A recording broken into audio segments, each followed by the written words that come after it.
Hey there. Tonight we're going to ease into the ancient world of Rome, where strange jobs were just a part of everyday life. Welcome. Tonight we'll be exploring some of the more unusual professions that existed during this fascinating time.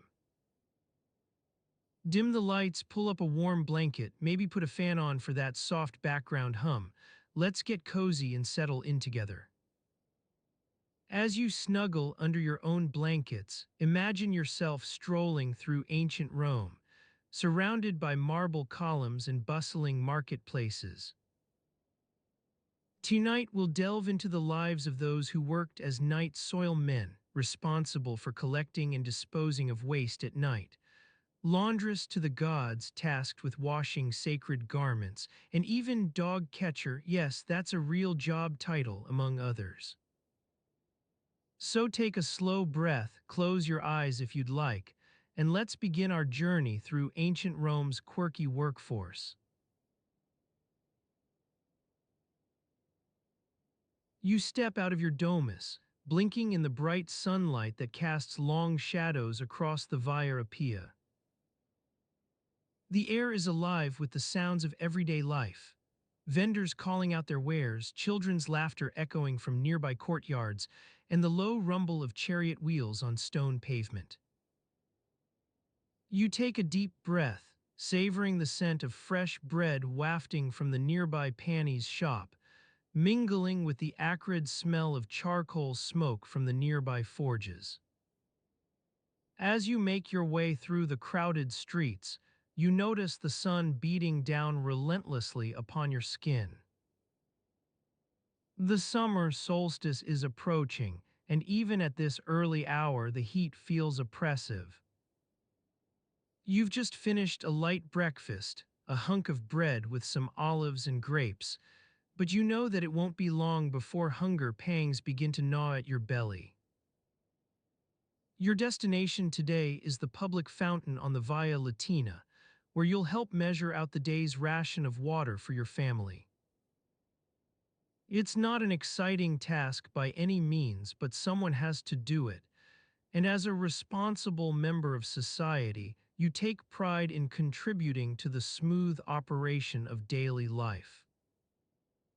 As you walk toward the fountain, you notice the crowds thinning out slightly now that morning chores are being attended to.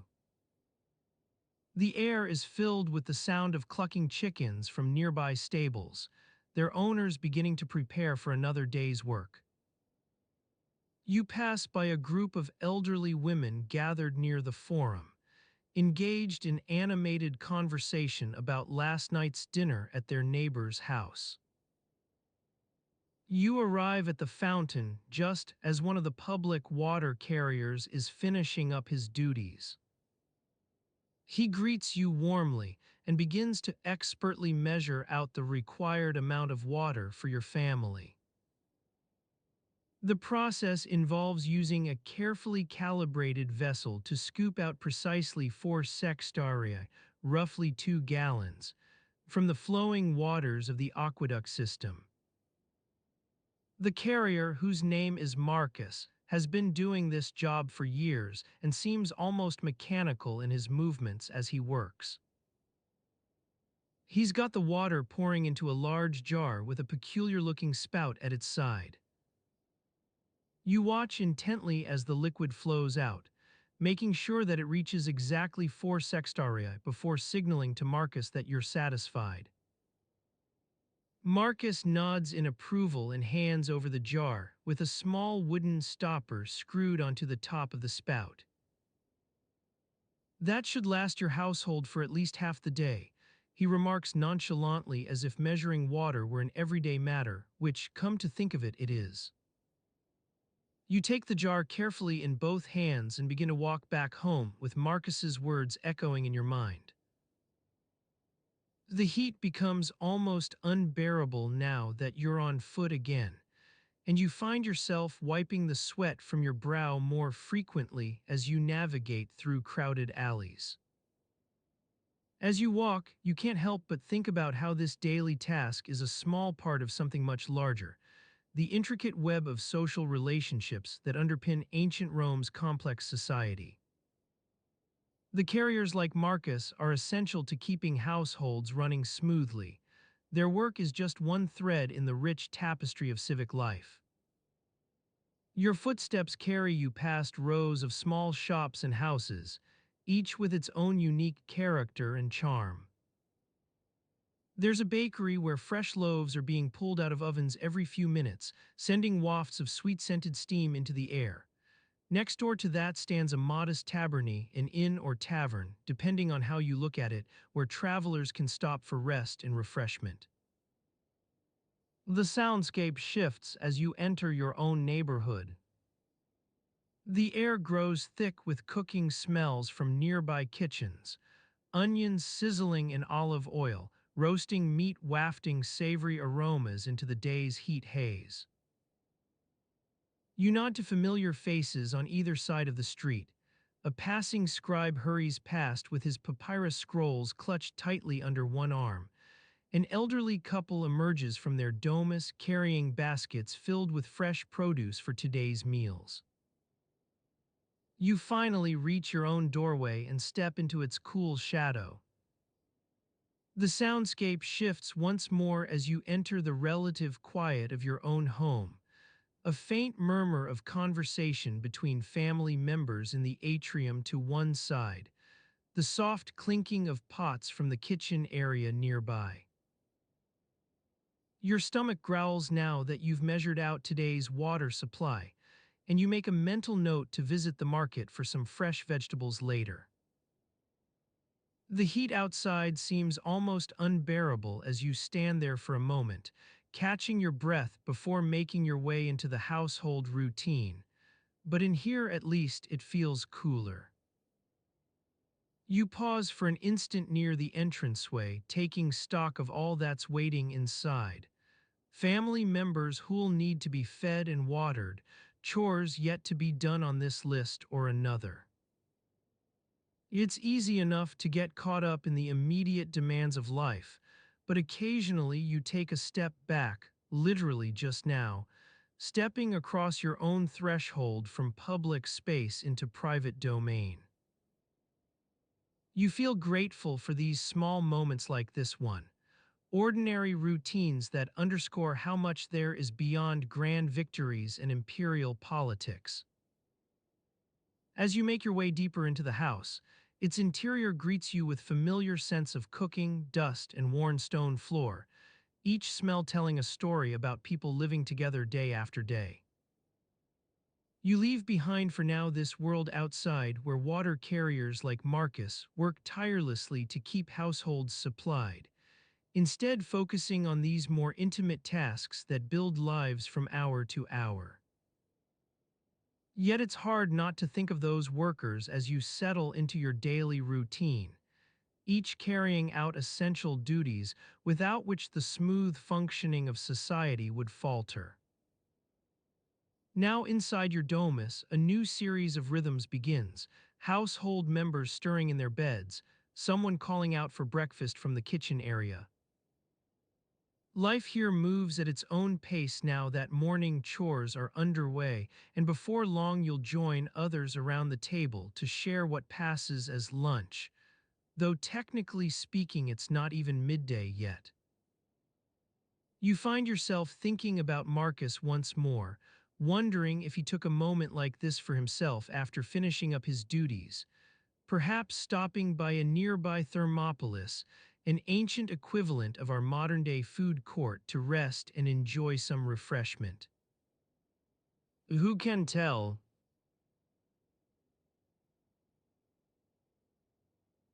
As you walk through the winding streets of Rome, the scent of freshly baked bread wafts up from a nearby bakery, enticing your senses and drawing you in like a magnet.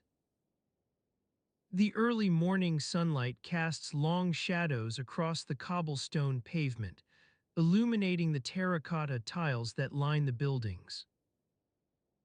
You feel the gentle warmth on your skin as you approach the bakery's entrance. Inside, the air is thick with the smell of dough rising, yeast fermenting and baking bread to a golden crispiness. The baker, a gruff but kind-hearted man named Gaius, greets you warmly as he slides a tray of still-warm loaves onto the counter. His flour-dusted apron is stained with tiny specks of olive oil, and his hands are red from scrubbing away at dough all morning. You order your usual 2 small loaves, just enough for breakfast, and Gaius nods knowingly as he begins to wrap them in a piece of worn linen cloth. The same old routine, he says with a chuckle, his eyes crinkling at the corners.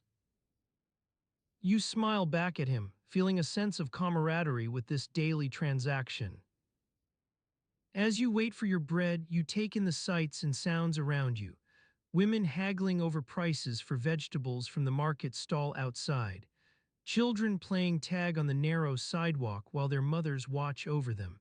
And the soft clinking of pottery as Gaius stacks freshly baked amphorae onto a nearby shelf. The sound is almost soothing, like a gentle lapping at the shore. Your mind begins to wander as you think about Marcus again. Perhaps he's enjoying his own moment of respite after finishing up his duties as an actarius, a type of ancient Roman tax collector.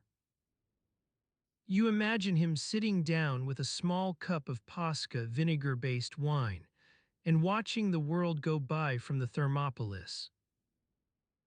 The thought makes you smile, but it also brings home the reality of your own schedule. Another day, another series of tasks to complete. Gaius hands you your wrapped loaves, and you pay for them with a few denarii Roman coins. You take a moment to admire the soft crust on one of the loaves, feeling the gentle give as you press it. This looks perfect, you tell Gaius, who grins proudly. You step out into the bright morning sunlight once more, carrying your bread and breathing in the scent of freshly baked goods. The air is filled with the chatter of passers-by, some haggling over prices for fresh produce, others discussing the latest news from across the empire. You join in on a brief conversation about the recent arrival of grain shipments from Egypt, exchanging pleasantries with your fellow citizens. As you continue on your way to wherever the day will take you, you notice the soundscape around you shifting. Children's laughter grows louder as they chase each other down the street. Vendors begin calling out their daily specials, fresh olives for sale. Homemade wine available, and the distant rumble of a horde of pedestrians trudging up the hill towards the forum.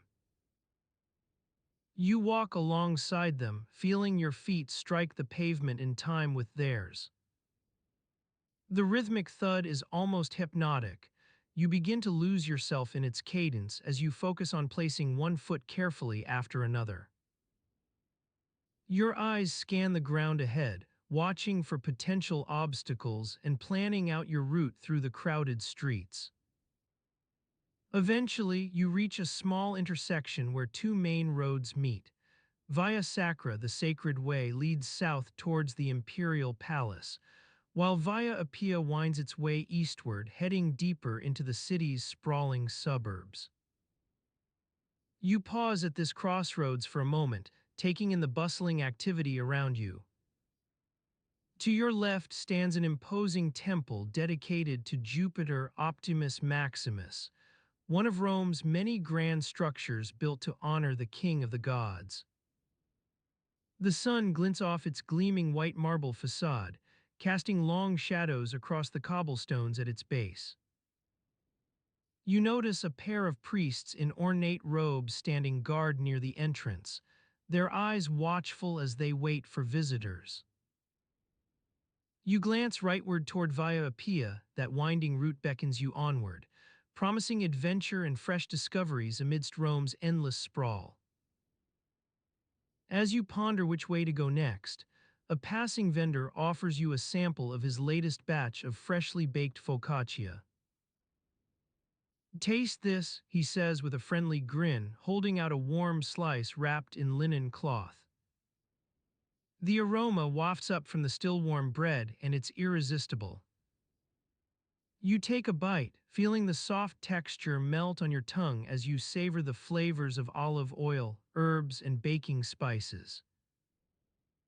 It's a momentary indulgence, but one that lifts your spirits after an early morning spent navigating Rome's cobblestone streets.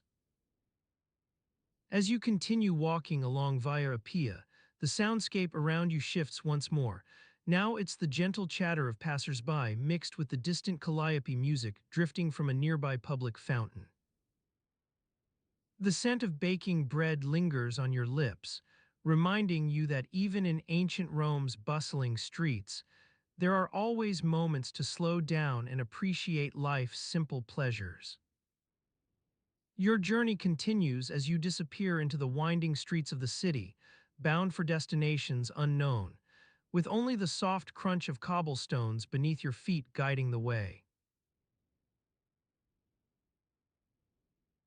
As you wander through the narrow alleys of Rome city center, the sun rises above the rooftops, casting long shadows across the cobblestone streets.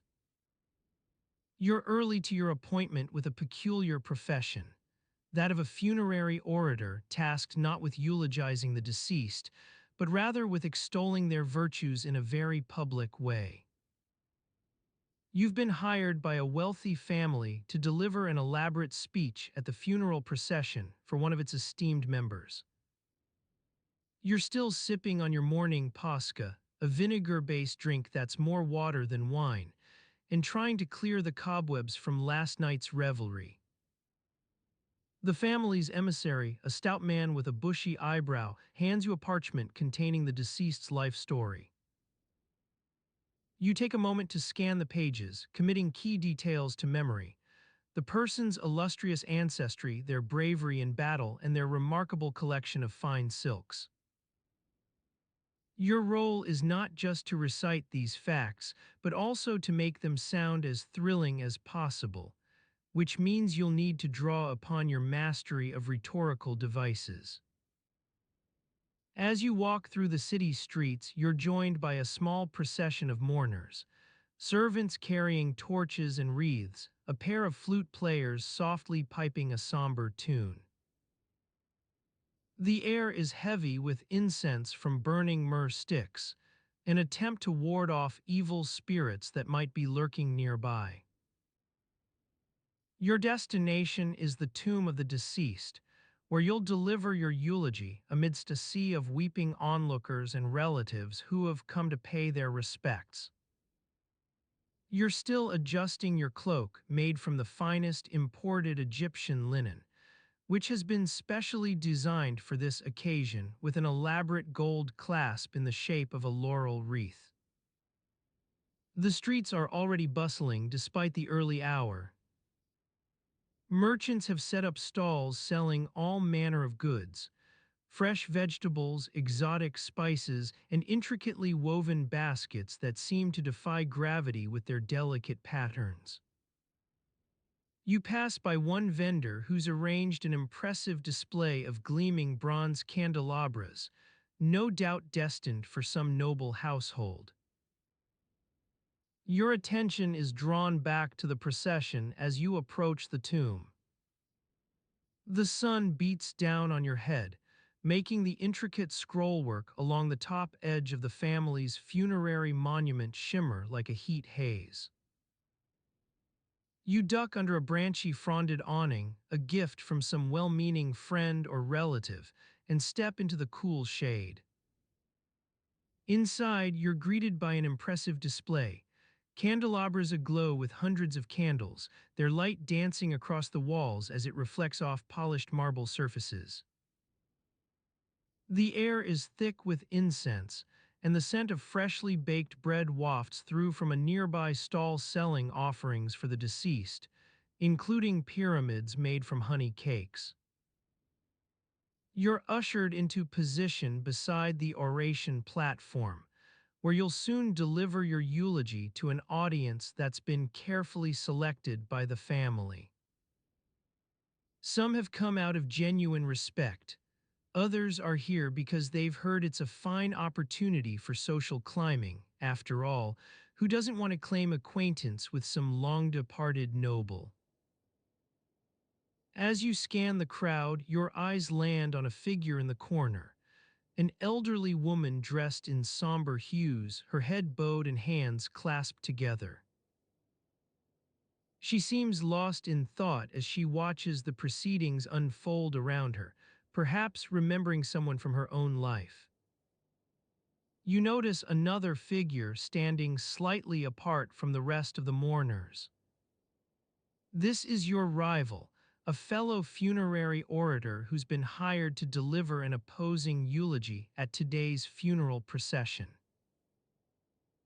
It seems that the family, eager for maximum drama and pathos, has decided on a double header, with each speaker vying to outdo the other in terms of eloquence. As you take your place beside the platform, adjusting the folds of your cloak one last time, you can't help but wonder what will happen next. Will it be a battle of wits between yourself and your rival? Or perhaps something more unexpected, like an impromptu debate over the finer points of Roman etiquette? You glance down at the parchment in your hand once more, running through the key points: ancestry, bravery, silk collection. You begin to mentally prepare for the challenge ahead. But first, you need a moment to collect yourself and find that perfect balance between solemnity and eloquence. With a deep breath, you take one final glance around the tomb, noting the sea of expectant faces before you, each one searching for something: comfort, distraction, or perhaps even a taste of fame through association with the deceased. And it's in this moment, poised on the threshold between preparation and performance, that your journey as a funerary orator truly begins. As you raise your eyes towards the assembled crowd, some waiting to be inspired by your words, others merely tolerating their presence for the entertainment value alone, you know that whatever comes next will require more than just skill with language. It'll demand an understanding of human nature in all its frailty and complexity. As you stand before your audience, the morning light streaming through the temple's columns casts a warm glow on the faces of those gathered to hear you speak. The air is thick with anticipation, some leaning forward in their seats, eyes locked onto yours as if willing the words to spill forth. Others fidgeting impatiently, glancing at their pocket watch or adjusting their togas for what feels like an eternity. You breathe in deeply, letting the scent of fresh bread waft from a nearby bakery carry you away on its gentle breeze. Your thoughts wander back to this very same time yesterday morning. How did you manage to get out of bed before dawn? It's not as if Rome is known for its punctuality or love of early risings. As an itinerant rhetorician, your schedule is governed by the whims of your clients and the demands of whatever case you're taking on next. But still, there's something about this time just after first light, when the world feels like it's yours for the claiming, that lends itself to quiet contemplation. You recall the walk home from your lodgings yesterday, how the streets were already stirring with activity, vendors calling out their wares, merchants hawking fresh produce, and the distant clang of hammer on anvil echoing through the alleys as blacksmiths began their day's work. The city never truly sleeps, even in its most somnambulant moments. As you prepare to speak, your mind turns back to breakfast, a meal often overlooked by those who dwell on grander pursuits. And yet, it's precisely here that one finds the rhythms of everyday life, sipping wine before dawn, listening for the telltale clangs of pots and pans being washed in nearby kitchens, feeling the chill morning air creep into your bones despite the warmth of a well-tended hearth. For the average Roman, breakfast was more akin to an afterthought, something snatched on the go or devoured quickly before rushing off to whatever duties lay ahead. You've seen it yourself, hasty bites taken while still half asleep, hastily wrapped in scraps of papyrus and consumed without so much as a moment's pause for appreciation. But what exactly did one eat during this fleeting, often forgotten meal? The staples, naturally olives, bread, olive oil, but also an assortment of fruits, grapes, figs, dates for the more affluent. For others, whatever was available from the local market. Perhaps a bit of cheese or fish if you were lucky. It's not as if breakfast in Rome needed to be some elaborate affair. Simplicity often sufficed. You think back on your own meager diet growing up, how your mother would lovingly prepare what little they could afford. Porridge made from barley, perhaps an egg or two if the chickens proved generous that morning. The memory is bittersweet, a reminder of hardships endured and overcome, yet also one of warmth and love in its own quiet way. Your thoughts are interrupted by the sound of footsteps echoing through the temple, the arrival of your first client for the day. You take a deep breath, letting go of those recollections as you turn to greet them with a warm smile. Ah, Senator Tullius. Welcome. I trust your night's rest was enlightening. Tullius nods curtly, running a hand through his thinning hair, an affectation you've come to associate with men of his stature and standing in society. He settles into the chair opposite yours, eyes scanning the room as if searching for any sign of eavesdroppers or hidden observers.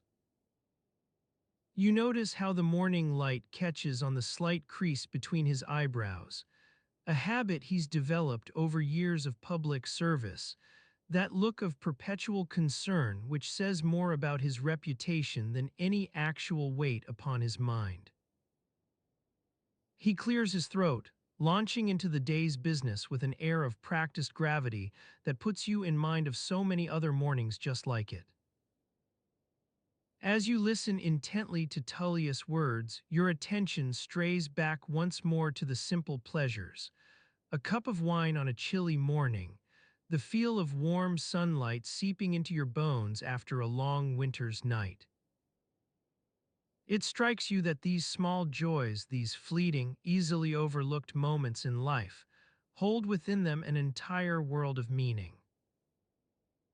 Perhaps it's the result of years spent observing people from all walks of Roman society, how even amidst their most trying ordeals, they find solace in those tiny pleasures, a laugh with friends, a warm meal eaten on a cold day, the simple satisfaction of watching the sun rise over the rooftops. Whatever the reason, you've come to realize that it's precisely these everyday moments which hold the power to move and inspire. Your thoughts drift further back into the past now, memories of your own childhood, how breakfast was always an occasion for quiet reflection amidst a bustling household, how even as adults, you'd occasionally steal away from family duties just long enough to snatch a few bites in peace. Those moments still linger within you like wisps of morning fog clinging to ancient stone. It's into this somnolent atmosphere that Tullius begins his tale, one which will require your full attention and all the skill at your command if it is to leave its mark upon those gathered here today. As he speaks, you find yourself effortlessly navigating between past and present, the memories flooding back a moment ago giving way to an awareness of this very instant now, with Senator Tullius' words hanging in the air like the sweet scent of blooming flowers. His voice carries on through your thoughts as if it's been carried by some unseen wind. It brings you gently back into focus, and before long you're lost once more within its rhythms. Your eyes meet those of an elderly woman sitting near the front, A look of quiet understanding flickers across her face as she takes in Tullius' words. A fleeting glance at your notes reminds you that this is just the beginning. Many hours lie ahead, filled with debate and persuasion. Moments to be seized or lost depending on how well you navigate the labyrinthine paths that lie between thought and expression. But for now, suspended within these quiet morning hours, it's almost as if nothing else matters beyond the gentle give and take of words themselves. You feel a pang of gratitude towards Tullius, who in speaking his piece has reminded you why this work is worth doing. Not for grand triumphs or fleeting victories, but because even amidst life's most trying moments, we find solace and meaning within those simple gestures, the quiet acts that pass almost unnoticed by history itself. And as he rises from his seat to take leave, it occurs to you that perhaps this too shall be a moment worth remembering. As he rises from his seat to take leave, it occurs to you that perhaps this too shall be a moment worth remembering, not because of any grand event or monumental decision, but simply because it marks the end of another tedious visit to the public latrine on the Via Appia. You are standing in line once more, waiting for your turn to use one of the 6 cramped and smelly stalls. The air is thick with the stench of human waste, a noxious blend of urine, feces, and what can only be described as the faint scent of mold growing on damp stone. Your nose wrinkles involuntarily as you try to breathe through your mouth instead. To your left stands Marcus, an elderly man who seems to have made it his life's mission to complain about everything from the poor ventilation in these public facilities to the incompetence of the latrine attendants, who are more interested in socializing with one another than ensuring that the toilets are properly cleaned. In my day, he grumbles, shaking his head as you catch a snippet of conversation, we didn't have all this nonsense about public health and hygiene. We just, well, we made do. You nod sympathetically, pretending to agree with him while trying not to think too much about the puddle of liquid that's slowly spreading around your feet. The stone floor is slick with yesterday's cleaning, a sticky residue that seems to defy all attempts at proper mopping. As you inch closer to the front of the line, you notice that one stall has been marked off limits due to some sort of maintenance issue, probably a broken commode or clogged drain pipe. The other 5 stalls are still in use, although it's clear from the state of them that no attempt has been made to clean up after their previous occupants. You take your place at the designated stall, fumbling with the rusted latch as you try not to think about all the people who must have used this exact same toilet before you. The moment you've managed to secure a degree of solitude in this crowded and claustrophobic space is when it hits you, that sinking feeling of dread that always seems to accompany your use of these public facilities. You take a deep breath, trying to calm yourself down as the sound of murmured conversations from outside drifts into the stall through the gap beneath the door. A group of passers-by has gathered in the courtyard beyond, laughing and chatting with one another while completely unaware, or perhaps merely unconcerned, about the human experience unfolding just a few feet away. As you finish your business, though it's hard to tell exactly what that entails when trying not to dwell on the mess at hand, you begin making your way back out into the bright sunlight. It's always jarring, this transition from the dimly lit interior of the latrine to the vibrant colors and bustling activity of everyday life. You emerge blinking into a world where people are hurrying past one another with purposeful strides, their faces intent on destinations both near and far away. No one seems particularly interested in lingering at the scene of your recent visit, Instead, they're all rushing towards some new destination, perhaps to grab a quick bite from that food vendor across the way or meet up with friends for an evening stroll along the Tiber. You join the flow of traffic, weaving between vendors and customers as you make your way back through the winding streets of Rome. Your senses are still reeling slightly from the latrine experience. The smell lingers, though it's gradually being overwhelmed by more pleasant aromas wafting from nearby bakeries or cooking stalls. As you turn onto the Via Sacra, the imposing bulk of the Basilica of Maxentius comes into view, its towering columns a reminder that even in this most mundane aspect of daily life, the use of public facilities, there is an underlying structure to the city's functioning. Someone, somewhere along the line, has designed these spaces for human waste and provided attendants to oversee their maintenance. You continue on your way, moving through streets lined with vendors selling all manner of wares from fresh produce to intricately crafted jewelry. Every so often you catch a glimpse of someone, perhaps an elderly woman or young boy, who seems utterly entranced by the activity around them, taking it all in with wide eyes and open mouths. Their wonder brings you up short for a moment. When was the last time you felt that kind of awe at simply being alive?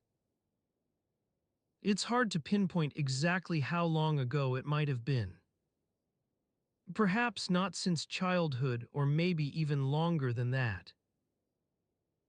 You shake off these thoughts as they threaten to slow your pace, choosing instead to focus on navigating the crowded streets with relative ease. You've got places to be and people to see, no time for excessive rumination about life's mysteries. And yet, as you navigate through this whirlwind of sounds, smells, and sensations, pausing occasionally to greet a friend or exchange pleasantries with a neighbor, it occurs to you that perhaps the real magic lies not in grand events or spectacular performances, but rather in these small moments we often overlook, using public latrines without losing your mind. These are the moments where life's rhythms become most apparent, its underlying currents impossible to ignore. We're all just trying to make our way through this vast and confusing world, with a few too many interruptions from nature along the way. You stop for a moment at the corner of two streets, considering which route will be quickest to your next destination. As you stand there weighing options, you catch sight of someone familiar across the street. Flavius, that quiet but observant fellow who often sits in on philosophical discussions with the likes of Cato and other prominent thinkers. He catches your eye for a brief moment before quickly glancing away, almost as if embarrassed to be caught staring. You smile slightly to yourself. It's been ages since you last spoke with him about anything substantial, though his thoughtful demeanor always leaves an impression. You continue on your way, leaving Flavius and the rest of Rome behind for now. It's a strange feeling, navigating through such crowded streets without constantly encountering someone familiar, but perhaps that too shall be a moment worth remembering. This brief respite from connections and obligations in favor of individual freedom to move about. Time seems to pass with varying degrees of speed depending on the situation. When you're lost in thought or caught up in conversation, minutes may feel like hours. Conversely, moments spent doing something as straightforward yet laborious as walking can seem deceptively fleeting, particularly if one gets distracted by interesting sights along the way. Eventually, after what feels like an extended sequence of turns and navigations through winding alleys, you come upon a small open space where people have gathered for various reasons. Some are seated at wooden tables enjoying cups of wine or ale. Others stand nearby watching performances from traveling musicians, their music drifting up on wisps of breeze. You pause to listen in on the conversation between two elderly women sitting, cross-legged on cushions near the edge of this small courtyard. They're reminiscing about life before Rome's grandeur reached its current heights, when public latrines were less common and streets a bit cleaner. One of them mentions an incident from her childhood where she had to navigate through waist-deep mire in order to reach home. Their neighborhood was on the outskirts back then. The memory makes you realize how little has changed over time.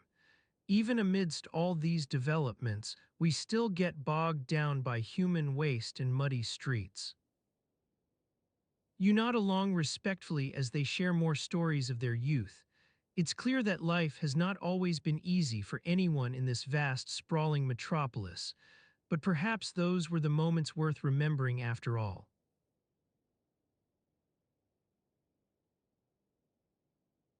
As you nod along respectfully to the old man's tales of hardship and resilience, his eyes sparkle with a hint of mischief, and he leans in closer to share another secret about living in this unforgiving yet fascinating city. The dim light of early evening casts long shadows across the narrow street outside, illuminating the intricate patterns etched into the walls of nearby shops and homes. You find yourself sitting on a worn wooden stool amidst a bustling market, surrounded by an assortment of vendors hawking everything from fresh produce to second-hand clothing. The air is thick with the smells of roasting meats, baking bread, and unfortunately for some stagnant water. You've grown accustomed to this pungent aroma after weeks of living in Rome, but it still catches your attention now and then. As you listen intently to the old man's stories, a vendor nearby starts calling out his daily specials. Fresh figs from Tivoli. Get them before they're gone. The shout carries across the market, mingling with the soft clinking of pots and pans being rearranged by shopkeepers preparing for the evening trade. You take it all in sights, sounds, smells, but your focus remains on the old man's words. He pauses to wipe his brow with a cloth, revealing a weathered face creased from years of exposure to the elements. You see, he says, his voice taking on a conspiratorial tone, when I was young, we didn't have all these fancy soaps and perfumes like they do now. He glances around at the nearby vendors hawking their wares, a hint of disdain crossing his face. No, no, in those days our water wasn't exactly pure either. You recall walking through Rome streets on sweltering summer afternoons, when even the slightest breeze carries an unmistakable whiff of sewage and damp earth. The city's infrastructure has never been perfect. It seems to be a delicate balance between functionality and sheer survival. We used whatever we could get, he continues, his voice trailing off as if lost in thought. As you ponder this, a young girl passes by with a large jug on her head, careful not to spill its contents as she navigates the crowded market. The sound of running water catches your attention, not from any nearby fountain or stream, but rather from one of the vendors expertly ladling it into various containers for customers to take home. You remember an elderly neighbor explaining how precious a commodity clean drinking water was in ancient Rome. The old man's eyes narrow slightly as he takes in this scene before turning back to you. You know what people used to do when they had bad hair days. They didn't have all these fancy shampoos and conditioners, he says with a chuckle, shaking his head wryly. He knows we relied on other things, A nearby stall starts selling fresh fish from the Tiber River. Its owner skillfully displays them in an attractive arrangement to entice potential buyers. The smell of saltwater mingles with that of roasting meats and baking bread as people begin to gather around, eager for their evening meals. People used olive oil, he begins, a mischievous twinkle reappearing in his eyes, or even if they were really desperate, the sap from certain trees. You frown slightly at this mention of tree sap. You've heard whispers about it being used as hair treatment. It sounds counterintuitive to modern sensibilities. He leans closer still, lowering his voice further. Some folks use the ashes from a particular type of bean plant for their hair, or if they could afford it, real olive oil mixed with herbs. His tone implies that such luxury items were rare and usually reserved for special occasions like weddings or festivals. You glance around at nearby market stalls selling everyday essentials, coarse cloths, wooden combs, even bundles of dried lavender as a supposed remedy against lice. It's clear the inhabitants of Rome have always had to rely on what nature provides, sometimes begrudgingly accepting its bounty and occasionally finding clever workarounds for its shortcomings. As you ponder this ingenuity in coping with limited resources, an elderly woman nearby starts preparing a small pot of olive oil over an open flame.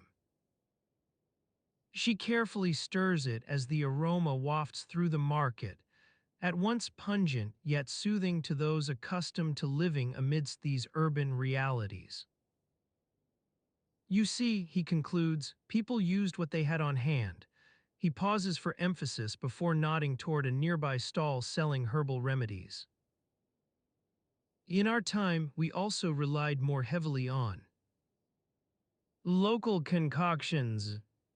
As you take in this new information, an assortment of fresh fruits and vegetables are laid out near the market entrance, their vibrant colors drawing passers-by into this bustling hub.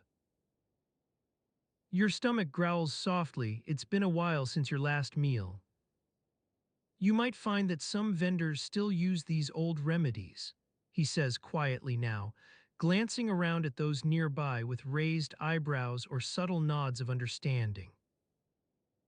They've passed down their knowledge just like my family did. His voice carries an air of quiet confidence in the face of uncertainty.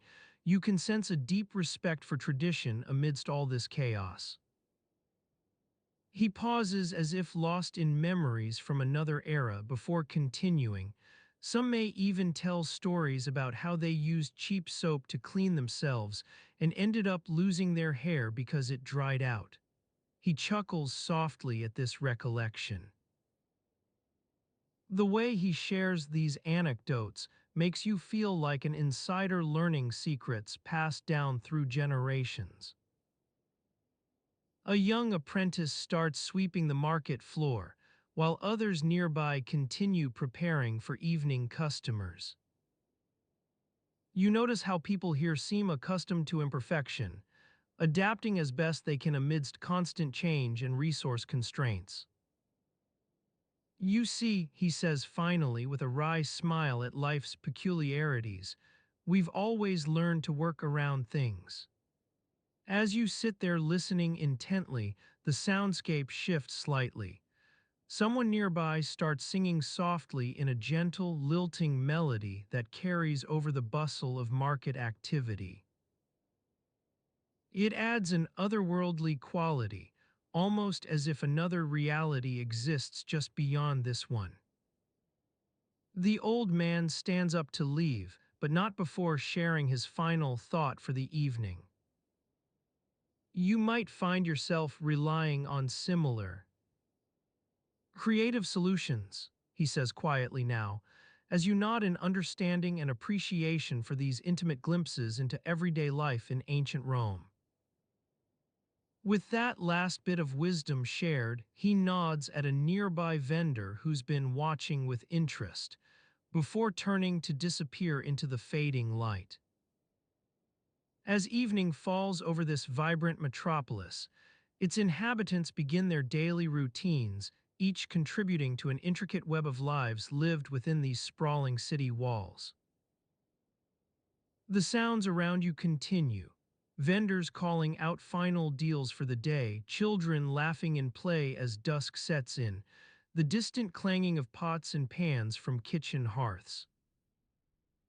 Amidst all this energy, it's easy to get lost, just like that old man who shared his stories with such passion. You rise up slowly from your stool, brushing off a lingering spot where you'd rested against its weathered wooden surface. As you walk through the market alongside others heading home for dinner, remember, even in ancient Rome, there was always life to be lived, full of challenges and peculiarities that have become an integral part of these city walls' fabric. You nod at vendors along your way as they exchange pleasantries with other customers. Tonight, like every evening before it, promises its own brand of beauty amidst this vibrant tapestry.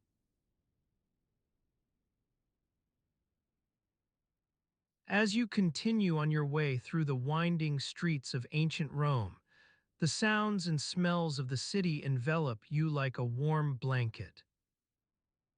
The scent of fresh bread wafts from the nearby bakery, mingling with the acrid smell of wood smoke and the faint tang of sewage that seems to cling to every stone surface.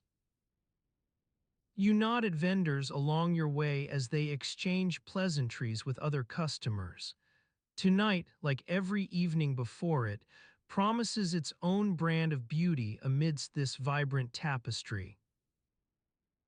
The moon is rising high in the sky now, casting a silver glow over the rooftops and illuminating the narrow alleys that stretch out between the buildings.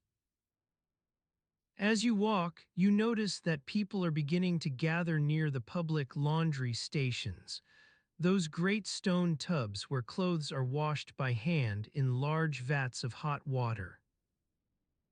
It's not just any ordinary washing day. Today is the great debate over which river was best for washing clothes. You find yourself caught up in a small crowd outside one such station, where a group of locals are passionately discussing the merits of the Tiber versus the Annian rivers as ideal spots to wash your clothes. The debate rages on about which water source yields cleaner garments and fresher smelling fabrics.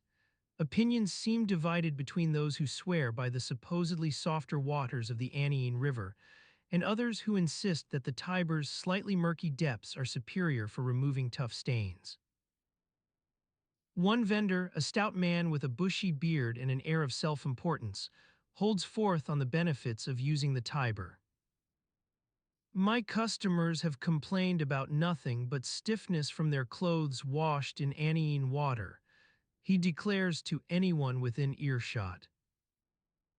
His opponent, a slender woman with a kind face and quick wit, retorts that she's had no such complaints from her clients, quite the opposite, as they rave about the silky feel of garments washed in Tiber water. You watch the exchange with growing amusement, noting how every participant seems to have an opinion on this weighty matter. The conversation flows back and forth like a river itself, each speaker attempting to outdo their opponent while all the time engaging in spirited repartee that's equal parts argumentation and banter. As you observe these lively exchanges, it becomes clear that the great debate isn't just about which river yields cleaner clothes, but also serves as an excuse for the vendors to socialize. They've gathered here tonight not only to discuss their business, but to catch up on each other's lives, exchange gossip, and perhaps even share a joke or two. As you listen in, your attention is drawn to a small group of washerwomen working at one end of the station. Their hands move deftly as they scrub clothes against rough wooden boards, an ancient device used for removing dirt from garments. The sound of their gentle chatter fills the air, punctuated by occasional bursts of laughter. One woman catches your eye. Her name is Orlia, and she's been a fixture at this laundry station for years. Her hands move with practiced ease as she works through a basket full of linen clothes, delicate fabrics, that require extra care to prevent them from shrinking or losing their color. As you watch, a customer approaches the station and asks Aurelia about the status of his washing order. She smiles warmly and begins explaining which river water they use for particular types of fabric, all while deftly juggling a conversation with another vendor who's inquiring after a lost item from last week's delivery. You follow Aurelia as she expertly sorts through her orders, categorizing clothes according to their intended destination or the type of soil that accumulated during wear. Each garment must be treated differently. It's not simply a matter of tossing everything into one great vat and letting the river do its magic. At least, not if you want your clothes to emerge looking like new. As Aurelia sorts through her orders with swift efficiency, she occasionally sets aside items for hand washing or special treatment. "Oh dear," she says softly as she examines a delicate dress. "Looks like someone spilled red wine on this poor thing." She tucks it away carefully in a separate basket labeled delicate, where other fragile garments await their turn. You listen intently to Aurelia's conversation with her customer, an elderly man named Gaius who seems quite particular about the way his clothes are washed. He discusses at length various river water quality issues that have arisen lately, citing examples of how certain contaminants can damage fabric or leave behind unpleasant odors. As you continue observing this exchange, a different vendor appears nearby and starts talking with another customer. This one's discussing not just laundry, but also the merits of using natural soap versus harsh chemicals for washing clothes, an ongoing topic of debate among Roman laundries due to concerns over skin irritation and environmental impact. Your attention drifts between these conversations as you absorb more about daily life in ancient Rome, a world that values both practicality and social niceties, where relationships are formed through shared experiences like doing laundry or participating in debates. The great debate over which river was best for washing clothes has turned into an impromptu gathering of sorts. Friendships seem to be forged amidst lively discussion. Time passes slowly as you take it all in, this intricate dance between vendors and customers. The gentle rhythm of water flowing from nearby tubs and the soft glow of lanterns illuminating everything. You notice how little seems hurried or rushed within these scenes. Everyone is content with taking their time to engage in conversation. Eventually, Orlia finishes sorting through her orders and hands a neatly folded pile of clean clothes over to Gaius, who nods his appreciation before disappearing into the evening darkness. The washerwomen wrap up their work for the night, exchanging good night wishes with other vendors as they close down their respective stations. You continue strolling along, watching people settle in for another quiet night within these familiar surroundings. Street lamps cast long shadows across cobblestone streets now. You can almost feel a sense of contentment spread through every face. All those involved have made connections tonight, sharing laughter and engaging each other on topics that matter to them. The moon climbs higher still as night descends over Rome's cityscape, softly illuminating stone buildings with their intricate carvings. Your footsteps carry you further into the heart of this ancient metropolis, where life ebbs and flows amidst countless stories, some small enough to be almost invisible yet imbued with meaning nonetheless. Eventually, your journey brings you near a large public fountain, its central pool reflecting moonlight with gentle ripples on its surface. People are gathered here now, some splashing their faces in cool water or sitting nearby while taking care of other business. Everything feels tranquil as they share the space beneath stars beginning to twinkle above.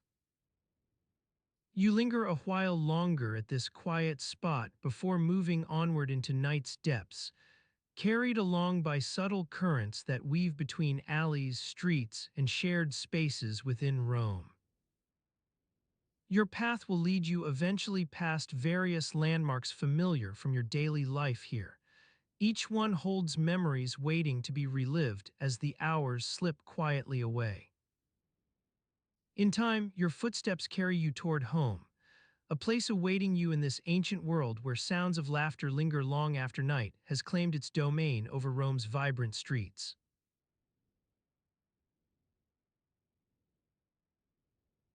As you continue your stroll through the city, the sounds of laughter and music grow fainter with each step, replaced by the hum of evening activity. Merchants calling out to passers-by, vendors displaying their wares in doorways, and the clinking of pots and pans from kitchens nearby. You've lived in Rome long enough now to know that even on a typical day, life is never truly routine. Every moment has its own peculiar rhythm. The air carries the scent of baking bread wafting from ovens within stone walls. It's almost dinner time for many Romans like you, who must then attend to matters of personal hygiene and cleanliness before sitting down with family or friends. You've heard whispers among your acquaintances about a certain Roman indulgence that leaves one feeling less than fresh. They call it taking care of business, but the term itself seems almost too mundane for such an ancient city. In fact, personal grooming was considered essential to Roman dignity. A good clean and trim were seen as reflections not just on individual character, but also on family honor. The average Roman's daily routine would include time spent in the thermae public baths that served both functional and social purposes, where they'd scrub away dirt, sweat, and yes, even more unpleasant things. Your day begins like many of your neighbors, with a stop at these communal bathhouses before meals. You've grown accustomed to the smell of hot water, sandalwood soap, and fresh linens. It's almost as familiar as the sound of your own footsteps on worn stone floors. As you enter the thermae, you notice the gentle chatter of fellow Romans enjoying this midday break from their daily duties. Inside, steam rises like mist off a quiet lake, enveloping you in its warmth.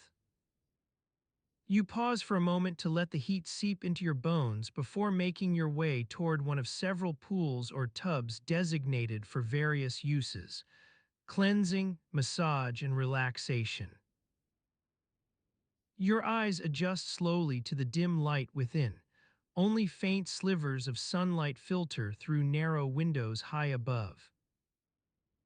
A gentle murmur rises from nearby as attendants move quietly among patrons, offering towels, soap, or even discreetly whispering suggestions on how best to tackle those other concerns that arise during a typical day. It's not uncommon for these individuals, the familiae thermaum, to be knowledgeable about herbal remedies and other treatments for an array of minor afflictions.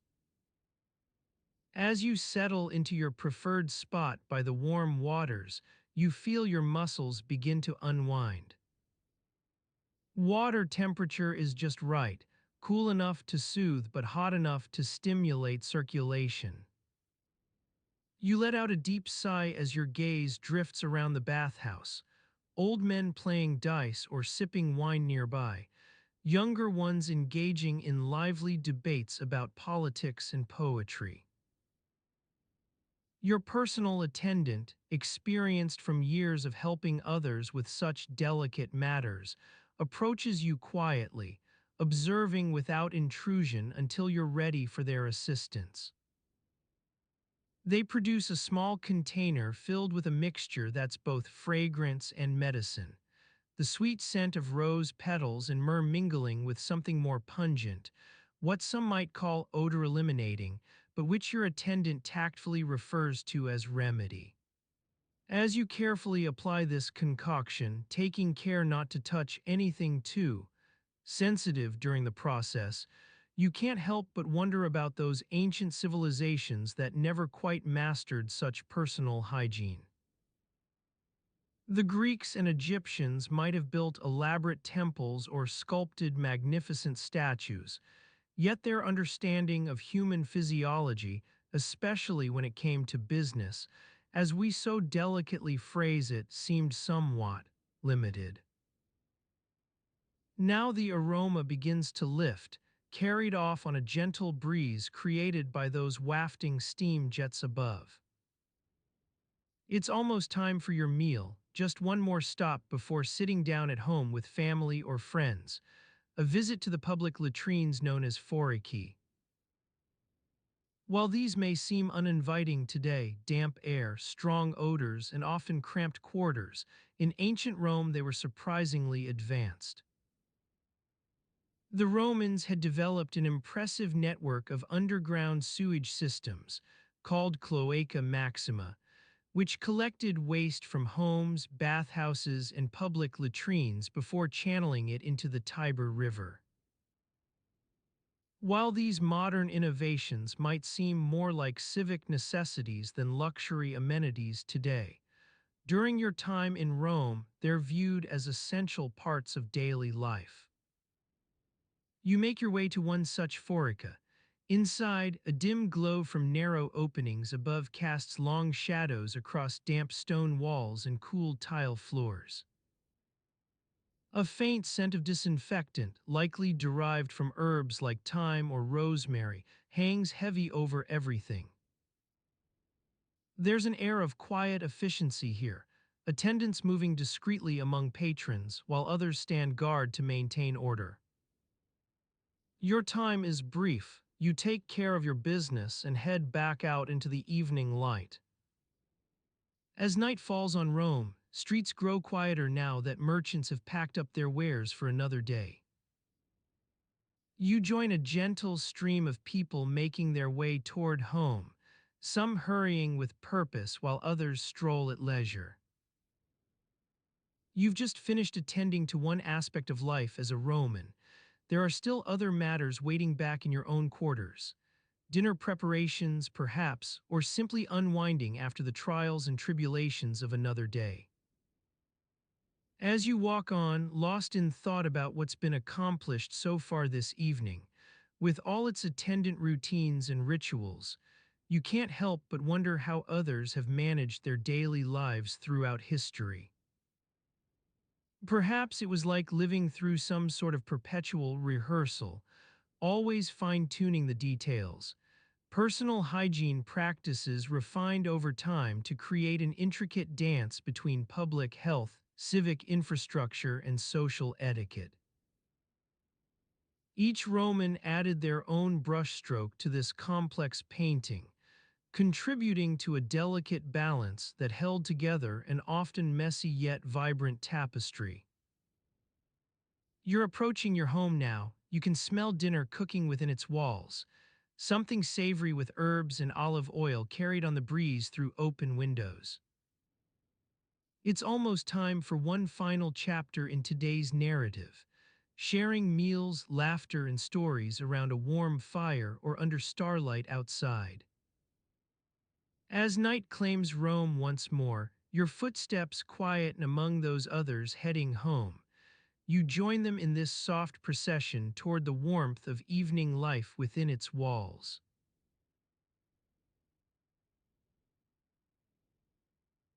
As you make your way through the winding streets of Rome, the fading light of day casts long shadows behind the towering facades of buildings. The air cools slightly, carrying with it the sweet scent of blooming oleanders and the acrid tang of roasting meats wafting from nearby kitchens. You breathe deeply, feeling the weight of another day's toil settle onto your shoulders. As a street cleaner in ancient Rome, you've grown accustomed to this daily routine, rising before dawn to tackle the mountainous piles of trash that accumulate on the city streets. The job is arduous and thankless, but it's yours by default. Who else would venture into the muck-strewn alleys at first light?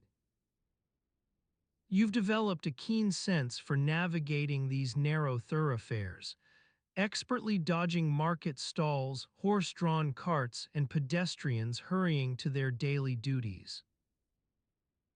Your name is Gaius, and you're one of many stragglers who still cling to this ancient profession.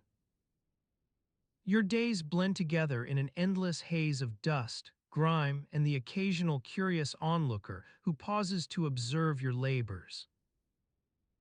You've grown accustomed to being invisible, just another faceless cog in Rome's vast machinery. As you walk, the sounds of morning stirrings begin to swell. Vendors calling out their daily specials, the clang-clang-clang of hammering metal from nearby workshops, and the distant rumble of the Tiber River. You weave through this cacophony with practiced ease, your eyes scanning the pavement for telltale signs of last night's revelry, discarded wine cups, crumpled papyrus scraps, or worse still, the dried-on remnants of a hasty breakfast meal. Your rags are worn thin in places, and you can feel the bristles on your broom beginning to fray. Still, it gets the job done, sort of. You've developed an odd fondness for this battered old tool, which has seen its fair share of hard use over the years. It's a sturdy companion, almost like a loyal friend. Rome itself is a labyrinthine behemoth, with narrow streets twisting and turning in impossible ways. As you navigate these alleys, memories come flooding back. Afternoons spent playing among the market stalls as a young boy, watching artisans weave their magic on looms and kilns. Evenings strolling along the Tiber, marveling at the stars reflected in its tranquil waters. You pause to take a deep breath, letting your gaze wander over the city's ancient heart. The crumbling walls of the Roman Forum stand sentinel, testifying to the weight of centuries past, each stone bearing witness to some forgotten triumph or tragedy. Your thoughts drift back to last night's news from the Forum. Word had spread like wildfire about an attempted assassination on a senatorial candidate. Rumors swirled that a rival faction was responsible, and whispers spoke of dark omens and curses. But today is not for politics, nor for grand events, nor even personal triumphs. Today is just another day to sweep the streets clean, scrubbing away at stains both visible and invisible. Your hands move with practiced ease as you dip your broom into a nearby bucket of murky water. You've grown accustomed to this meditative rhythm: push, scrape, rinse, repeat. Your feet carry you through the morning's lull, when even the most ardent traders seem reluctant to venture forth until the sun reaches its peak in the sky. The air is heavy with anticipation as Rome stirs from its night-long slumber, each citizen going about their daily business like a well-oiled machine. You feel part of this grand symphony, if only in your own small way.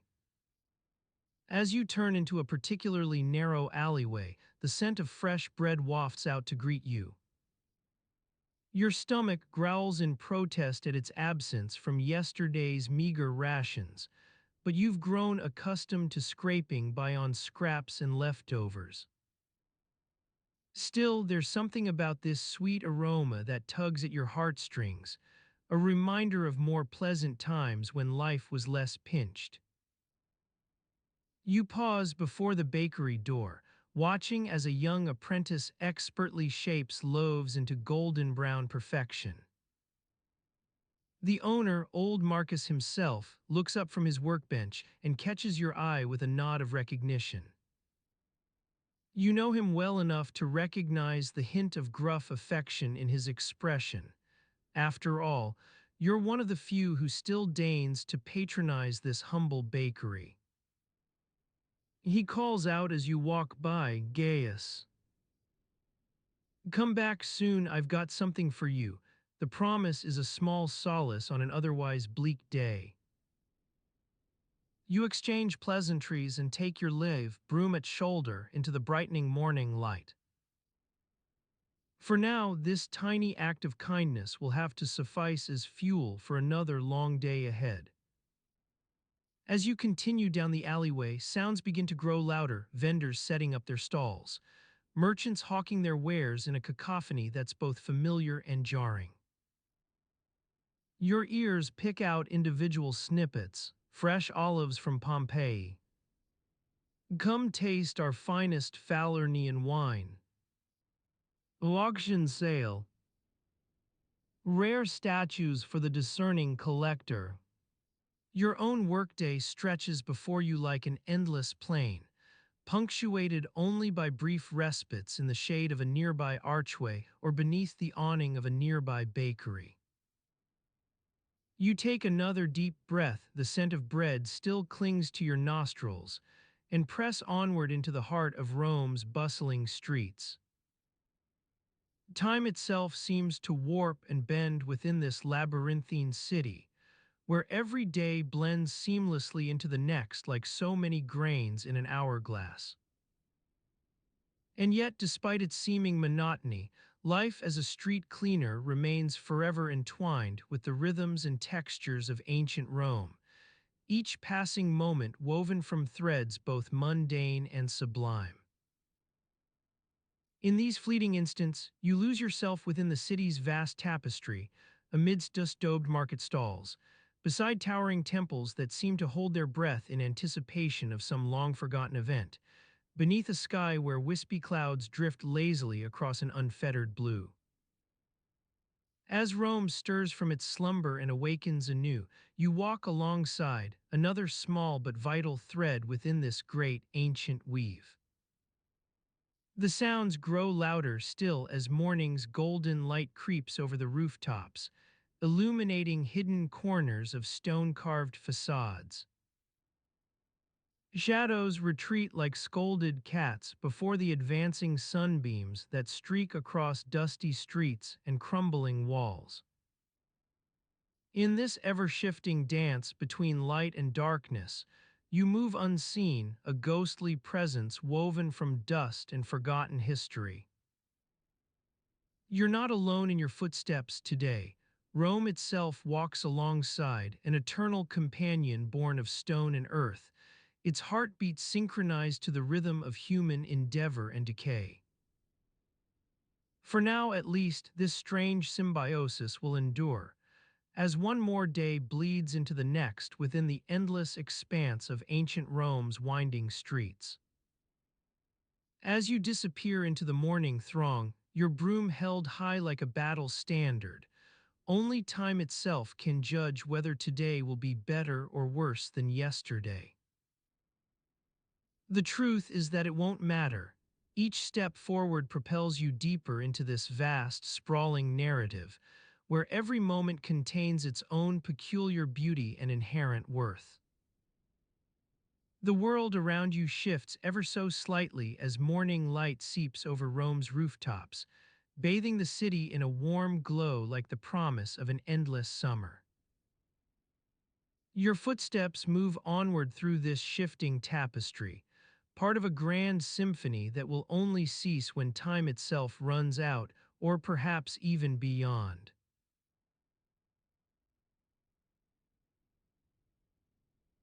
As you walk through the bustling streets of ancient Rome, your footsteps move onward through this shifting tapestry, part of a grand symphony that will only cease when time itself runs out, or perhaps even beyond.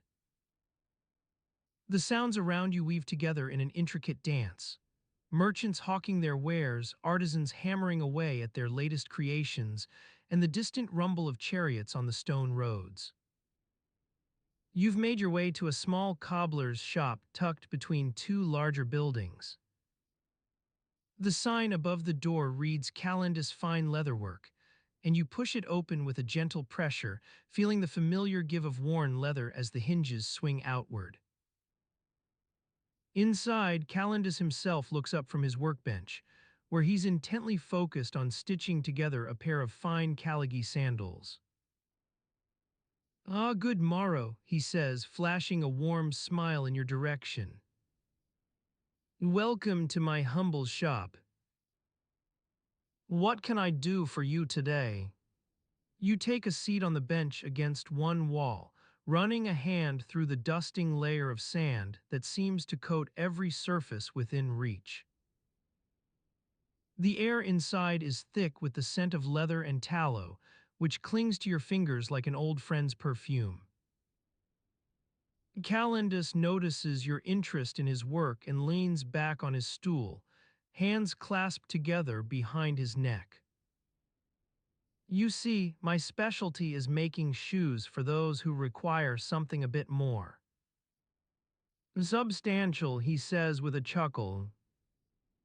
"The Roman army doesn't exactly concern itself with the comfort of its soldiers' feet, after all." As you watch him work, your gaze falls upon the collection of worn Caligie sandals that line one wall of his shop, their leather battered and creased from countless miles of marching. The sight sparks a memory, a day spent watching legionnaires on parade, their boots clomping out a rhythmic beat on the stone pavement as they marched past. Calendus notices your interest in his wares and leans forward once more. "You're thinking about those poor devils who have to march all day with blisters on their feet," he says with a sympathetic nod. "Oh, and you'd be right. I've had my share of complaints from soldiers, too. My shoes are too tight, or these straps dig into my skin like knives. But I tell them, as Calendus always does, patience, my friends. You'll break into these just fine with a bit more time." He pauses for emphasis, dipping his needle back and forth through the leather stitches before settling it at last. "Besides," he continues, eyes twinkling, "what's a little discomfort when there are battles to be won? Rome doesn't conquer lands on comfortable feet alone, not that I've ever heard of."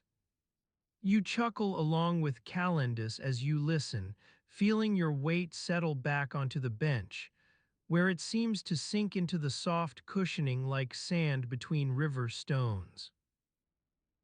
As he talks, his hands continue their work, stitching and shaping leather with a practiced ease that speaks of years spent honed by countless pairs. "You see," Calendus says as an aside, "most people don't understand just how much goes into making shoes for soldiers, or anyone else in Rome's grand machine. Leatherworking is not just about hammering away until the shape takes form. It's a delicate balance of material and craftsmanship." He hands you one finished sandal to hold while he completes its mate, gesturing with his head toward an assortment of tools scattered around him.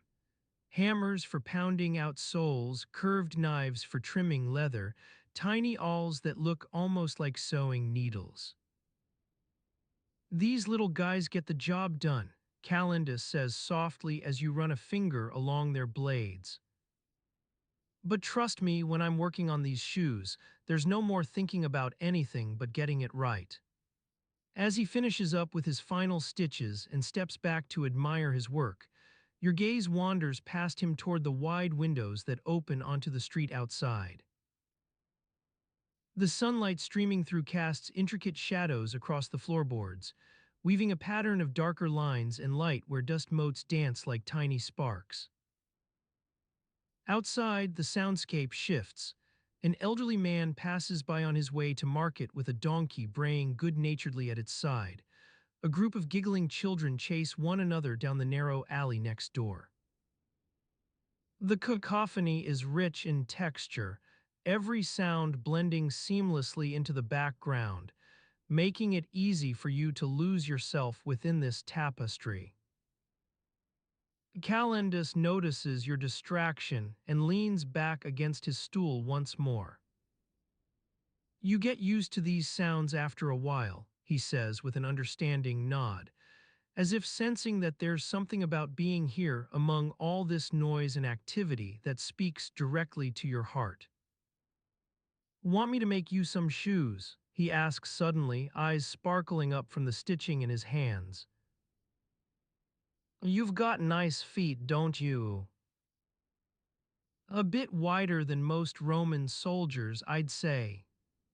As Calendus waits for a response, his expression takes on a look almost of wistfulness, like someone recalling memories both fond and complicated, all tied together with leather threads that seem to hold the very essence of Rome itself.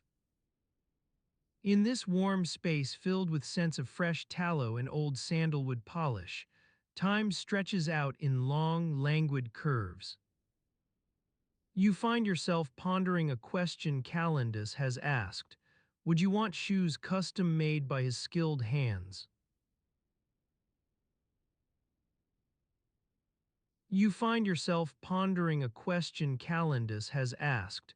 Would you want shoes custom made by his skilled hands? As you walk through the narrow alleys of Subura, the scent of fresh bread wafts from the nearby bakery, enticing your senses and distracting you from the cobblestone streets. The soft murmur of vendors hawking their wares, olives, dates, and fresh vegetables, creates a soothing background hum that's almost melodic. You notice an elderly woman carefully arranging bunches of dried herbs on her stall. She looks up as you approach, offering a gentle smile. You recognize the sign above her stall, herbal remedies for all your ailments. Calendus has mentioned that she's quite skilled at concocting potions from these very same herbs. As you stand there, considering whether to try one of her remedies or simply continue on your way, you become aware of a faint scratching sound coming from a nearby shop. The sign above the door reads Curtains and Fabric Repair. You peer inside through the open doorway, watching as an old woman works patiently at a loom, weaving together threads of shimmering silk. You push aside the curtain that separates her workspace from the street, stepping into the dimly lit interior. The air is thick with dust and the faint scent of wool, but there's something soothing about being surrounded by all these soft textures. Yarns and fabrics in various stages of completion hang on wooden dowels or lie neatly folded across shelves. The old woman glances up from her work, offering a nod as you approach. You watch for a moment as she expertly threads the loom with shimmering silver yarn, creating an intricate pattern that seems almost otherworldly. The sound of metal clicking against wood is hypnotic. It's as if time itself has slowed down. You feel your eyelids growing heavy, and without thinking, you reach out to touch a nearby pile of fabric scraps. They're soft beneath your fingertips like fallen leaves on an autumn afternoon. As you stand there, the old woman pauses in her work, eyeing you with quiet curiosity. You notice that she's wearing a pair of spectacles perched atop her nose, a rare sight among Romans. You ask if these are handmade as well. She nods slowly, taking off her spectacles to clean them with a soft cloth from behind her ear. My late husband was an optician, she explains, placing the glasses back on her face and inspecting you over the rim of one lens. He crafted every pair himself, including these. You glance around at the rows of tools hanging on the walls. delicate measuring calipers, hammers with intricately carved wooden handles, and small, precision-crafted knives for cutting threads. There's a sense of reverence in this space that you can't quite explain. As you continue to explore, your attention turns back to Calendus and his work as a cobbler. You recall the intricate stitching on those custom-made shoes he showed you earlier, how each thread was hand-woven into place with precision and care.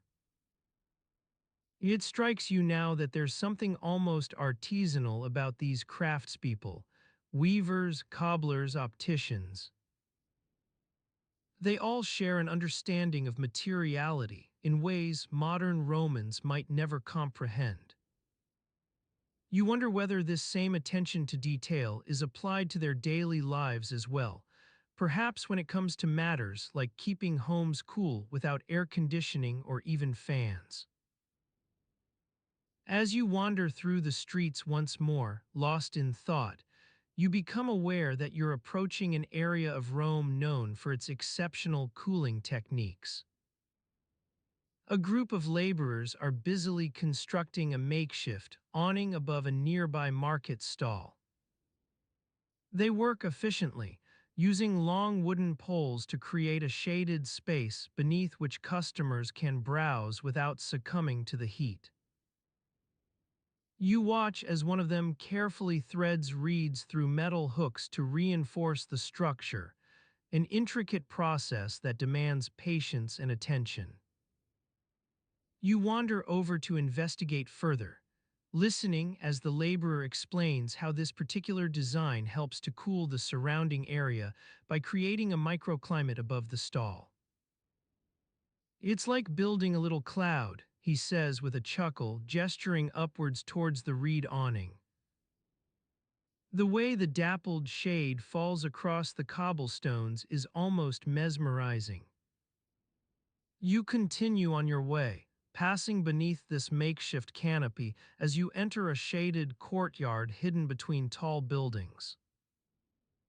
Inside, it's cool and still, almost too quiet for comfort after the bustling streets outside. A group of apprentices huddle around an elderly carpenter, listening intently as he demonstrates his craft, how to create intricate wooden latticework using nothing but hand-carved tools. The scent of fresh wood shavings wafts through the air, mingling with the faint tang of olive oil on the apprentice's hands. You watch for a while longer, transfixed by the rhythmic creaking of joints as they adjust and reassemble wooden slats into new patterns, an exercise in both precision and patience. As you step back from this cozy courtyard, your gaze falls upon Calendus once more, now working on his latest custom shoes near a shaded window. His hands move with practiced ease, threading leather strips through intricate stitching as if possessed by some hidden energy. The soft clinking of hammer against anvil seems almost like music. In the distance, you hear the sound of water being poured into clay vessels, the gentle gurgle as it's carried away in a series of wooden buckets and ladled back into cooling urns for later use. This soothing melody blends with the hum of traffic outside to create an atmosphere both peaceful and industrious at once. You pause beside Calendus, watching him work his magic on that second shoe, this one adorned with delicate metal filigree that catches the dim light like a constellation above a midnight sky. For some reason, it strikes you as essential. These intricate details are not merely for display, but also contribute to an overall cohesion between art and utility. As he raises his head from work, Calendus notices your presence by the window, or rather, feels it intuitively through the soft murmur of conversation carried on wind currents. He looks up with a hint of curiosity in his eyes, perhaps sensing you're pondering that earlier question about custom shoes. You recall now how he skillfully wove threads to form those ornate patterns, each one representing hours of patient labor, enough time spent staring at the work itself for him to feel it grow like an extension of himself. Maybe this is what artisans mean when they say their craft can transcend mere utility. You create something so exquisite that its presence in your daily life begins to change everything around it. As Calendus goes back to his stitching, lost once more in concentration on the intricate design before him, the light outside seems to soften further, a pale blue haze settling over Rome like an omen of dusk. As Calendus's fingers continue their deft dance across the loom, weaving together threads of crimson and gold into a tapestry that will eventually adorn some noble family's home, the fading light outside seems to seep into his small workshop like sand between grains of fine stone.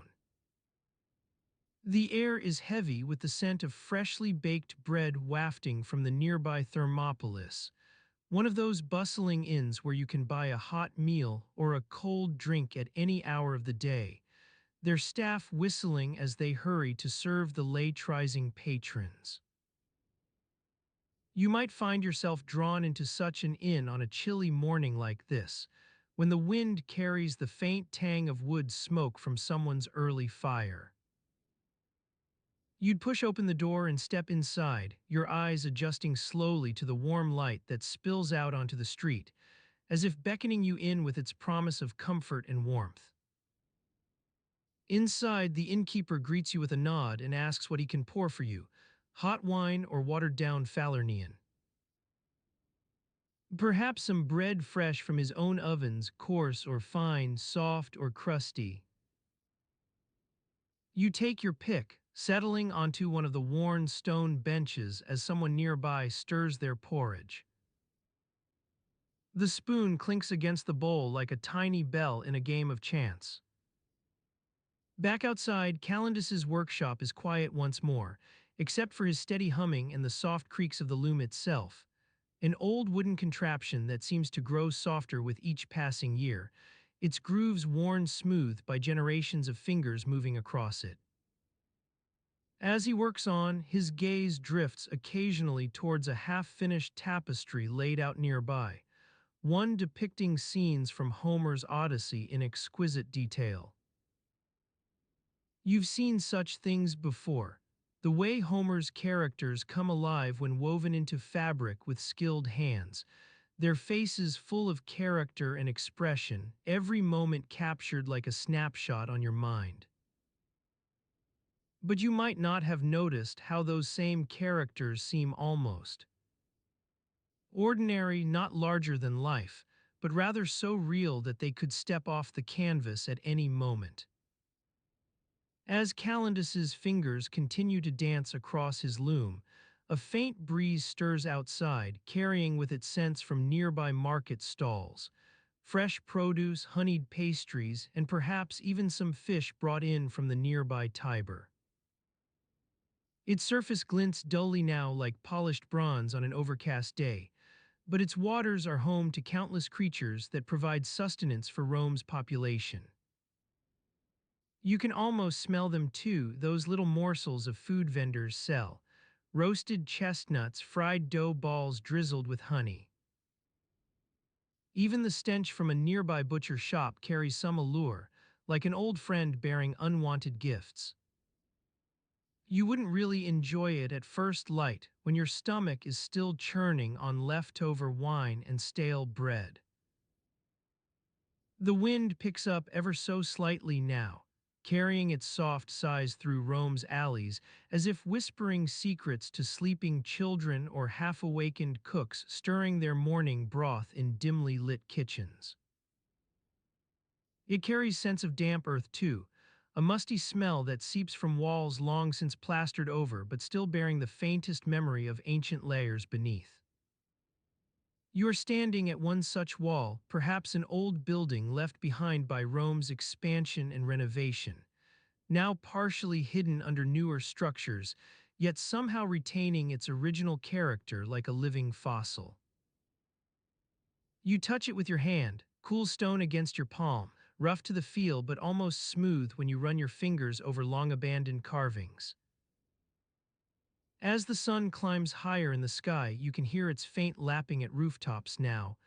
A gentle breeze stirs dust and bits of debris around you, reminding you that Rome is always changing, like some great living creature shedding skin as it grows.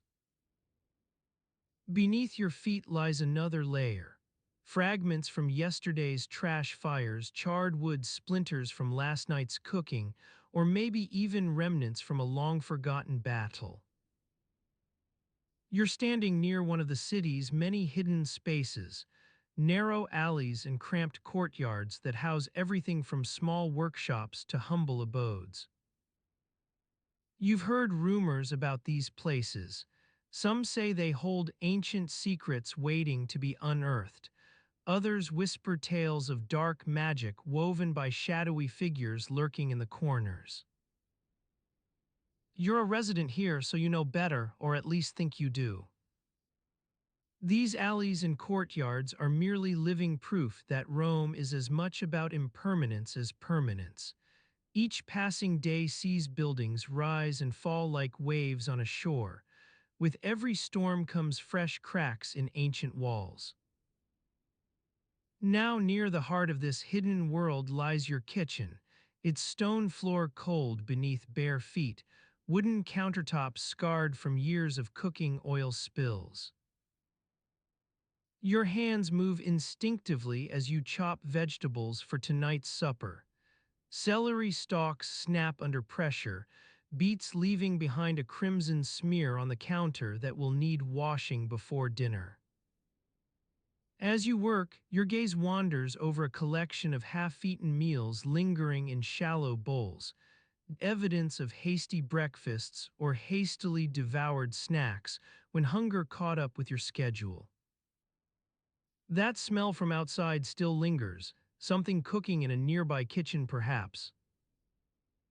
Or is it just the wind carrying scents from afar? Your hands move on, deftly mincing onions and tossing them into sizzling oil where they dissolve instantly like tiny sacrifices to the gods of taste. You breathe deep, your nose wrinkling at the familiar tang of sizzling food, a smell so intimate you almost feel it as part of yourself. You are not alone here. Cockroaches scurry for cover, seeking shelter beneath old wooden utensils or dusty jars on high shelves where they can watch with beady eyes. Their very presence speaks to the city's eternal balance between growth and decay, order and chaos, light and dark. As you attend to your cooking, a faint scratching noise echoes through the kitchen, tiny claws against stone as those unwanted guests make their bid for safety. It is almost imperceptible at first, more of a gentle tickling than an actual sound, but it grows louder with each passing moment until you finally notice and pause mid-task. A small rock lies nearby, one that will crush any creature unfortunate enough to cross your path. You grasp the stone firmly in one hand, weighing its solid weight as your eyes scan the surrounding area for signs of further intruders. As you grasp the stone firmly in one hand, weighing its solid weight as your eyes scan the surrounding area for signs of further intruders, you begin to feel a sense of unease lift from your shoulders. The sun beats down upon your back, warming the worn leather straps that hold the stone aloft, and you breathe deeply, feeling the sweat prickle at your brow. You've been tasked with washing the hands of a Roman merchant, a man who has just returned from a long journey across the Mediterranean, bringing exotic spices and fine silks to sell in the markets. You lead him to a nearby fountain, its gentle gurgling providing a soothing background hum as you begin to prepare for the task ahead. The water is cool and clear, reflecting the surrounding buildings like a mirror, and you can see the faint outlines of people moving about on the rooftops above. You run your fingers over the stone's surface once more, feeling the slight imperfections in its texture that will soon be washed clean. The merchant, his face creased with fatigue and dust, looks at you expectantly as he approaches the fountain. He's a man who has seen many things on his travels, but perhaps none so mundane yet crucial as having his hands cleaned by one of Rome's expert hand washers. You can almost hear him thinking, what other wondrous sights await me in this great city? As you glance around at your fellow hand washers standing nearby, engaged in similar tasks for their clients, the soft murmur of conversation and the occasional splash of water create a quiet symphony that fills the air. As the merchant's eyes follow yours to his own hands, he grimaces slightly, running them under his robes before holding them out to you. His skin is dry and cracked from the long journey, with tiny lines etched into its surface like the map of a well-traveled road. You take in the sight of it carefully, weighing each hand separately as if deciding which one deserves more attention first. There's something almost clinical about this process. After all, you've done it so many times before that your actions have become second nature. You fill a small bowl with water from the fountain and dip your fingers into its surface, letting them trail down to splash against each other in a gentle rhythm. The cool liquid envelops your skin as you reach out for the merchant's hand, feeling the slight tug of resistance as his arm follows yours. As you begin to wash away the dirt and grime that clings stubbornly to his fingers, he leans forward slightly, watching with interest as if fascinated by this peculiar custom. The water from the fountain is cool enough to be refreshing, but not so cold it sends shivers down your spine, just right for a warm summer's day. You take care in washing each finger separately, working gently around any particularly stubborn stains that have developed over time. The merchant seems oblivious to his own grime, lost in thought as he watches you work. Perhaps he's thinking about the deals he made along the way or rehearsing the pitches he'll make when selling his wares. As you wash and rinse each hand in turn, your movements become more fluid, almost like a dance. You're so accustomed to this task that you can do it with eyes closed, trusting your hands to guide themselves through the process without requiring any conscious thought at all. The merchant's fingers seem to respond readily enough under your gentle touch, but there are moments when his hand slips free and he has to be reminded of its presence in yours. Once both hands have been thoroughly washed and rinsed, you take care not to scrub too hard, as this can leave the skin feeling raw and tender. You use a small cloth from your belt pouch to dry them off. The soft, absorbent material feels like silk against his skin as it soaks up any remaining moisture. An odd contrast when compared with the rough stone or calloused hands that handle all manner of tasks throughout Rome. The merchant looks down at his clean hands, seemingly satisfied by this simple act. He might be thinking about how refreshing a clean pair of hands feels, particularly after a long journey where even the simplest task can become arduous without access to proper facilities. There's something almost therapeutic in having your hands washed. It's as if washing away the grime somehow cleanses more than just skin and nails.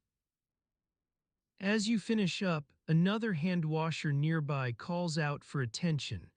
One of their clients has finally made her way over from across town. You nod a greeting to them before turning back to the merchant, who stands waiting with his arms at his sides. He's still looking slightly disheveled after his travels. There are streaks of dust on his tunic and an overall air about him that suggests he'd rather be anywhere but here right now. With your task complete, you take a moment to regard your surroundings once more. The fountain's gentle gurgling has become almost soothing in its familiarity. People continue their daily routines nearby. Children play games of tag, while adults exchange stories and gossip over cups of wine at an adjacent tavern. The air is filled with laughter and conversation as people find comfort in each other's company. As you take a step back to let the merchant prepare for his next engagement, he pauses momentarily before nodding towards you. You can almost read gratitude on his face, perhaps even a hint of relief that this tedious yet necessary task has finally been completed. He turns away then, disappearing into the bustling crowds as easily as one might enter or exit any ordinary Roman street scene. As the sun continues its slow descent beyond Rome's city walls, casting long shadows across buildings and streets alike, you're left standing by the fountain, lost in thought for a moment, watching how water flows over its stone edge like an endless chain of liquid diamonds. The gentle breeze carries scents from distant markets, fresh bread wafting through the air, roasting meats, fragrant spices. The cacophony is both overwhelming and comforting all at once. You're there, alone with your thoughts by this quiet fountain, but not for long. Another client arrives soon after, seeking a hand washer to cleanse their own hands of dirt and grime. You welcome the distraction gladly, returning to work as if nothing had ever intervened between tasks.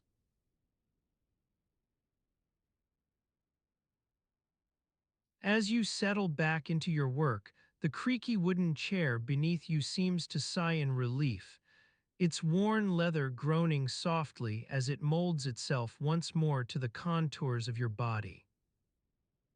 The scribe's assistant tasks that lay untouched for a moment now demand your attention again, and with a gentle scratch behind your ear, a habitual gesture born from countless hours spent scribbling away on parchment, you begin to tidy up the scattered lines of text.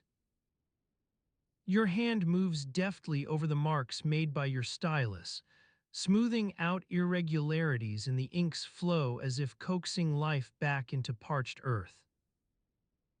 In the dim light cast by the oil lamps suspended from the ceiling, their gentle flicker dancing across the walls like a nervous flame searching for a home, you notice that one of the scribe's pens has gone missing, an oversight likely due to your own distractedness earlier. You rummage through the reed basket where pens were kept, the soft rustle of its contents against each other serving as a gentle accompaniment to your search. A faint scent wafts up from within, that distinctive pungency of dried papyrus and the tangy hint of resin still clinging to the wooden reeds.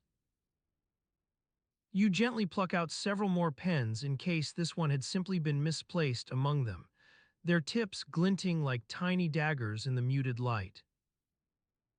A faint breeze stirs outside, the distant hum of conversation carried on its breath as people mill about in the courtyard below. The gentle swaying of a nearby lantern's chain creates an almost imperceptible creak, and you pause for a moment to listen to it, that soothing cadence weaving together with your own steady breathing. You've grown accustomed to such sounds over time, the soft murmur of conversation from other rooms within this modest domus, the distant rumble of carts on the Via Sacra, or the occasional bark of a stray dog as night falls. Your focus returns to the task at hand, re-inking your stylus and finding an adequate replacement for that missing pen. The ink flows smoothly onto its surface once more, its consistency just so between being too watery, a problem with freshly mixed inks, and caked on dryness, the result of neglect or old age. A soft pat and you're ready to continue. The hours have begun to blend together now, each task an extension of the last, a continuous loop of scribbling, pausing for water breaks, re-inking your stylus, and smoothing out uneven lines. Such is life as an assistant, not always glamorous, often tedious, but filled with small moments that accumulate into something endurable. You pause for a moment to glance around you. The scribe has stepped away briefly to consult some texts in another part of the room. In the corner, a slave quietly works on repairing a torn section of parchment. The air is heavy with dust, your fingers occasionally brushing against it as you work, but there's an understanding among those who spend their days here that such things can't be avoided. In this dimly lit space filled with the scent of paper and ink, where every movement sounds like a slow dance between silence and noise, time itself begins to lose its definition. The scribe returns to find you immersed in your work once more. Together, you both delve into the world of letters and lines without breaking stride, an unspoken understanding that allows tasks to flow seamlessly around each other. Your hand moves over the parchment with practiced ease now, each letter a small dance step executed countless times before. The ink glides across its surface like water on stone, smooth, flowing, never quite as predictable as it appears at first glance, but always ultimately under control. As night deepens and shadows creep across the room's walls, you notice that your back has begun to ache slightly from sitting in one position for so long. A gentle shift in posture helps alleviate this. A moment later, another task calls, perhaps reordering some scrolls or checking on ink supplies. Each movement is slow, deliberate. No urgency now, only a matter of getting through the work before the day truly ends. In these last moments, you can feel your eyelids beginning to droop ever so slightly as the weight of the day bears down upon you. A faint haze forms over your vision, nothing more than fatigue and perhaps a bit too much wine at dinner playing tricks on your eyesight.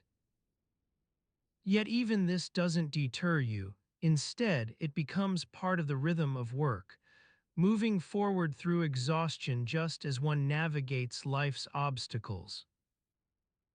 Your hand hovers above the parchment for an instant before returning to its familiar path, each movement a testament to your perseverance in these mundane tasks that form the backbone of any scribe's day.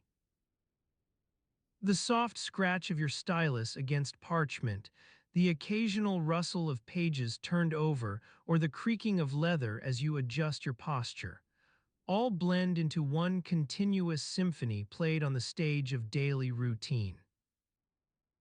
Hours pass, perhaps more than it seems, and with each stroke, line, or correction made to a text, time itself becomes less significant. Only the work matters now, only getting through this task until that one is completed. And when finally you set your stylus down for good at the end of this long day's labor, exhausted yet somehow strangely content in its own unassuming way, knowing there'll be another tomorrow with similar tasks to accomplish, but different ones as well, perhaps. The scribe approaches now, their eyes squinting slightly from fatigue. They glance over your shoulder and nod almost imperceptibly in approval of the work you've done today. Together, you both stand up slowly, a shared understanding that the day's duties are at an end, time to retire for some well-deserved rest after all these hours spent scribbling away. A final look around the room, everything has its place. Every task is complete or will be completed in due course. As you step outside into the cool of the evening, where night air and distant city sounds mingle with your footsteps, a subtle symphony that only becomes apparent when one allows themselves to truly listen, the weight of another day's work slowly lifts from your shoulders. Tomorrow brings new tasks, perhaps not as daunting as today's, but no less important in their own way. For now, though, you simply walk alongside the scribe through the dimly lit corridors of this modest domus, each step a gentle affirmation that even in the quietest moments, life is always at work, its cadence only revealed to those who listen closely enough. The sounds outside grow louder as night deepens. Distant laughter carries on the breeze, dogs bark in the distance. You glance up towards the stars beginning to twinkle above, their soft light casting a gentle glow across the rooftops of Rome. The city never truly sleeps, nor do its inhabitants, and even now, in this quiet moment between work and rest, there's always something waiting just beyond the edge of perception. Another task, another story to be told, or perhaps simply the endless ebb and flow of life itself. And with that thought, you allow your eyes to close, feeling the gentle rocking motion of sleep wash over you as night claims its own.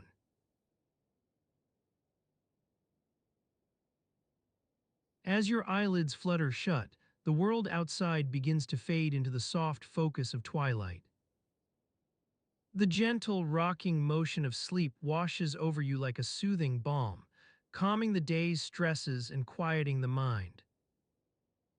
In ancient Rome, as night descended upon the city, people scurried about, finishing their daily tasks with a sense of relief that came from knowing they could soon shed the burdensome layers of the day. For many Romans, personal hygiene was not always at the forefront of their minds. In fact, it often ranked lower on the list of priorities than attending to more pressing matters.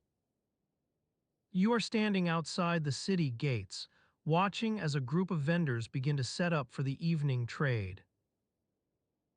Their carts and stalls overflow with an assortment of goods, fresh produce, meats, cheeses, breads, but amidst these tantalizing offerings lies something altogether less appetizing: soap.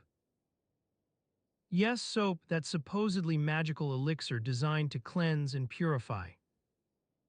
You notice a young woman, her dark hair tied back in a neat knot, carefully arranging a selection of small bars on the edge of her stall.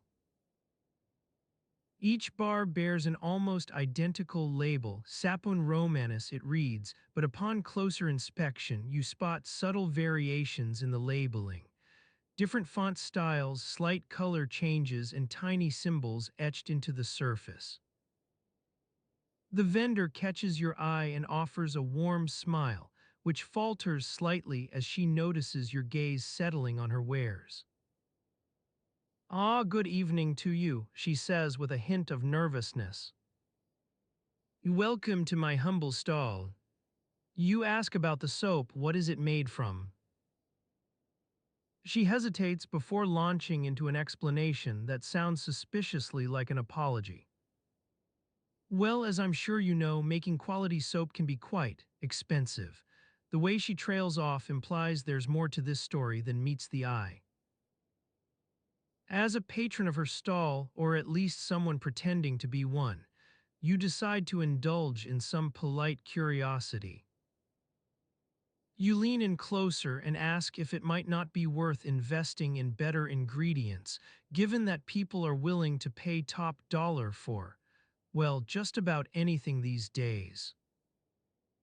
She leans back, avoiding eye contact now, and commences a hushed narrative. "You see, the problem lies with the manufacturers," she says. "They skimp on quality because it saves them money in the long run, or so they believe. And even if I did want to buy better stuff, where would I get it? It's all but impossible to find reliable suppliers who won't overcharge us." You can almost hear her thoughts racing. She thinks of the cost. She thinks of the markup that'll eat into any potential profit. And above all else, she fears being left behind by her competitors, the market itself. This is not merely a soap vendor's dilemma. It reflects an entire city's economic struggles. You stand there for what feels like hours, watching as people browse through the offerings without much enthusiasm or curiosity about their quality. It seems most prefer to rely on hearsay and half-remembered rumors rather than making informed choices. A few passers-by glance over at your conversation but fail to muster interest in getting closer. Some shoppers opt for something that's clearly too expensive. Others, cheaper alternatives they've heard are adequate. But you stand there with the vendor, stuck between indulging her narrative and simply buying some soap, not because it seems essential or wonderful, but because she really wants someone to engage with what little passion she has left. Eventually, a soft breeze stirs through the marketplace, carrying scents of fresh bread from nearby ovens. As evening descends over Rome, people begin to hurry home before nightfall. Your vendor's energy dwindles along with theirs. You glance down at the soap and wonder if you should just buy some on principle alone, or perhaps because it does genuinely seem like she needs a customer. As day succumbs to twilight, shadows grow longer across cobblestone streets, while above them clouds softly fade from brilliant blue into hues of indigo and darkening indigo blue. In this hushed atmosphere where sounds grow quieter yet somehow less oppressive, you feel yourself becoming more attuned to every gentle murmur. Distant laughter that gradually recedes, the rustle of fabric against tree limbs, or in rare instances, a whispered secret carried on the breeze. You are now moving through Rome's streets as night sets its own rhythm, quiet footsteps echoing off stone buildings and potted lights glowing softly above market stalls. These late evening walks often feel like drifting between scenes within an old tapestry, each moment blending seamlessly into another without much sense of urgency or momentum. Your thoughts wander to the soap vendor, wondering if she'd ever have the chance to taste success in her chosen profession, whether it's even possible for someone so caught up in their daily struggle. Rome itself seems like a place where life unfolds at its own pace, not according to schedules, timetables, or promises of tomorrow. As night draws near and stars begin their slow dance across the sky, you are walking through streets almost devoid of people. Street lamps cast warm shadows that stretch towards alleys yet never quite touch them. Passers-by disappear into darkness like specters vanishing from view.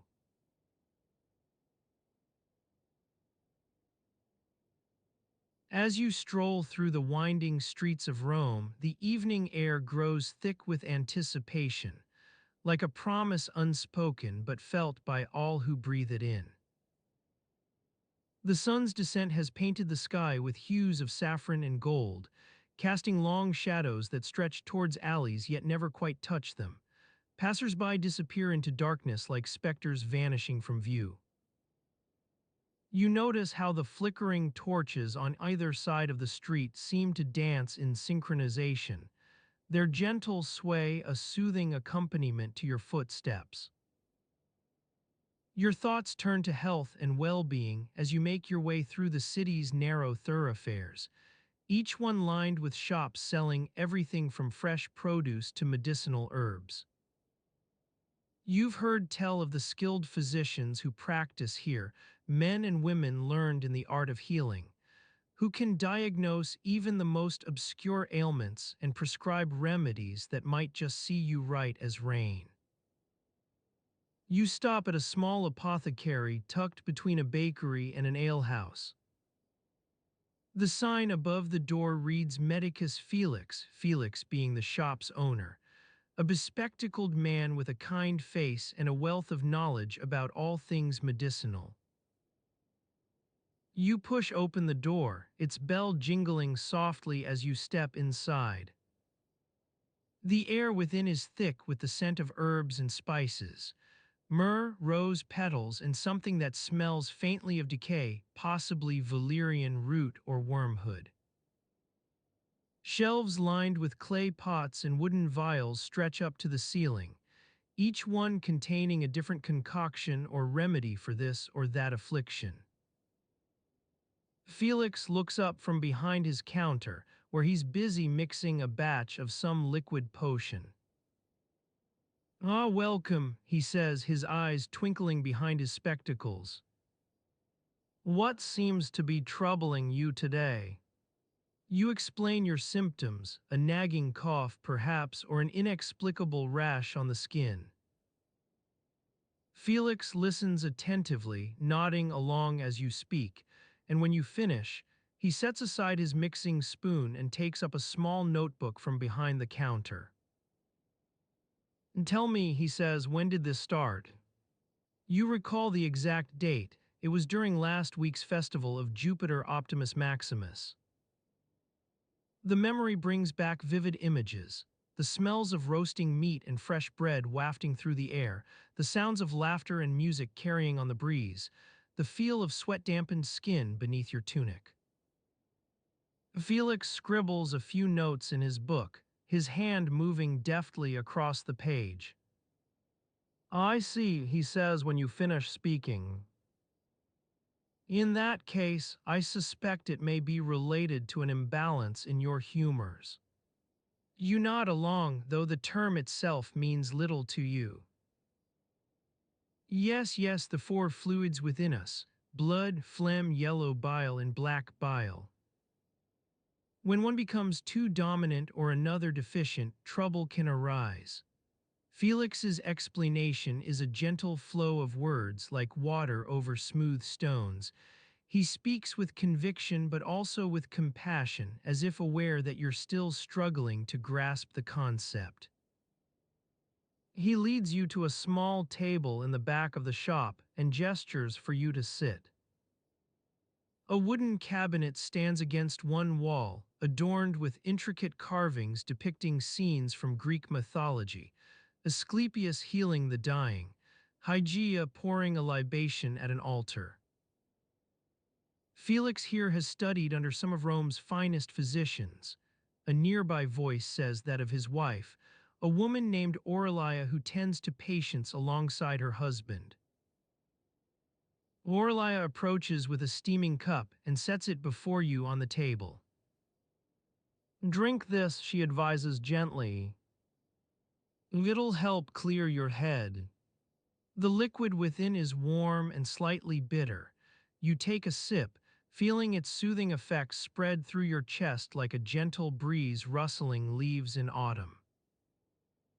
While Felix works to diagnose your affliction, or so he claims, Aurelia busies herself preparing various ointments and salves. She's a skilled herbalist in her own right, able to extract the essence of even the most potent plant medicines with ease. Her fingers move deftly as she mixes together equal parts beeswax, olive oil, and powdered rose petal. "This will help alleviate your rash," Aurelia explains, handing you a small jar filled with a fluffy white substance that resembles cotton candy in both texture and appearance. You take the jar, feeling its weight evenly distributed within. "Thank you, Madame Felix, I mean Aurelia." She smiles kindly at this mistake. "No need to be formal, just call me Aurelia. We're not ones for titles here." As Felix continues his examination, poking and prodding with an air of detached curiosity that's both reassuring and unnerving in equal measure, the sounds within the shop blend into a soothing background hum. The creaks and groans of old wooden shelves, the soft murmur of conversation between Aurelia and another customer, the occasional clang as Felix sets aside his medical instruments. A faint breeze stirs outside, carrying with it scents from nearby food stalls, roasting meats, fresh bread, perhaps a whiff of sweet pastries wafting through the air. It's as if the city itself is reminding you that life goes on, unaffected by your current predicament. People are eating, laughing, and living their lives just beyond this small apothecary. As Felix concludes his examination, making notes in his book with a satisfied nod of understanding, Aurelia leads you back to her workstation. Here, she says, handing you a small bundle wrapped in linen cloth. Within the wrapping lies something smooth and cool, an ointment made from crushed lavender petals mixed with honey and olive oil. You apply it gently to your affected skin, feeling its soothing effects spread through your skin like gentle ripples on a still pond. It's working already, Felix says, observing this development with interest. Your humors are beginning to balance out. You nod along in agreement, though the specifics of what he means remain unclear. The sensation is more important, that subtle shift from discomfort to ease, like watching clouds part to reveal a patch of blue sky. As you prepare to leave, Aurelia presses another small jar into your hand. Take this, she advises gently, for later, just in case. Within the jar lies something light and dry, what appears to be powdered chamomile flower mixed with crushed dried mint leaves. You tuck it safely away within a fold of your cloak. The shop's bell above the door jingles softly as you step back into the evening air, now grown cooler and more still. The sky is darkening, though not yet night, just that sweet spot between day and darkness when all seems quiet, expectant. You breathe deeply, feeling a sense of calm settle over your shoulders like a shawl pulled tight around your frame. Felix's remedy has already begun to work its magic. The world outside recedes from focus as you concentrate on nothing but this small moment, no worries about tomorrow or yesterday, just now.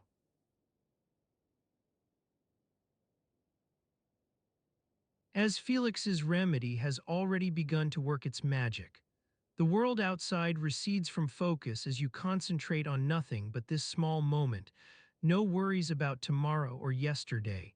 Just now, the soft lapping of water against the stone basin at your feet becomes a soothing melody that ebbs and flows with every breath. The dim light of early evening casts long shadows across the piazza, where people are beginning to stir from their daily routines, but here in this small corner, time stands still. You sit on the worn marble edge of the fountain, your fingers trailing through the cool water as you watch the ripples distort and reform with each passing moment. The gentle breeze carries the scent of baking bread wafting from a nearby Thermopolis, one of those humble establishments that dot the city, serving up simple meals to weary citizens going about their daily business. As you lose yourself in the hypnotic dance of water and stone, your thoughts wander back to the task at hand, finding fresh water. It's not as straightforward as it sounds. In ancient Rome, public fountains were not always a guarantee, especially for those living on the outskirts or in less desirable districts. Some neighborhoods had their own private wells or cisterns, but others relied on these communal sources, often with unpredictable results. You've heard tales of people being fined for overusing the fountain's waters. Some enterprising individuals even set up makeshift taps and pipes to siphon off a steady supply, leaving the less resourceful to scramble for what was left.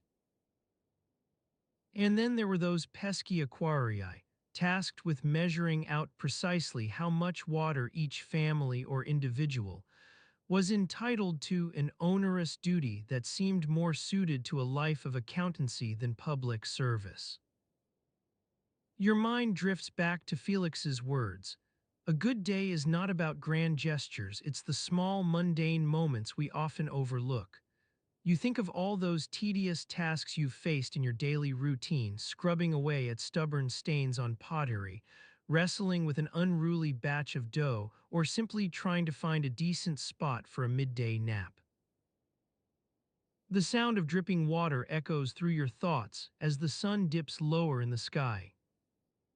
You're aware of other people around you, children playing nearby, their laughter carrying on the breeze. Older women huddled in small groups, sharing news and gossip in hushed tones, their words barely audible above the gentle hum of conversation. As the shadows grow longer and darker, a young boy comes running up to the fountain, his eyes shining with excitement. He's carrying a wooden bucket slung over one shoulder, its contents sloshing precariously as he approaches. Aqua, he calls out, brandishing his container like a trophy, proof that some other household has secured their daily quota. You watch him expertly dip the bucket into the fountain and ladle out a generous helping of cool water. For an instant, you're mesmerized by the simple act, the way light dances across ripples, the sound of liquid hitting wood, the soft thud as he sets down his burden on the edge of the basin. As the boy turns to leave, your gaze lingers on his makeshift tool, a small wooden spoon attached to a leather strap.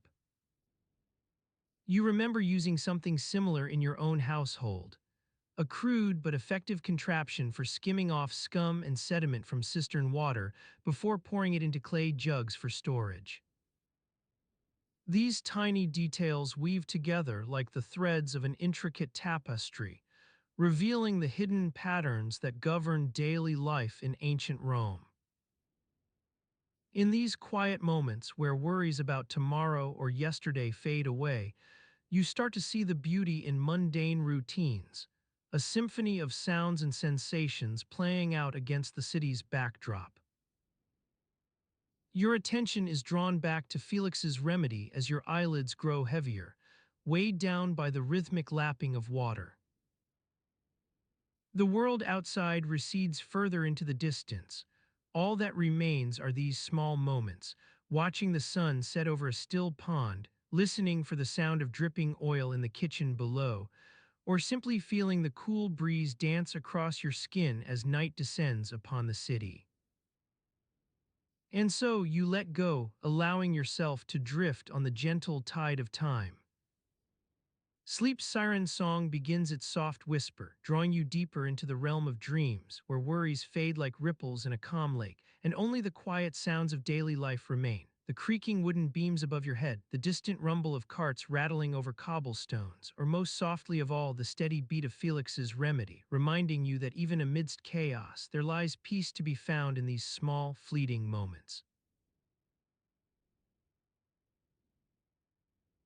As you settle deeper into Felix's remedy, your eyelids growing heavier with each gentle breath, the creaking wooden beams above seem to slow their rhythmic groan, as if echoing your own lulling descent into slumber. The distant rumble of carts continues its muffled cadence, a soothing background hum that underscores the peacefulness of this evening moment. You find yourself in the bustling streets of Rome's Suburra district, amidst the winding alleys and narrow insulae where many of the city's inhabitants dwell. It is late afternoon, and the sun casts long shadows across the cobblestones as you make your way through the crowded market stalls. The air is thick with the smells of fresh produce, ripe olives, earthy vegetables, and the sweet tang of freshly baked bread wafting from a nearby bakery. As you navigate this maze-like neighborhood, the soundscape shifts subtly. The creaking wooden beams give way to the clinking of pots and pans being washed in nearby courtyards. The scent of soap and water mingles with the smell of cooking oil as vendors begin preparing for the evening's meals. You catch glimpses of laundry flapping on clotheslines, a testament to the industriousness of these daily routines. Your destination is the home of Marcus Tullius, a humble scribe who has recently taken up residence in this part of town. His abode is nestled between two larger buildings, its entrance marked by a small wooden sign bearing his name and profession. The door creaks softly as you push it open, revealing a dimly lit interior that seems to envelop you like a warm cloak. Marcus Tullius greets you with a smile, his eyes twinkling in the soft light of an oil lamp perched on a nearby shelf. His workspace is cluttered but organized. Scrolls and papyrus sheets are stacked neatly alongside inkwells and pens, awaiting his next project. A small wooden chest sits opposite him, its lid slightly ajar as if inviting you to peer inside. "Welcome, friend," Marcus says, gesturing for you to take a seat beside him on the narrow bench that runs along one wall. "I'm afraid I've been having some trouble with my tunic today." He gestures toward his chest, where a beautiful but battered piece of cloth lies folded within. You lean forward, intrigued by this mention of stains and laundry troubles. Marcus Tullius begins to explain how he's been plagued by the most persistent discoloration, an unsightly yellow smudge that refuses to budge despite repeated attempts at removal. His frustration is evident in his sighs and tugs on his hair as he details the various remedies he's tried, from homemade concoctions of vinegar and olive oil to more exotic potions containing everything from crushed berries to ground-up shells. As you listen attentively, the sounds around you recede into the background, the distant rumble of carts grows fainter, replaced by Marcus Tullius' steady voice recounting his laundry woes. The scent of soap and water wafts through the doorway as a neighbor's servant girl passes outside with an armload of fresh linens. Marcus pauses in his tale to glance at you, seeking advice or commiseration from your listening ear. His eyes seem to bore into yours for a moment before returning to their thoughtful gaze, lost in contemplation of this stain that has become the bane of his existence. You sense a deep connection between him and his tunic. It's more than just an article of clothing. It represents status, dignity, and even perhaps a measure of pride. As you sit there with Marcus Tullius, enveloped by the dim light and the soft hum of conversation from outside, time seems to slow. The world around becomes quieter, carts cease their rattling over cobblestones. Vendors pack up for the day, and laundry lines grow still as people begin preparing for evening prayers. Marcus Tullius leans back in his chair, a faraway look on his face as he continues to ponder the mystery of this stain. His eyes seem lost in thought, as if trying to unravel the threads that have led him to this point, frustrated but not defeated by this tiny problem. The stillness around you is almost palpable. It's a moment suspended between wakefulness and sleep, where worries fade like ripples on water. In the silence, your mind begins to wander back to Felix's remedy, how its soothing presence drew you in, calming the troubled waters of thought. As Marcus Tullius' story lingers in your memory, you realize that even amidst the mundane routines of daily life, there lies peace to be found, in the quiet moments spent with others, in the gentle sounds of a city settling into evening, and perhaps, just possibly, within the intricate patterns of stained fabric. Your thoughts meander back to Felix's workshop, where candles burn low, casting shadows on his shelves lined with tiny vials containing mysterious remedies. The air is thick with scents, herbs for healing, perfumes for pleasure, and maybe even a few secret concoctions hidden away from prying eyes. Your gaze falls upon the small wooden stool beside him, adorned with an elegant inlaid design of leaves, almost as if beckoning you to sit once more amidst the soothing stillness. You feel yourself becoming heavier, sinking deeper into this tranquil scene. Felix's remedy has begun its soft whisper again, drawing you closer toward slumber. Your breaths grow slower and softer, your eyelids growing heavier with each passing moment.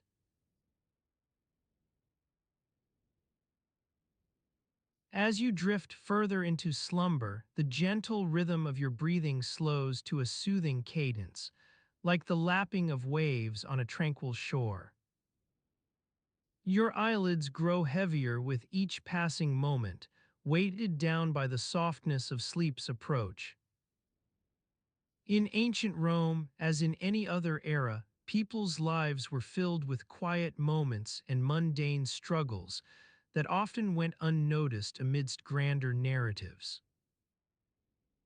Imagine yourself standing in the doorway of an insula, a typical Roman apartment building, where the air is thick with the scent of cooking oil and baking bread wafting from the nearby Thermopolis. The sound of wooden spoons clinking against clay pots echoes through the narrow corridor as you make your way towards the home of a family struggling to keep their domicile free from unwanted pests. The walls of this insula are adorned with faded murals depicting mythological creatures and deities, their once vibrant colors now muted by time and dust.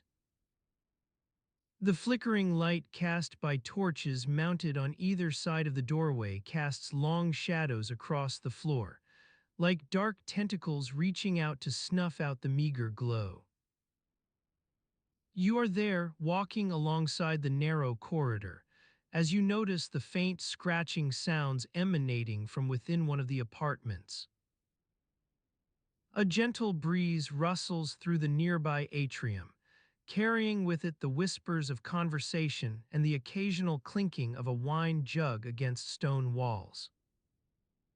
The air is heavy with the scent of blooming flowers, their fragrance mingling with the acrid smell of coal smoke carried on the wind. You pause outside an apartment door, hearing the scratching sounds grow louder as you press your ear against the worn wooden surface. A faint rustling echoes through the narrow opening between the door and its frame. It's a sign that insects have made their home within these walls. You feel a pang of familiarity with this struggle. Who hasn't battled unwelcome pests in their own homes, no matter how humble or grand? You notice the worn stone beneath your feet is cool to the touch, its surface etched with faint scratches from countless footsteps and forgotten conversations. The dim light above you casts long shadows across the walls as the torches flicker, casting an eerie glow on the scene unfolding before you. As you observe this ordinary yet weary scene, a gentle breeze stirs through the atrium outside, rustling leaves on potted plants and sending small twigs dancing in its wake. The wind carries with it whispers of conversation from nearby homes, hushed tones discussing everything from market prices to gossip about neighbors' latest doings. You are here, standing at this threshold, as you ponder how your own ancestors dealt with such mundane struggles so many centuries ago. How did they manage the unending battle against insects and grime in their daily lives? The soft scratching sounds within the apartment grow louder still, drawing you further into a world where time moves slowly, like the drips of water from an overflowing vase. A nearby voice calls out to someone inside, Gaius. Veni, come here. A young boy's muffled response echoes through the narrow corridor. Pater, father, as he stumbles towards his father with a worn wooden bucket in hand. You watch as Gaius carefully pours vinegar and water into the bucket, its pungent aroma mingling with the scent of baking bread from nearby. As you observe this scene unfolding before you, your eyelids begin to droop further still.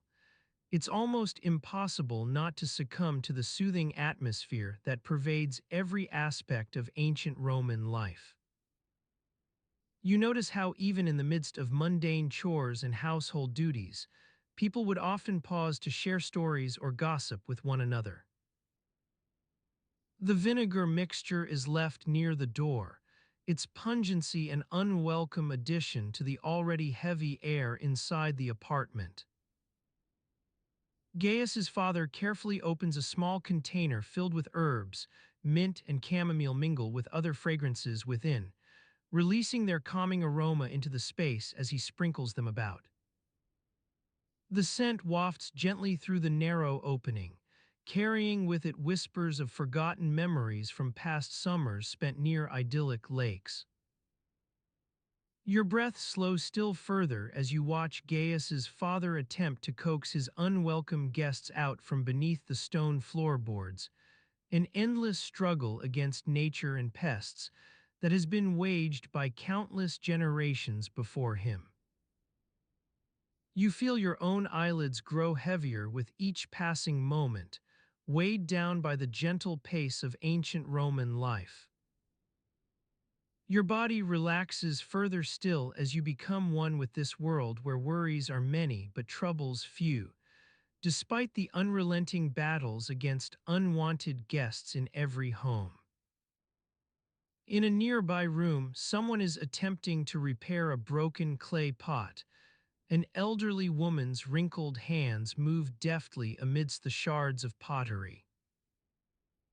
She sets aside her work for a moment to pour herself a small cup of wine from a nearby amphora, its contents reflecting like dark liquid pools in the soft light.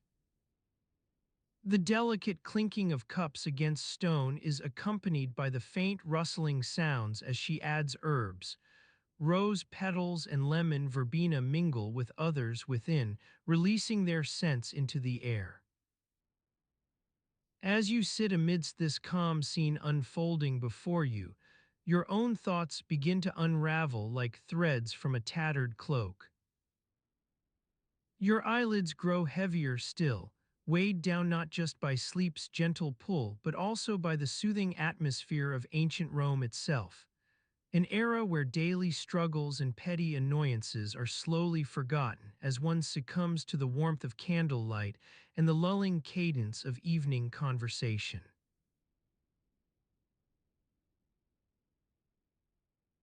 As you settle into the stillness of the evening, the world outside your window begins to fade away, like a watercolor painting left too long in the sun. The sounds of ancient Rome, the clanging of hammers on metal, the chatter of merchants and traders grow fainter, until all that's audible is the gentle lapping of the nearby Tiber against its banks. You find yourself transported to a humble workshop nestled between two larger buildings, where a young apprentice named Lucius spends his days learning the art of blacksmithing from his master. The air inside is thick with the smell of hot metal and sweat, a pungent mix that clings to everything it touches like a bad habit. As you watch, Lucius begins to stir from his afternoon nap, stretching his lanky frame on the narrow pallet tucked into one corner of the workshop. He yawns widely, showing off crooked teeth in need of attention, and swings his legs over the side of the bed, planting his feet firmly on the cool stone floor. The first thing he does is reach for a piece of cloth hanging from a hook near the door, a rough towel woven from coarse wool that's been used one too many times to be considered clean.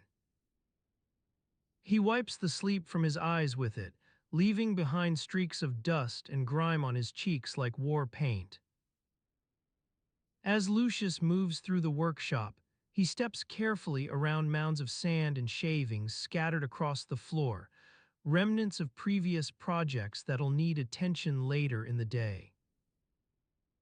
The only light comes from a small window high above the door, filtering down a narrow beam of pale yellowish sunlight that dances across the room like a hesitant ghost. The master blacksmith, old Marcus, is already up and about, his gruff voice bellowing through the workshop as he works on a piece for a local merchant. Lucius knows better than to interrupt him now, not when there's still work to be done before nightfall. He heads straight for the small table near the back of the room, where breakfast is usually laid out. The remains from this morning's meal are still scattered across the surface. Stale bread, scraps of cold meat, and a few olives left over from last week's harvest. Lucius helps himself to whatever he can find that won't spoil too quickly, a piece of bread here, an olive there as he makes his way back out into the main work area. Marcus is just finishing up with a particularly stubborn piece of metal, hammering away at it with all the finesse of a bear trying to crack open a nut. The clang clang clang echoes off the walls, each blow sending shivers through Lucius's thin frame as he watches from across the room. When Marcus finally steps back to admire his handiwork, a crude but serviceable tool that'll likely be used for years to come in some small corner of Rome, Lucius seizes the opportunity to ask about their day's tasks. "Master, what do you have planned for me today?" he asks, trying to sound confident despite the butterflies doing flips inside his stomach. Marcus eyes him over the rim of a well-worn tunic, taking a moment to deliberate before responding in that low rumble of his voice. "We've got several orders to fill some nails for a local carpenter, a set of horseshoes for the city stables, and I think it's time you started working on your own piece." A simple plowshare should be just within reach.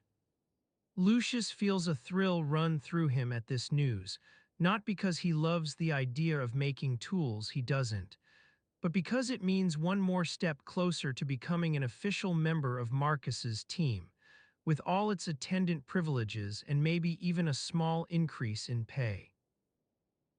For now, though, his attention is focused on getting started. He carefully selects a piece of metal from the pile stacked near the fire pit, something called Roman steel, which he knows will be difficult to work but ultimately yield the best results. As he takes it over to the anvil for shaping, Marcus watches with a critical eye. "Remember what I taught you about tempering," he growls by way of reminder, "or that metal'll shatter in your hands like glass." Lucius nods solemnly, not because he's been paying attention, he hasn't, but because his master is watching. He begins the process with a hesitant tap-tap on the anvil's surface using his trusty hammer, feeling a slight tremble run up through the handle as it meets metal. It's slow going at first, each blow requiring maximum effort to produce even the slightest change in shape or form. Sweat breaks out across Lucius's forehead and upper lip as he works, making everything feel slippery beneath his fingers like an overripe peach. The sounds of their workshop blend together around him, Marcus grunting with effort on a particularly stubborn piece, the occasional clang from some other blacksmith down the street competing for dominance. Even the muffled laughter drifting in through the open window, it's all just background noise now, mere accompaniment to Lucius's labored breathing.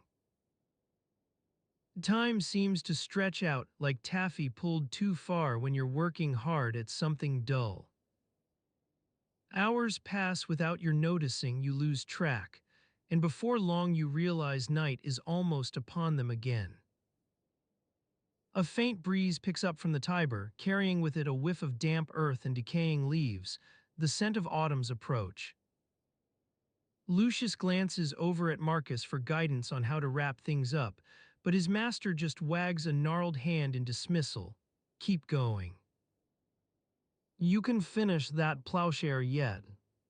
The room has begun to darken around them now, shadows deepening as candles are lit, and the flickering flames cast eerie silhouettes across walls. Flickers of candlelight dance like fireflies outside, making every movement seem slightly jerky, a little out of sync with reality. As Lucius works on, trying not to worry too much about meeting Marcus's expectations, or at least pretending he doesn't, his eyelids begin their slow slide toward sleep once more. The sounds and smells around him blend together in an unsettling harmony that draws you deeper into slumber, past the threshold of consciousness, where rational thought dissolves like mist in morning sunlight. You feel yourself drifting away from your body, carried by a tide of drowsiness as gentle as any summer breeze. Your thoughts grow cloudy, hard to grasp or make sense of. Everything becomes softer and more muted, colors fading into grays, textures losing their definition. In this dreamlike state, you're aware only that Lucius's hammer is still ringing out across the room, a steady heartbeat in an otherwise quiet world where darkness gathers at every corner.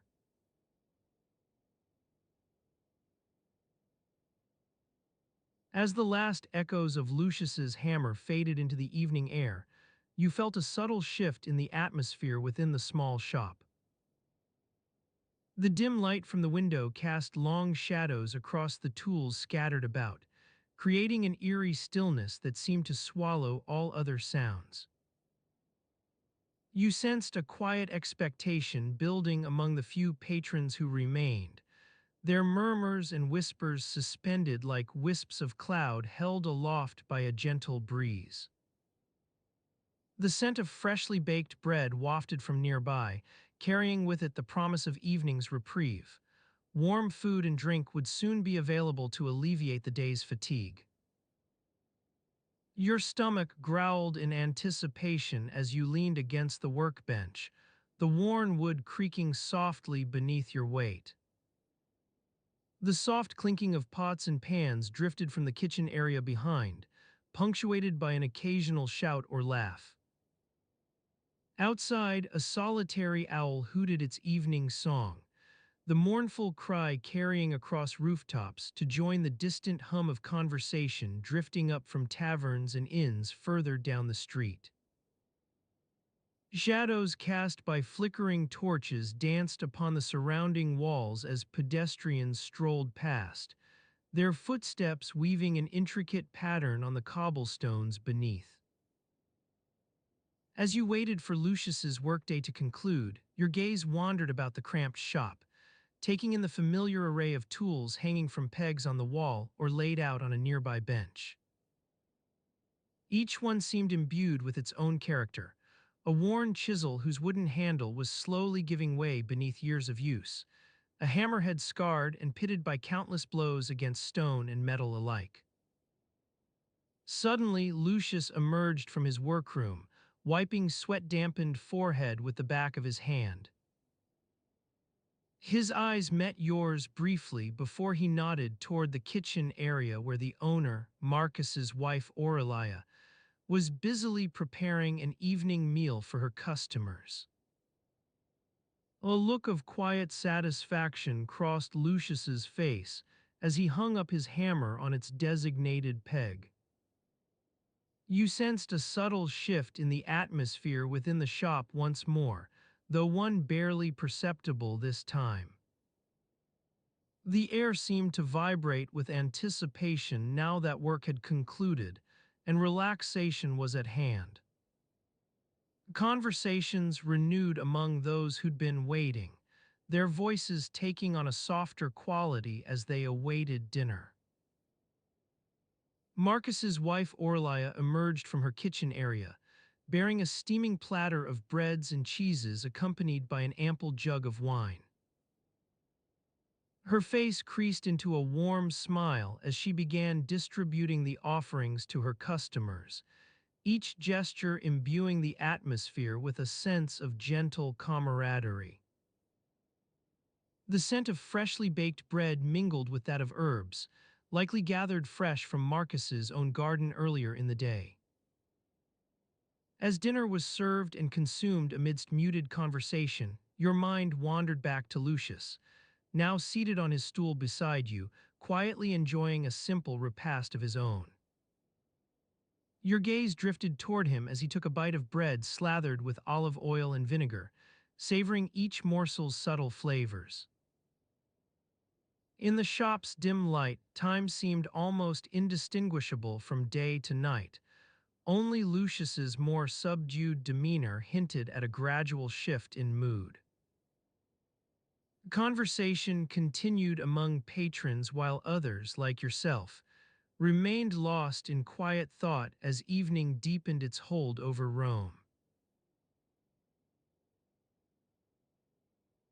As evening deepened its hold over Rome, the air grew thick with the scent of roasting chestnuts and baking bread wafting from nearby ovens. You are walking through a narrow alleyway, your sandals making soft crunching sounds on the dusty cobblestones beneath your feet. The flickering torches that line the walls cast long shadows across the ground, like dark fingers reaching out to snuff out the last remnants of daylight. You pass by a group of people huddled around a makeshift stall selling woven reeds and papyrus scrolls.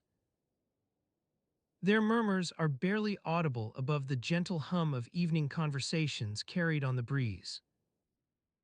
The vendor's hands move deftly as he demonstrates his latest creations, each one more intricately designed than the last. As you continue your stroll, the soundscape shifts to include the clanging of pots and pans from a nearby kitchen, where cooks are preparing for the night's meals. The smell of sizzling meat carries on the wind, mingling with the sweet aroma of fresh herbs planted in window boxes along the alleyway walls. Your stomach growls softly at the prospect of dinner. You turn into a larger square and the sounds become more complex. Hawkers calling out their wares, children playing tag among the pillars, the creaking of wooden market stalls as they sway gently in the evening breeze. In the distance, you hear the low rumble of drums from a nearby temple, where priests are performing an evening ritual. Your footsteps carry you toward a small workshop tucked away between two larger buildings. The sign above the door reads Tape Factum, the place where tapes are made. A soft light spills out onto the street as you approach, illuminating a figure bent over a workbench, surrounded by scraps of cloth and an assortment of sticky plant extracts. You push open the creaky door and step inside. The air within is thick with the scent of resin and linseed oil. Your eyes adjust to the dim light, and you see the vendor's apprentice, Lucius, carefully weaving a fine thread from a mixture of beeswax and pine tar. He glances up as you enter, offering a brief smile before returning his attention to the task at hand. "Welcome," he says quietly, not looking away from his work. "We're making tape for tonight's market. Would you like some?" You take a seat on a nearby stool, watching Lucius expertly weave the thread into small rolls of fabric. The process is slow and meditative, with each strand carefully tied to its neighbor using delicate fingers. "The threads we use are made from plant sap," Lucius explains, not looking up from his work. "We boil them down until they're sticky enough for weaving." You notice a series of shallow dishes filled with various extracts, some clear, others cloudy or dark brown. Lucius catches your eye and leans in slightly. "Each one has its own unique properties," he whispers, gesturing toward the different colors. "Some are more prone to drying out than others. We must blend them carefully to achieve just the right consistency." As you watch, a customer arrives at the workshop door, an elderly woman carrying a small basket of fresh herbs and looking around with interest. "Good evening," she says softly, not startling Lucius in his absorbed state. "I'm here for some tape for my daughter's wedding veil." Lucius nods without lifting his gaze from the thread he's weaving.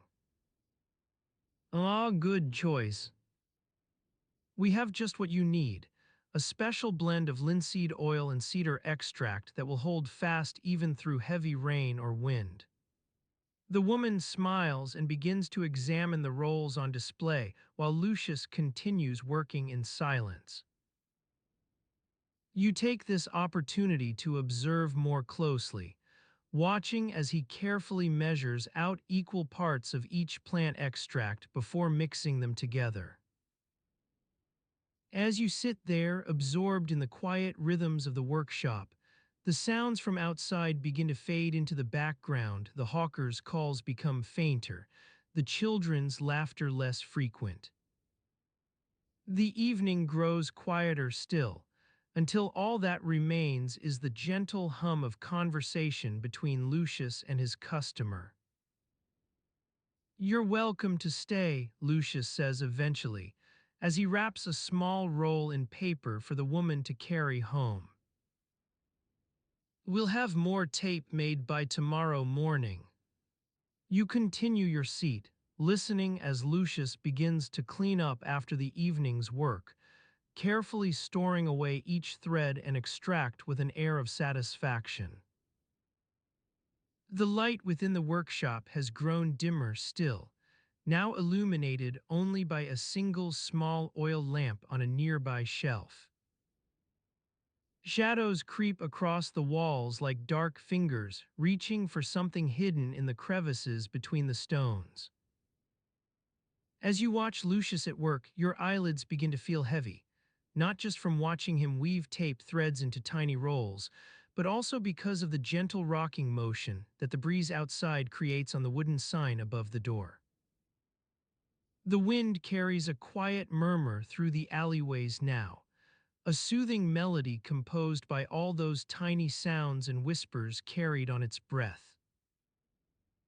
Your thoughts grow distant, lost in thought like Lucius' own focus as he continues his quiet work, threading fine strands of sap together into small rolls for unknown hands to use at markets, homes, or perhaps even some grand celebration tonight. You become one with the slow rhythm of the workshop, listening as your breathing slows and becomes synchronized with the soft ticking sound from outside.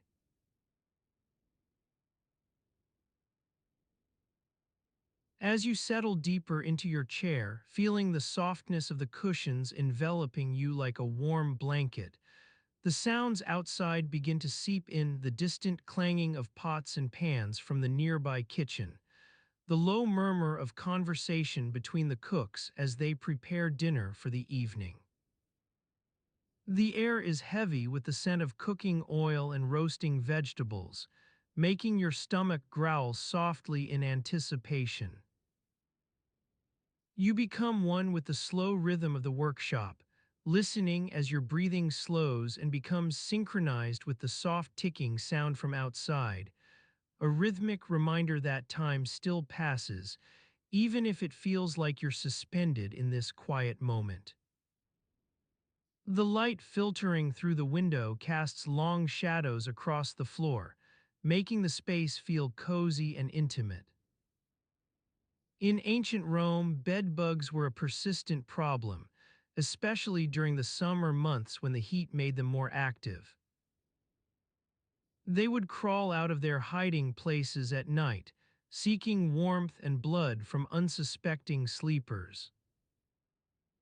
The Romans had a few tricks up their sleeves to deal with these pesky insects. Some used herbs like mint or chamomile to repel them, while others employed clever contraptions like bed frames made of wooden latticework that allowed for good airflow. You imagine yourself walking through the narrow streets of Rome, carrying a small basket filled with dried flowers and herbs. The air is thick with the smells of cooking and waste disposal, but amidst this chaos, you spot a group of women gathered around a stall selling all manner of herbal remedies. They're chatting animatedly about their latest concoctions. Some claim to cure everything from indigestion to baldness. As you browse through the offerings, your fingers brush against small bunches of dried mint and chamomile. The vendor notices your interest, and begins to regale you with stories of her great-grandmother's recipe for a bedbug-repelling potion made from these very same herbs. You listen intently as she explains how the essential oils in the plants can help ward off those pesky insects. The sun beats down on your head, making you feel drowsy despite the vibrant scene around you. You take a seat at one of the nearby market stalls, watching as customers haggle over prices and quality of goods. The smell of fresh bread wafts through the air, enticing you with its warmth and comfort. Back in your own home, you find yourself lying on a soft mattress made from layers of straw and wool. A gentle breeze stirs outside, causing the shutters to creak softly as they rock back and forth. You feel a faint itching sensation on your skin, just a small patch of bedbugs that manage to escape their usual hiding places. You recall hearing about a clever device designed by some enterprising Roman inventor, essentially a wooden box with tiny holes drilled into it, allowing for air circulation while keeping the bugs out. It's said to be an effective solution, but also quite expensive and only available in select areas of the city. As you drift off into daydreams, your mind wanders back to the women at the herbal stall. They were discussing a particularly innovative way to repel bedbugs using crushed seeds from a local plant called saponaria. The vendor claimed it had remarkable results, but her enthusiasm was tempered by a warning about its potential side effects on skin and hair. The gentle rocking of your head against the pillow begins to lull you into deeper relaxation. You feel your eyelids growing heavy, like two weights tied together with a thread that slowly unravels as sleep takes over. Outside, night has begun to fall. A soft darkness settles across the rooftops, casting long shadows across the streets. The bedbug problem in ancient Rome was never fully solved, but it did lead to some interesting innovations and adaptations. One writer of the time even noted that wealthy households often employed special servants whose sole duty was to inspect bedding daily for signs of infestation, a task both tedious and thankless. As you slip into your own little world of dreams, the sounds around you grow softer still. The clanging pots fade away, replaced by the distant hooting of owls outside your window. You feel yourself sinking deeper into the mattress, surrounded by the quiet murmur of nighttime Rome, a city that never truly slept. Your breathing slows to match the gentle rocking motion of the shutters, and with each exhalation you release more tension, letting go of worries about bed bugs and other mundane concerns. Your mind becomes lighter, freer from distractions as it floats on a sea of quiet contentment. As the night wears on, the shadows outside grow longer and darker, but inside your bedroom all is calm. The room seems to shrink in size, becoming smaller and more intimate with each passing moment. You feel yourself shrinking along with it, losing track of time as you settle deeper into this peaceful world. The soft ticking sound from outside grows louder still, until it's almost a constant heartbeat that keeps pace with your own slowing pulse. Your body begins to relax further, letting go of all remaining tension. Your muscles release their hold on the mattress, and you sink inwards, enveloped by the softness of your bedding. As sleep claims you, your dreams begin to take shape around the themes of bed bugs and herbal remedies, a world where pests are repelled with natural potions and clever devices. The shadows outside grow darker still, but inside your bedroom all is quiet. Even the bed bugs seem to be sleeping peacefully alongside you. As the night wears on and the shadows outside grow darker still, You feel a gentle lullaby of sounds carried on the wind.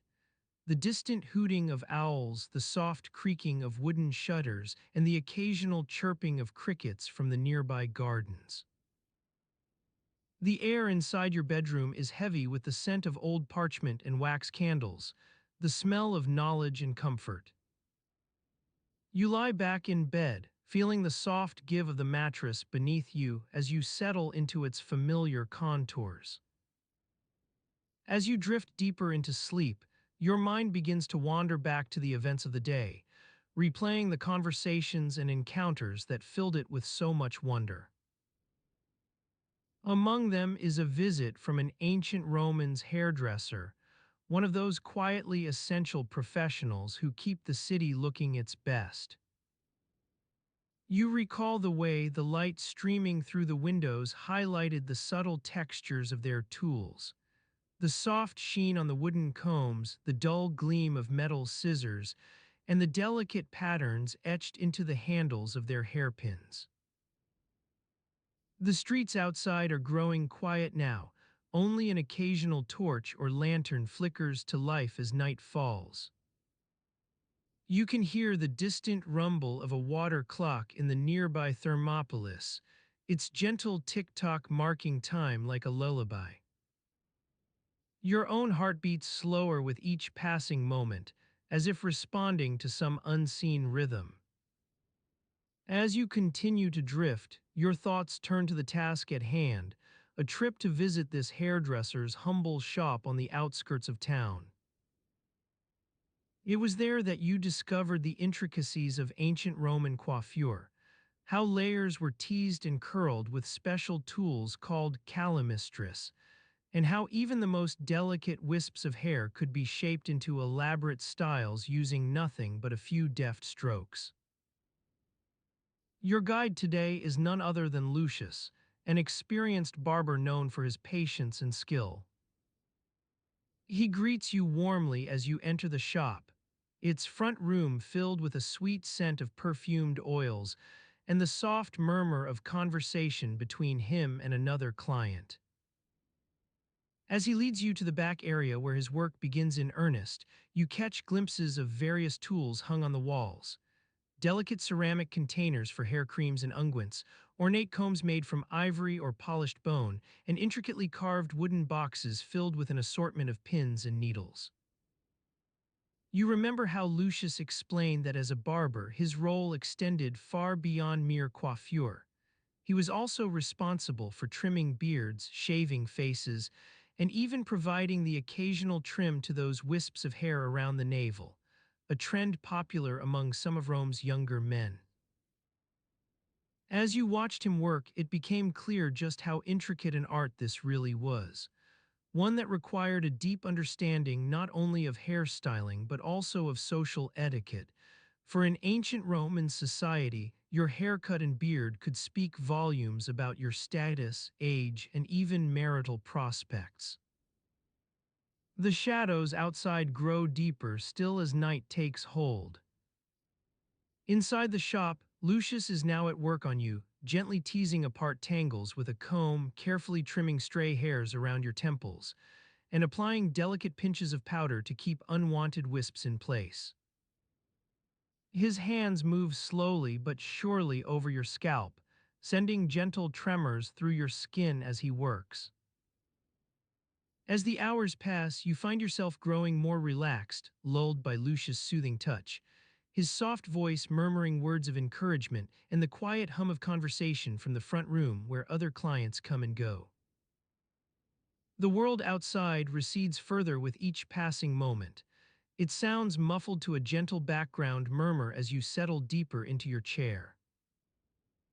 You recall now that Lucius mentioned something about an especially tricky client, one who insisted on sporting an outlandish style, complete with towering curls and a wild tangle of beard. This individual's name is whispered among the barber community in hushed tones. Gaius, a certain Roman knight known for his outrageous flair and unwavering dedication to fashions past their prime. As Lucius works on you, He pauses occasionally to chat with other clients or offer advice on matters both mundane, how best to keep one's hair from growing too long and serious, the art of styling a beard so as not to appear unkempt.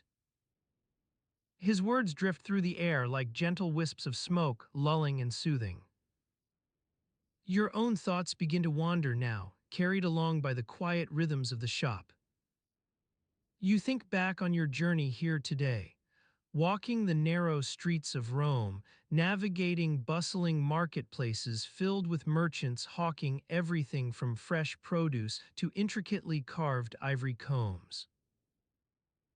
Every so often you'd catch a glimpse of Lucius' sign, an elegant wooden placard adorned with a stylized image of scissors and a few well-placed curls.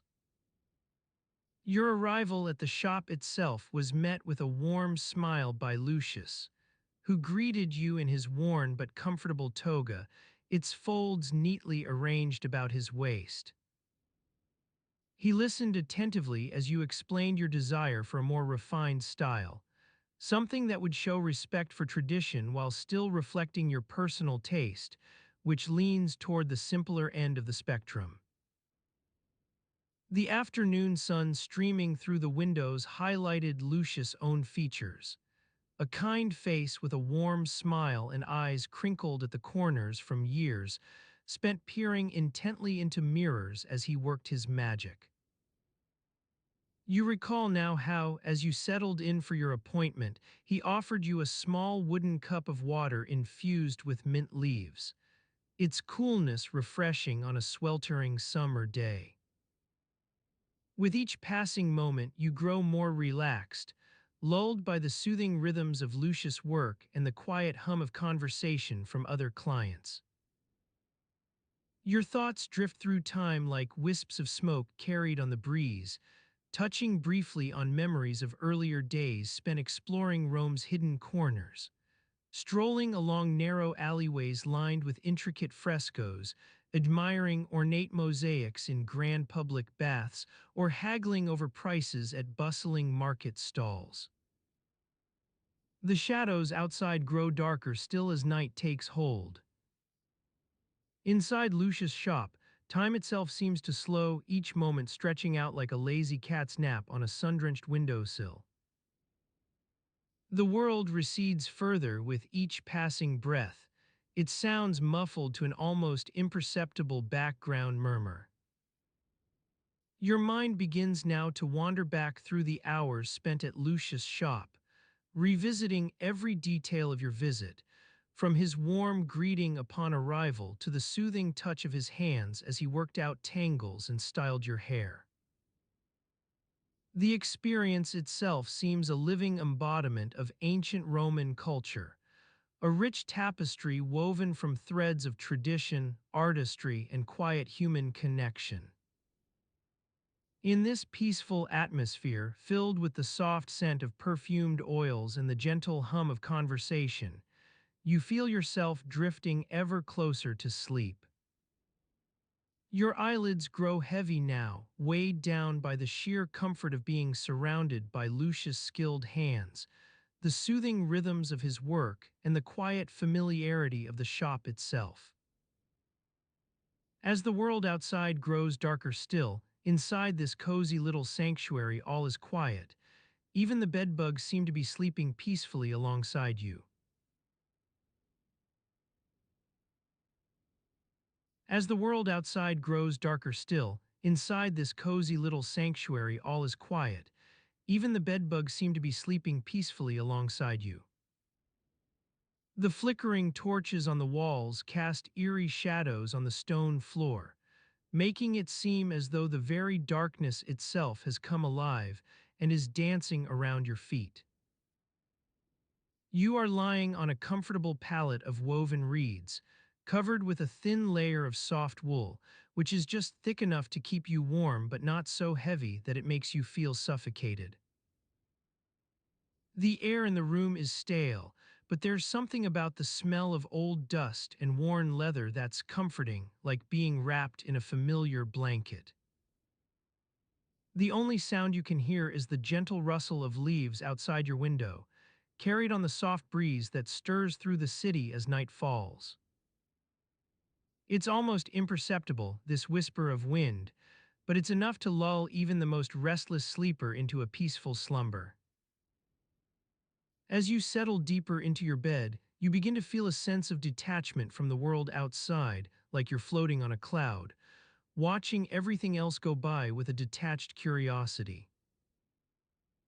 Your mind starts to wander back to all those Roman sandals you've been studying, the way they were designed for walking short distances around the city, but utterly ill-suited for any kind of long-distance hiking or even just a leisurely stroll through the countryside.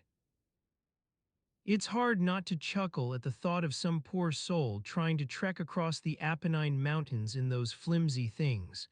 The leather would crack and split from the very first step, leaving their feet blistered and bruised. And yet, for all their shortcomings, Roman sandals were still a staple of everyday life in ancient Rome. Worn by everyone from merchants to senators, they were an essential part of any respectable outfit.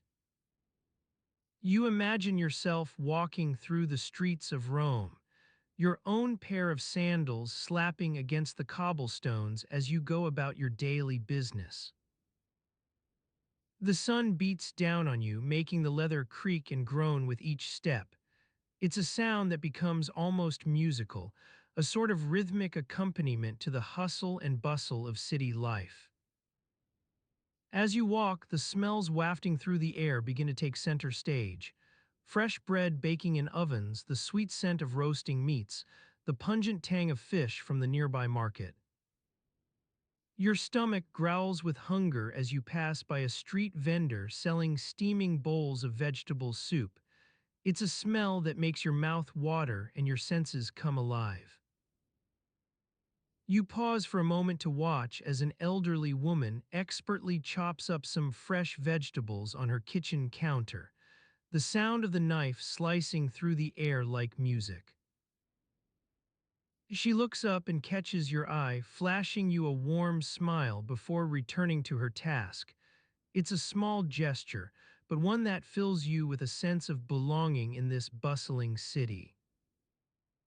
As the night wears on, the streets begin to empty out, merchants pack up their stalls, vendors fold up their wares, and the last remnants of daylight disappear into the darkness. The stars come out overhead, twinkling like diamonds scattered across the velvet blackness of the sky. You continue your walk, lost in thought as you wander through the deserted city streets. Eventually, you find yourself at the foot of a small hill, one that rises up gently from the surrounding landscape, covered with olive trees and scrubby bushes. It's not exactly a challenging climb, but it does require a certain amount of effort to reach the top, especially if you're wearing those flimsy Roman sandals. You start to make your way up the hill, using the rough stone walls as handholds to pull yourself higher. The sandal leather creaks and groans with each step, protesting its inadequacy for this sort of activity. You can feel the sweat beading on your forehead, mixing with the dust from the trail to create a faint haze around you. It's not exactly an unpleasant sensation.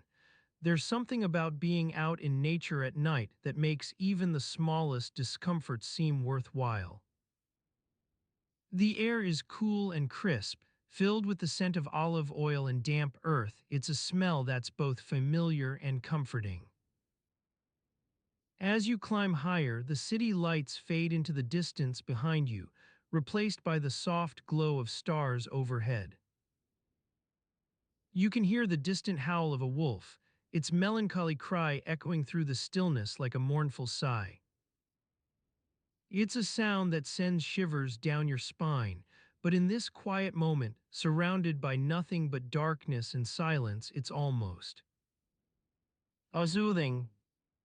You finally reach the top of the hill, where you find a small shrine dedicated to some long-forgotten deity, one whose name is lost to history, but who is still revered enough to have their own little temple. The structure itself is tiny, no more than 5 feet tall and half as wide, but it's solidly built from rough-hewn stone blocks that seem to blend seamlessly into the surrounding landscape. You wander around the shrine, feeling a sense of reverence wash over you despite not being entirely sure what or whom you're supposed to be worshipping. The air is thick with dust and cobwebs hang like tapestries across the entrance. It's a place that time seems to have forgotten, left behind in some long-forgotten era. As you stand there, lost in thought, you start to notice something strange. Despite being an ancient relic from another age, this little shrine still holds onto one of those Roman sandals. It's been stuck here for who knows how long. Maybe it was left by a careless pilgrim, or perhaps it's just been forgotten amidst the dust and cobwebs. The sandal itself is worn smooth in places, with intricate patterns etched into the leather like tiny hieroglyphics. You can almost imagine the owner wearing them on some long-forgotten journey, maybe even trekking through those treacherous Apennine mountains. It's a small but poignant reminder that even though our clothes and shoes may change over time, we still share so many of the same fundamental needs and desires with our ancient ancestors. You sit down at the base of the shrine, surrounded by shadows cast from the flickering torches nearby. It's almost like being in a cave. The silence is oppressive but peaceful, broken only by the occasional hoot of an owl or the distant rumble of thunder on the horizon. You feel yourself starting to relax, letting go of your worries and concerns as you settle into this quiet moment. As you sit there lost in thought, time starts to warp and blur. It's hard to tell whether hours have passed or just minutes. The world outside seems to fade away, leaving only the gentle rustle of leaves and the distant cry of a nightbird to remind you that even amidst all this stillness, life is still unfolding somewhere out there. You feel your eyelids starting to droop. It's almost as though gravity itself has taken hold, pulling you down into the darkness. Your head nods forward, resting on your knees as you succumb to sleep, surrounded by nothing but shadows and silence. The last thing you remember is the soft crunch of gravel beneath your sandals, echoing through the stillness like a distant memory from another lifetime.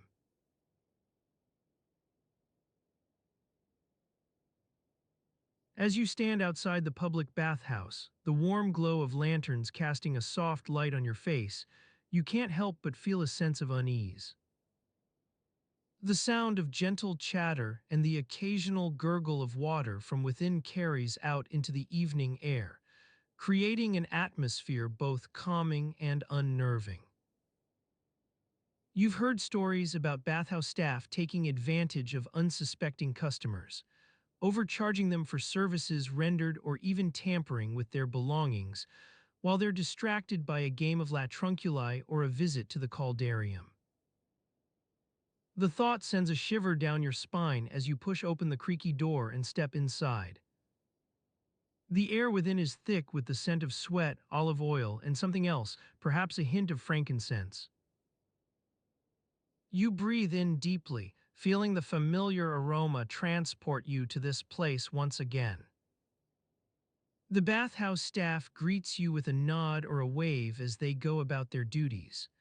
One man scrubs away at a large cauldron, another sweeps the floor with a broom made from what looks like coarse straw. You make your way through the entrance hall, your eyes adjusting to the warm light that seems to emanate from every corner. You notice the faint sheen on the walls, where the plaster has been applied and smoothed over countless times.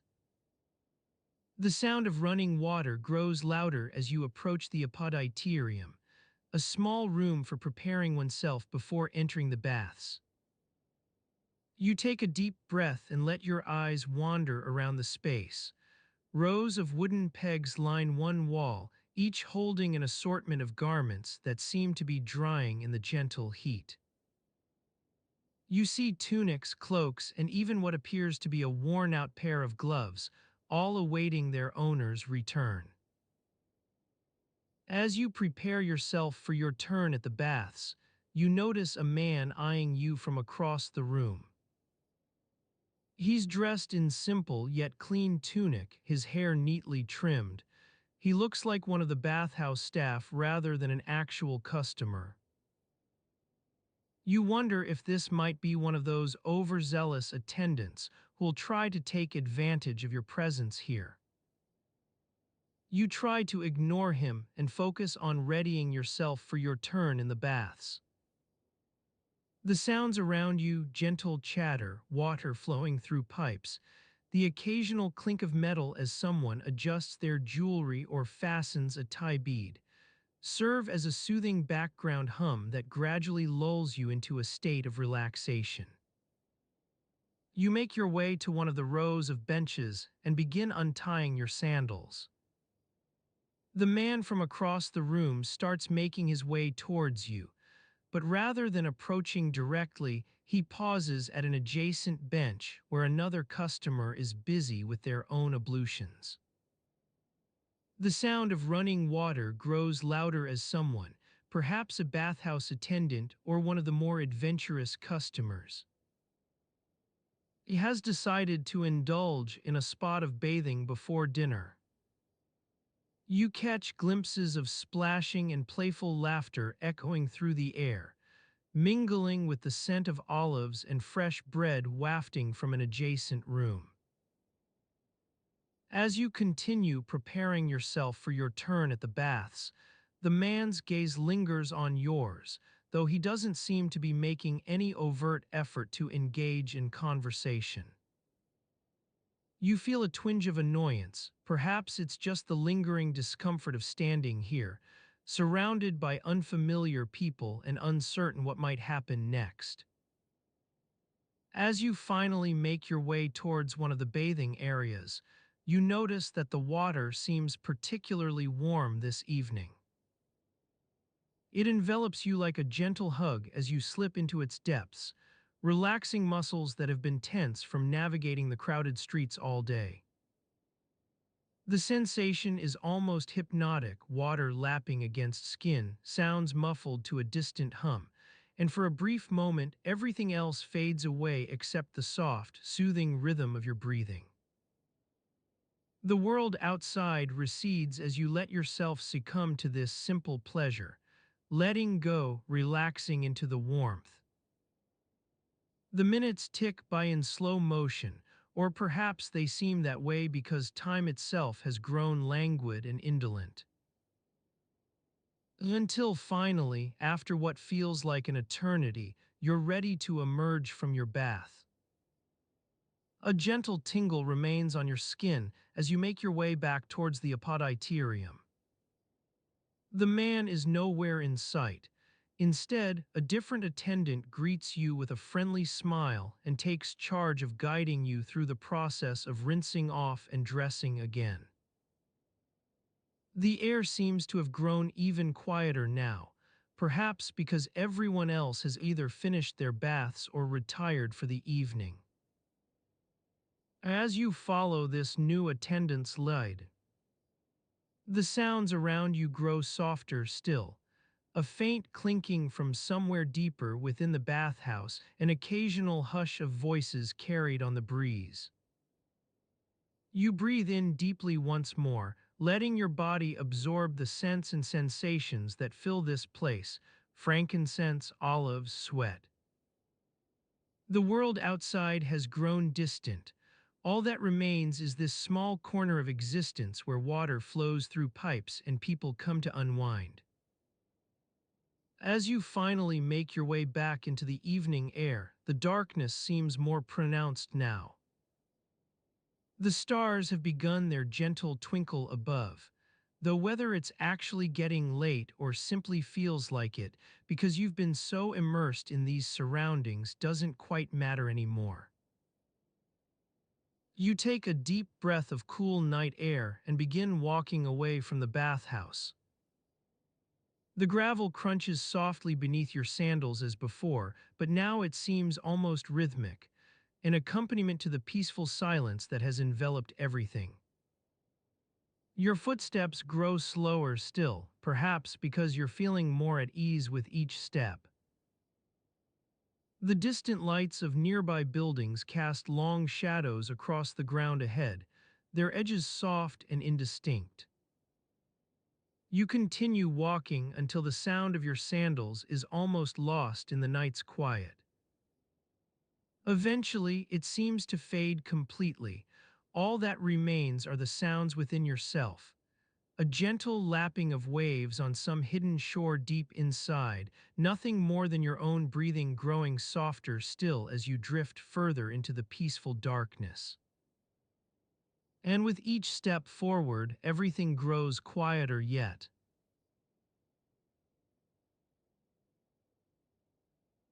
As you walk through the quiet streets of Rome, the warm glow of oil lamps flickering on either side of your path creates a sense of peacefulness that has been building all day. The air is still and calm, carrying only the faintest hint of smoke from last night's fires. You can hear the distant rumble of water flowing through the aqueducts, but it's muffled by the darkness. You've had a long day, one filled with all the mundane tasks that make up everyday life in ancient Rome. The sun rose early, casting an orange glow over your small kitchen as you began to prepare breakfast for yourself and your family. You remember the smell of freshly baked bread wafting from the nearby bakery, enticing you with its sweet aroma. As you walk through the streets, the sound of footsteps echoes off the buildings around you. The pavement is made of worn stone, polished smooth by generations of feet passing over it. You can feel the slight dip in the road where a storm drain has been dug out, and the faint scent of damp earth rises up to greet your nose. You've come home from market with a basket slung over one arm filled with all manner of goods, fresh vegetables, dried fruits, and a few scraps of meat for tonight's dinner. The weight of it presses against your side as you climb the stairs to your apartment above the bakery. You can hear the gentle hum of conversation drifting up from below, where the baker is no doubt entertaining his customers with stories of the day's events. As you enter your apartment, the warm light spills out across the floor, illuminating the dust motes dancing in the air. The room is small and cozy, with a low ceiling that makes you feel like you're stepping into a cave. You set down your basket on the table, running your hand over the surface to make sure it's clear of any crumbs or spills. You've got a few tasks left for tonight before bed, tidying up the kitchen, perhaps making some final adjustments to tomorrow's schedule. But first, you need to deal with the mice that have been getting into your pantry.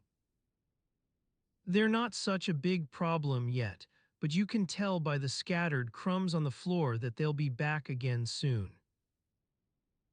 You begin to sweep the floor, trying to get as much of the debris out from under the table as possible. The broom is old and worn, its bristles loose in places where they've been damaged over time. You have to use a bit more force than you'd like just to get it through the dirt. As you work, you notice that your hands are starting to feel stiff and sore from all the scrubbing and sweeping of the day. Your fingers ache with fatigue, but you press on, trying not to let it slow you down. You're almost done now, just a few more sweeps before you can put everything away. The pantry itself is a small room attached to your kitchen, cramped and dark except for a single window high up in one corner that lets in a sliver of light during the day. The air inside is stale and musty from years of stored food and drink. You've tried to keep it clean by storing things on shelves instead of directly on the floor, but you know it's only a matter of time before the mice find their way in again. You make your way over to the pantry now, broom slung over one arm as you carefully navigate the narrow passageway. The smell inside is overpowering. Old bread and decaying vegetables mingle with the musky scent of stored grains. You try not to wrinkle up your nose as you peer around for signs of the mice. As it turns out, they've been busy while you were away today. Crumbs and spills are scattered all over the floor, some of them leading straight into small holes in the walls that must be their entry points. You sigh inwardly, this is going to take a bit longer than you thought. You begin to make your way through the room, sweeping up crumbs and tidying as much as possible while trying not to disturb any hidden nests or pathways. The air inside seems colder now, the darkness seeming to press in on all sides like a physical presence. You can feel the weight of it bearing down on you as you work. Your hands move slowly over the dusty surfaces, making sure everything is just so before moving on to the next task. Your fingers brush against small obstacles, an empty jug here, a discarded coin there. The room seems cluttered with more than just food and drink. You feel like you're wading through a sea of tiny imperfections. The dust rising from your movements makes your eyes itch and water. You can almost hear the soft rustle of fabric as mice scurry back into hiding at each disturbance, their nervous chirps muffled by the dusty air itself. The very thought sends shivers down your spine. No wonder you hate dealing with these pests. After what feels like an eternity, you're finally done cleaning up the pantry and sweeping away all signs of the latest infestation. You step back into the kitchen, feeling a bit more relaxed now that this particular task is out of the way.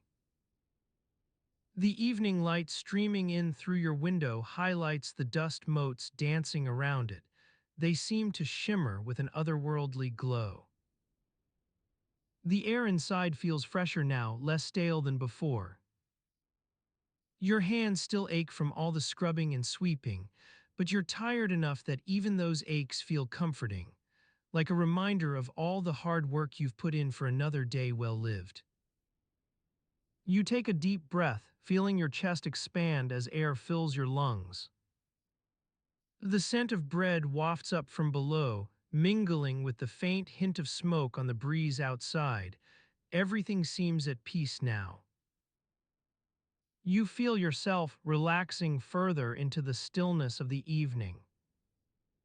And slowly begin to make your way over to the couch by the window. As you sit down, your eyes start to droop shut, weighed down by fatigue and a sense that it's almost time for bed. The world outside recedes from view as your eyelids grow heavy with sleep. You feel yourself slipping into dreams now, slow, gentle waves of darkness lapping over the surface of reality. Your breathing slows even further as you settle deeper into slumber. As your breaths grow slower and more measured, you find yourself transported to a sun-drenched workshop on the outskirts of Rome. The air is thick with the scent of clay and smoke, carrying the whispers of ancient traditions. You are now an apprentice for a Roman potter named Lucius. His hands, worn smooth by years of handling wet earth, guide yours as he demonstrates the art of shaping vessels from raw terra cotta. The sound of his gentle voice soothes you, like the lapping of waves against a summer shore. Lucius's workshop is a cozy space, cluttered with half-finished pots and scraps of discarded clay. Shelves made of rough-hewn wood line the walls, stacked haphazardly with jars of glaze, bags of coarse sand, and bundles of worn twine. The air is heavy with dust, which stirs lazily in the faint breeze carrying the scent of nearby olives. You watch as Lucius expertly shapes a small amphora, his hands moving with practiced ease. His fingers seem to know exactly where to apply pressure, coaxing the clay into submission without breaking its delicate form. The sound of scratching and scraping fills the air as he works, accompanied by an occasional muttered curse when a particularly stubborn lump refuses to yield. As you observe Lucius's skilled hands at work, your own attempts at crafting pottery seem laughable in comparison.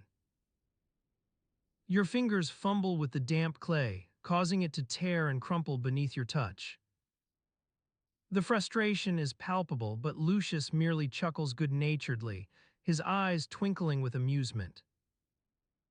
"It's okay, young one," he says soothingly, taking your hands gently in his own. "Pottery is not about force, it's about finesse. You must feel the clay, understand its rhythms and textures." He leads you through a series of gentle exercises, guiding your fingers to coax life from the unyielding earth.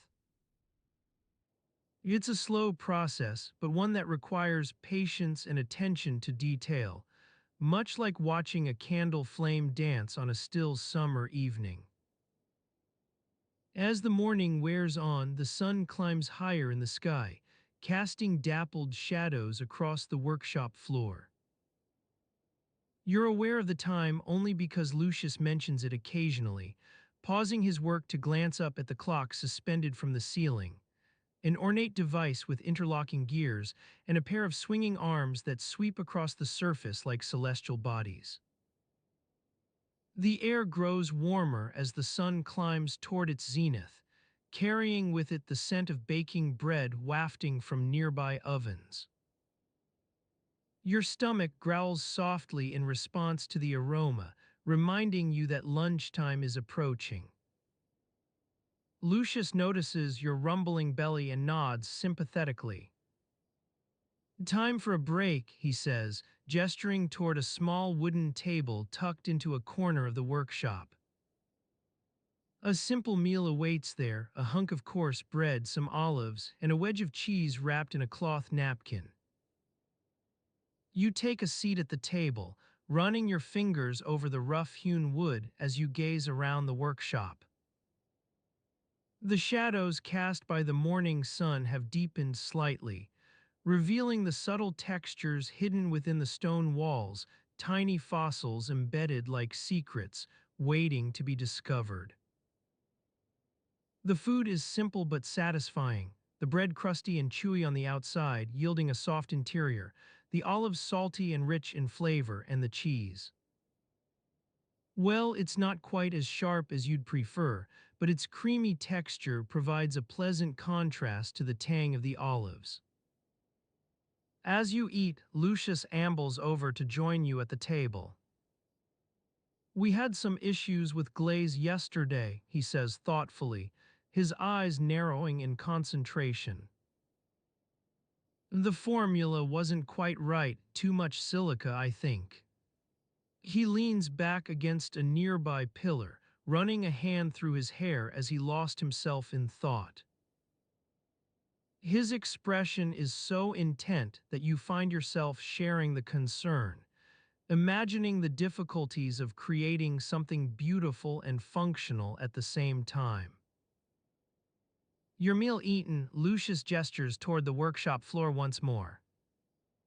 "Time to get back to work," he says with a gentle smile. "Today's goal, create 3 small jars for a new client, simple ones, but still requiring attention to detail." You return to your station beside Lucius, fingers dusted with clay as you settle into the task at hand. The sound of scratching and scraping begins anew, accompanied by an occasional soft groan from the clay itself. As the hours pass, the sun reaches its peak in the sky directly overhead now, casting a warm glow across the workshop floor. Shadows recede to their darkest depths, only to reappear as Lucius expertly shapes each vessel into being. The air thickens with dust, settling on your skin like an imperceptible fine powder. You breathe it in, feeling the coarseness tickle your nostrils and throat, a subtle reminder of the earthy textures that surround you. Your fingers move slowly but surely as you work beside Lucius, gradually mastering the delicate art of shaping clay into useful vessels. Though progress is slow, each piece takes shape beneath your hands with an almost gentle elegance. In this quiet workshop, surrounded by dust and clay, time itself seems to stretch out like a tapestry, woven from threads of sweat-drenched skin, damp, earthy scents, and the patient sounds of creation taking form. In this quiet workshop, surrounded by dust and clay, time itself seems to stretch out like a tapestry, woven from threads of sweat-drenched skin, damp, earthy scents, and the patient sounds of creation taking form. The warm glow of candles flickers on the walls as the potter's hands move with deliberate slowness, shaping a vessel that will soon hold liquid, solid, or perhaps both. The scent of wet clay rises from the ground beneath your feet, rich and loamy, like forest floors after spring rains. Water drips slowly into puddles around you, each drop creating a tiny ripple in the stillness before sinking silently into its own little pool. You stand at an angle to the potter's wheel, allowing yourself to be drawn gently towards it as if by some unseen thread, not too close, yet near enough to sense the tension building within him. It is an ancient gesture, almost a dance, one that speaks of generations spent watching, learning, and passing on traditions like delicate clay between skilled hands. A fragment of song drifts through the air from somewhere beyond the workshop's door. Soft phrases in Greek or Etruscan, voices hushed as if carrying forbidden secrets. You don't quite catch the lyrics but absorb their soothing melody instead, letting it entwine itself with the pungent scent of clay and the rhythmic creaking of wooden tools on leather thongs. Beyond this haven lies a different world, one where lost pedestrians stumble through narrow alleys in search of something, anything to eat or drink. They hurry past each other, often unaware of your own small presence within these walls as you focus inward upon the quiet artistry before you. The potter's hands move now with greater urgency. His breathing deepens and slows once more into a peaceful cadence. Fingers deftly shape an indentation, precise, yet yielding to the softness beneath them, coaxing forth from raw material something that will soon be both functional and beautiful.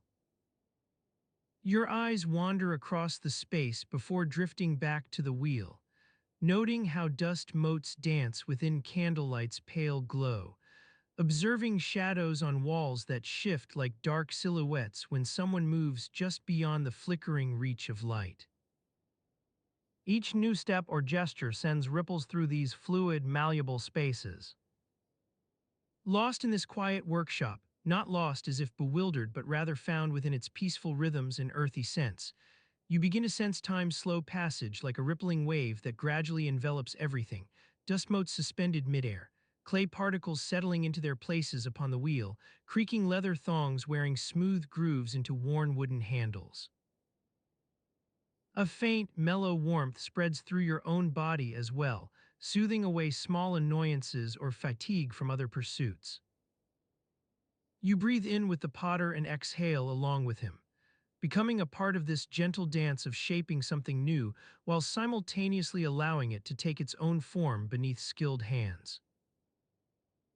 Within these shared moments, there is no concept of urgency, only an ever-unfolding sequence of tasks, each one building upon another like layers within that same tapestry. Your thoughts unfold with the potter's hands as they shape and reshape, until finally yielding a vessel worthy of being used to hold water or wine for the gods. Now your own footsteps grow heavier on this earthen floor, echoing slightly off nearby pottery stacked haphazardly amidst shadows cast by flickering candles. In response, you slow down, not consciously so, but rather because your body is allowing itself to be drawn towards a deeper calm that has nothing to do with destination and everything to do with the present moment. It's only when you notice the faint scent of roasting meats carried on the breeze from somewhere beyond this alleyway that reality intrudes, reminding you there are other lives unfolding outside these walls, where hunger, fatigue, and uncertainty vie for dominance over quieter pursuits. For now, though, let those cares recede as your own footsteps slow to match the gentle rhythms within this workshop.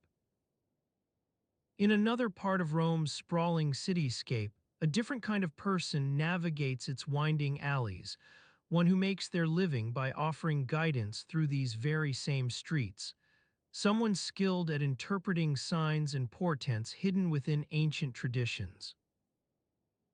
As they move with purpose among the bustling crowds, you catch glimpses of their worn leather satchels slung over an arm or tucked away beneath a cloak. Their footsteps are not as slow nor deliberate as your own, yet in every step there's an underlying sense of knowing, almost as if each new path unfolded before them like the intricate thread within that tapestry earlier. The air thickens with the scent of cooking fires and roasting meats carried on by passers-by, reminding you of countless other people rushing to find sustenance or shelter from Rome's unpredictable climate. Still, within this world where portents and omens guide every decision, even among those who would not outwardly acknowledge their influence, there lies a certain quiet strength. This is the domain of one skilled in reading ancient symbols hidden upon buildings' facades, interpreting whispers carried on wind that signal change or warning, knowing which days to plant what seeds according to celestial alignments. These are but two tiny threads within Rome's vast tapestry, intertwined and interwoven with countless other lives, each pursuing their own quiet purposes. As your eyes refocus, you notice a narrow alleyway stretching off into darkness ahead of you, beckoning with promises both alluring and mysterious. It is in these winding alleys where the scent of roasting meats grows stronger still, drawing pedestrians who hasten through shadows cast by flickering torches to claim what little they can find. Some, lost within labyrinthine passages or uncertain about their path forward, stumble, occasionally colliding with others moving in haste towards unknown destinations. You've witnessed such incidents before, but now you're aware of each movement, almost as if the slow rhythms within that workshop have seeped into your being and merged with the fluid world outside. Your own footsteps grow lighter once more, slower now to match this unfolding scene, weaving its way through crowds moving like an unending river. You recall those initial moments when you stood near the potter's wheel, watching him shape clay, his hands deftly manipulating raw material into something new yet familiar at the same time. Within this shared experience lies a simple truth about daily life in ancient Rome, one where both beauty and uncertainty unfold simultaneously like an ever-evolving tapestry. As night begins to fall across Rome, casting long shadows that stretch out into darkness, your own journey becomes part of this greater narrative, slow-paced yet dynamic, full of the mundane routines that keep civilizations thriving alongside quieter moments when mystery seeps in. You've walked alongside artisans shaping clay and portents guiding their steps, now joining an endless procession through winding alleys where life unfolds like a constantly evolving, ever-changing river. The stars above begin to twinkle as darkness gathers, reminding you of countless other lives within Rome's vast expanse, each one quietly contributing its own unique thread towards the intricate tapestry that is ancient Roman civilization. As this night deepens and with it your own weariness from these many small observations, sleep begins to call. Your eyelids grow heavy, breathing slows down even further until almost imperceptible, a gentle echo of the potter's calm rhythm within those quiet workshop moments earlier. You're suspended now between worlds, aware yet detached as if watching an ongoing scene play out before you without truly being part of it anymore. As slumber envelops, your thoughts linger on these winding alleys where both uncertainty and mystery reside, their very essence like the delicate threads that interweave within Rome's ever-unfolding tapestry. As you drift further into slumber, your mind begins to wander back through the winding alleys of ancient Rome, where mystery and uncertainty entwined like delicate threads in a rich tapestry. The soft murmur of evening conversations carried on the breeze, now replaced with an almost imperceptible sigh as the city's inhabitants succumbed to the allure of sleep. In this twilight realm, you find yourself standing before one of Rome's numerous public toilets, those humble structures that dot the landscape like forgotten islands in a sea of marble and stone. The scent of fresh herbs wafts through the air, mingling with the acrid tang of urine and the faintly metallic whiff of old metalwork. You take a deep breath, savoring the complex bouquet as you step into the cool darkness within.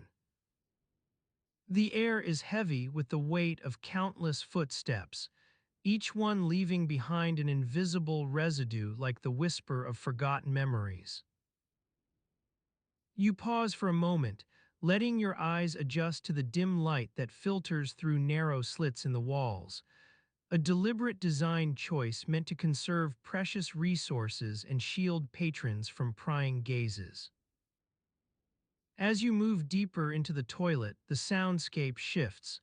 The soft lapping of water against stone gives way to the gentle clinking of metal on wood.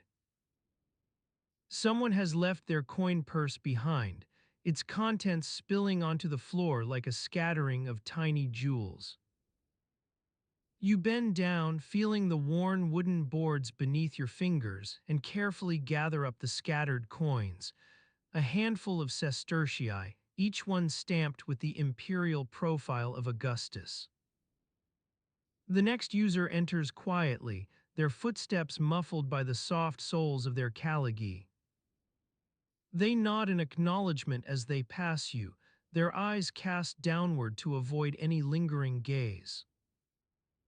You watch them disappear into the shadows, leaving behind a faint scent of rose petals and olive oil, the unmistakable aroma of Roman perfume. Your turn comes soon enough. You take your place before one of the toilet's narrow stalls, feeling the worn wood creak beneath you as you settle in for what promises to be a lengthy encounter.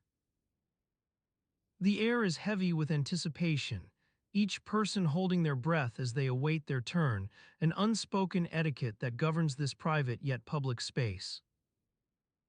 As you wait, your attention drifts back to the sounds outside. The distant rumble of chariots on cobbled streets, the soft chirping of cicadas in nearby gardens, and the occasional clanging of pots from a kitchen window above.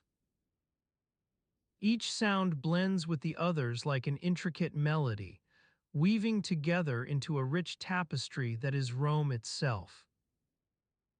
The water within the toilet's trough begins to lap against the stone more insistently now, as if echoing the pulsing rhythm of your own heartbeat. You feel it slow and steady beneath you, a soothing cadence that seems almost hypnotic in its predictability. Your thoughts begin to unravel like threads from a loose weave. Memories of markets filled with fresh produce, the pungent aroma of sausages sizzling on skewers, and the soft patter of raindrops against tile roofs. Your time within the toilet is drawing to a close. Another user approaches, their footsteps growing louder as they near. You rise quietly, smoothing out your robes and taking one last glance about you, the faint scent of rose petals lingering like an afterimage on your fingertips. As you step back into the cool evening air, the sounds outside grow clearer. The distant rumble of a forum crowd giving way to the soft clinking of dishes being washed in nearby kitchens. You make your way back through winding alleys now bathed in moonlight, each shadow cast like an impressionist's brush stroke on walls. The city seems quieter than before, as if holding its breath in anticipation of some long-forgotten spectacle yet to come. You wander aimlessly for a while, letting the silence guide you toward your next destination. Eventually, you find yourself standing at the edge of Rome's massive theater complex, the grandeur of which only serves to underscore the tiny inconveniences that govern daily life in this vast metropolis. The stage is empty now, its tiers rising like an arid sea towards a distant horizon where buildings seem to dissolve into mist. You pause for a moment at the edge of the courtyard, letting your eyes roam across the silent landscape. Rows upon rows of vacant seats, each one waiting patiently for the return of theatergoers and their whispers, murmurs, and applause. A soft breeze stirs the air, carrying with it the faint scent of worn leather, an afterimage from some long-forgotten play. Your gaze drifts toward a nearby tavern, its sign creaking gently in the evening breeze as if beckoning you to step within. A haven where wine flows like water and the sounds of laughter mingle with those of sizzling meat on skewers. You smile wryly at the prospect. This too is Rome's strange tapestry, woven from countless threads that weave together into an ever-changing narrative. And so, as slumber claims you once more, your thoughts linger upon these winding alleys where mystery and uncertainty reside, their very essence like the delicate threads that interweave within Rome's ever-unfolding tapestry.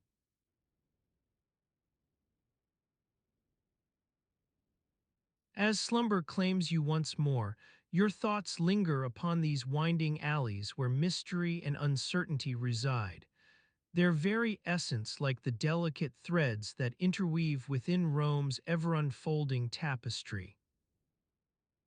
The city's soundscape has grown quiet, with only an occasional hoot of a distant owl or a faint whisper of a street vendor to break the stillness. In one such alleyway, you find yourself walking once more, though this time your footsteps are light and measured, as if guided by the gentle lapping of waves against a summer shore. You're on your way to visit an apothecary, not for any grand or extraordinary purpose, but simply because you've heard that she creates her own perfumes from natural ingredients. The sun has long since dipped below the rooftops, casting long shadows across the cobblestones as you make your way through the narrow passageway. The air is filled with the scent of baking bread wafting from a nearby bakery, and the sweet aroma lingers on your skin like a gentle caress. You breathe it in deeply, feeling the stress and fatigue of the day slowly seep away. As you approach the apothecary's shop, the sounds of haggling merchants and chattering pedestrians grow fainter, replaced by the soft murmur of a woman carefully measuring out powders from a delicate ceramic jar. The sign above her door reads Aurelia's Adder, and the letters are etched in elegant script like the intricate patterns on a well-worn scroll. You push open the creaky door, and the bell above it gives a soft jingle as you enter the shop. Aurelia looks up from her workbench, her eyes narrowing slightly behind the rim of her spectacles. She's an elderly woman with wisps of gray hair escaping from beneath her linen cap, but there's something about her that radiates warmth and kindness. "Welcome to my humble abode," she says, setting aside a small vial filled with what appears to be crushed petals. "I'm Aurelia the perfumer. How may I assist you today?" You notice the faint scent of rosewater lingering in the air as you approach her workbench. She's arranged various jars and containers on a nearby shelf, each one labeled with an intricate hand-drawn symbol or diagram that seems to tell its own story. "I'm looking for something unique," you begin, feeling a little hesitant about what exactly you're searching for. "I've heard your perfumes are made from natural ingredients." Orlia's face lights up like the first light of dawn breaking over a still lake. "Ah, yes. I make all my own fragrances from scratch, using only the finest flowers and herbs that grow in our lovely city." She gestures to a nearby shelf lined with wooden crates, their lids adorned with delicate patterns of vines and leaves. "Come, let me show you," she says, leading you on a gentle tour through her collection. "These are my rose petals from the gardens near the Tiber, carefully hand-picked at dawn when they're still dew-kissed." She picks up a small pouch filled with what appears to be crushed mint leaves and holds it out for your inspection. "Smell this. The freshness of spring itself captured in these tender shoots. And here," she continues, "are my lemons from the hills near Tiber, carefully cured to release their essence like little drops of sunlight." As you breathe in the scents, the air around you seems to grow even more fragrant and alive. You notice that Aurelia's hands are delicate but strong, her fingers stained with faint residue from handling various powders and oils. "And this," she says finally, "is my specialty rose attar made from locally grown petals." She holds up a small vial filled with an almost translucent liquid, its surface glinting like the sun on rippling water. You can see tiny flecks of petals suspended within it, like delicate stars in a night sky. "This is truly unique," you say, feeling your senses come alive as you inhale the heady fragrance wafting from the vial. Aurelia smiles knowingly. "Ah, yes. My adders are made with love and care, each one a reflection of Rome's very essence." She carefully wraps a small cloth around the neck of the vial, securing it for safe keeping in your hands. As you make to leave, Aurelia places her hand on yours. "Remember, perfumes like these hold memories within their scent," she whispers gently. "When you wear this rose attar, remember the beauty and uncertainty that lies just beyond Rome's winding alleys."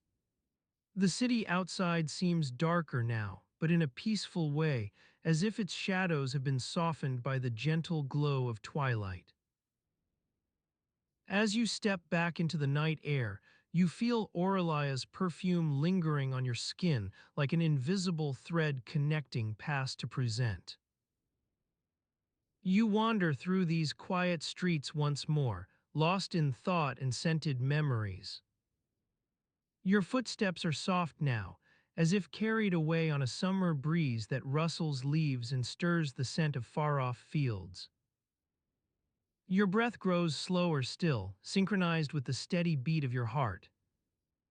The air is alive with night sounds, crickets chirping like tiny percussionists in an unseen orchestra, while above you stars twinkle to life like diamonds strung across a velvet expanse. As sleep claims you once more, remember Aurelia's gentle smile and her carefully crafted adders, fragrant as the very essence of Rome itself. As sleep claims you once more, remember Aurelia's gentle smile and her carefully crafted adders, fragrant as the very essence of Rome itself. The warm glow of the oil lamp has begun to dance across your eyelids, beckoning you deeper into slumber. You find yourself standing in a narrow alleyway, surrounded by ancient stone buildings that seem to lean inward, as if sharing secrets with one another. The air is heavy with the scent of baking bread wafting from a nearby oven. You breathe deeply, feeling the gentle rise and fall of your chest, and allow yourself to be carried along on a tide of peacefulness.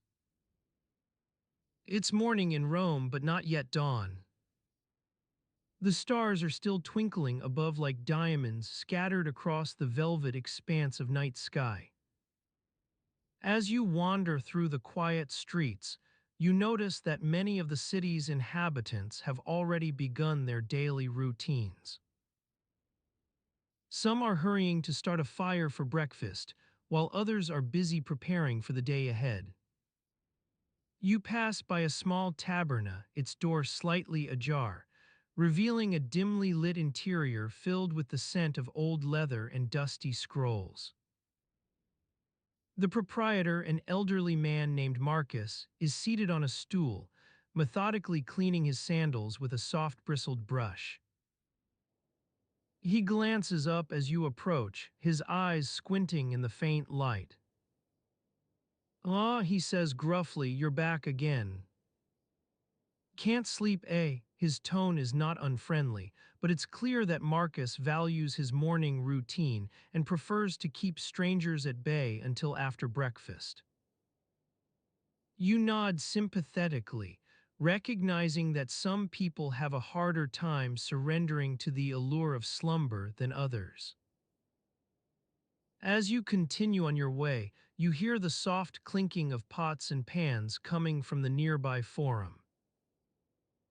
The cooks are already busy preparing for the day's meals, their laughter carrying on the gentle morning breeze. You make your way through the winding streets, taking in the sights and sounds of daily life unfolding around you. As the first light of dawn begins to creep over the rooftops, casting long shadows across the cobblestones, you notice a group of people huddled together near a public fountain. They're engaged in animated conversation, their faces aglow with excitement as they discuss the latest news and gossip from the imperial court. One of them spots you approaching and turns, his eyes locking onto yours for an instant before he returns to the discussion at hand. As you watch, a young woman steps forward, her voice rising above the others in a melodious tone that carries on the morning air. She's speaking about the latest fashion trends from the capital city, extolling the virtues of the newest style of stola, a long-sleeved tunic worn by respectable matrons. The group disperses as the young woman finishes her speech, each member hurrying off to attend to their daily tasks. You're left standing near the fountain, feeling slightly out of place among these early risers. As you ponder what to do next, your attention is drawn to a nearby vendor selling fresh fruit and vegetables from his wicker basket. The scent of ripening grapes and earthy mushrooms wafts through the air, mingling with the smell of baking bread that still lingers on your senses. You watch as the vendor expertly arranges his produce in the fading light, creating an inviting display for potential customers. His hands move deftly, his fingers stained with the juice of fresh oranges and lemons. As you continue to observe this quiet scene, a faint memory begins to stir within you, a recollection of Orlia's words about the peculiarities of Roman life. The Romans, she said, are not concerned solely with grandeur or majesty. They are equally fascinated by the mundane aspects of existence. You recall her words as you notice the vendor carefully tending to his feet, scrubbing them clean in a nearby basin filled with lukewarm water and olive oil soap. The air is thick with the scent of sweat and earthy undertones, reminding you that even in ancient Rome, hygiene was not always at the forefront of people's minds. Aurelia mentioned that some Romans found it essential to attend to their foot care regularly, a practice not merely for aesthetic reasons, but also due to the high risk of fungal infections. The vendor glances up as he catches your eye, his expression hinting that you might be thinking too much about this aspect of Roman life. You turn away from the scene, allowing yourself to drift with the gentle current of thoughts and memories. As you stroll through the quiet streets, the sounds around you begin to shift, the soft murmur of conversation giving way to the clanging of pots and pans as cooks prepare for the day's meals. The morning air is filled with a medley of scents: baking bread, roasting meats, fresh herbs, and the sweet fragrance of incense wafting from nearby temples. As you wander deeper into the city, the sounds become more varied, children laughing in the distance, merchants hawking their wares, and the creaking of wooden carts as they make their way through the crowded streets. You find yourself near a public bathhouse, its entrance guarded by two imposing stone statues whose faces seem to gaze sternly into the heart of each visitor. The air around you is thick with the scent of wet stone, sweat, and the faint tang of sulfur, reminders that even in ancient Rome, cleanliness was not always an afterthought.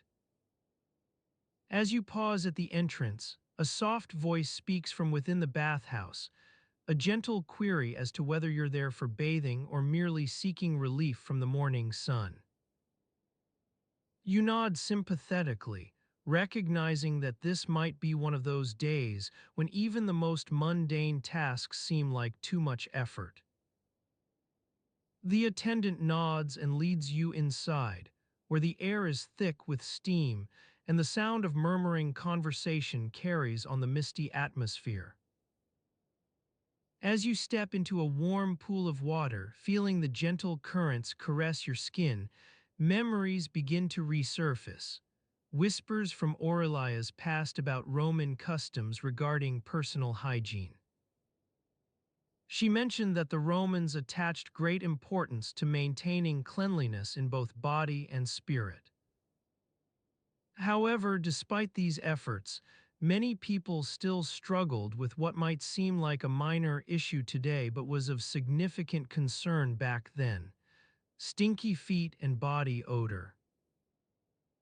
You recall her words as you settle into the warm waters, letting your thoughts drift on the gentle currents. In ancient Rome, she said, body odor was not merely an unpleasantness to be endured. It carried social stigma, a sign that one's personal habits were lacking. As you soak in the bathhouse's warmth, listening to the soft murmurs of conversation and feeling the relaxing effects of the water on your muscles, memories begin to resurface about Roman solutions for these very issues. You remember stories from Aurelia's past about people using various concoctions, vinegar, herbs, and spices, to mask or alleviate odors. Others used specialized creams or powders to help keep their skin dry and odor-free. The more affluent might have even employed perfumes or fragrances to conceal any unpleasantness. The attendant breaks into your reverie as she offers a soft tray bearing warm bread and sweet pastries, fresh from the nearby bakery. You accept one of each, feeling grateful for this small moment of kindness in an otherwise ordinary day. As you partake in this simple pleasure, savoring the flavors and textures on your tongue, memories continue to surface about Roman life's little peculiarities. In ancient Rome, Aurelia said, Even something as mundane as foot care was treated with importance, for it spoke volumes about one's personal habits, social standing, and adherence to societal norms. You recall her words as you finish the last crumbs of bread on your tray, feeling a sense of contentment wash over you. The world around you has come alive in ways both big and small, each moment woven together like threads on an ancient tapestry. As sleep claims you once more, remember Aurelia's gentle smile and the quiet moments shared within these winding streets. Allow yourself to drift further into slumber, carried by the soothing rhythms of daily life in ancient Rome, where even stinky feet and body odor held a place alongside grandeur and majesty.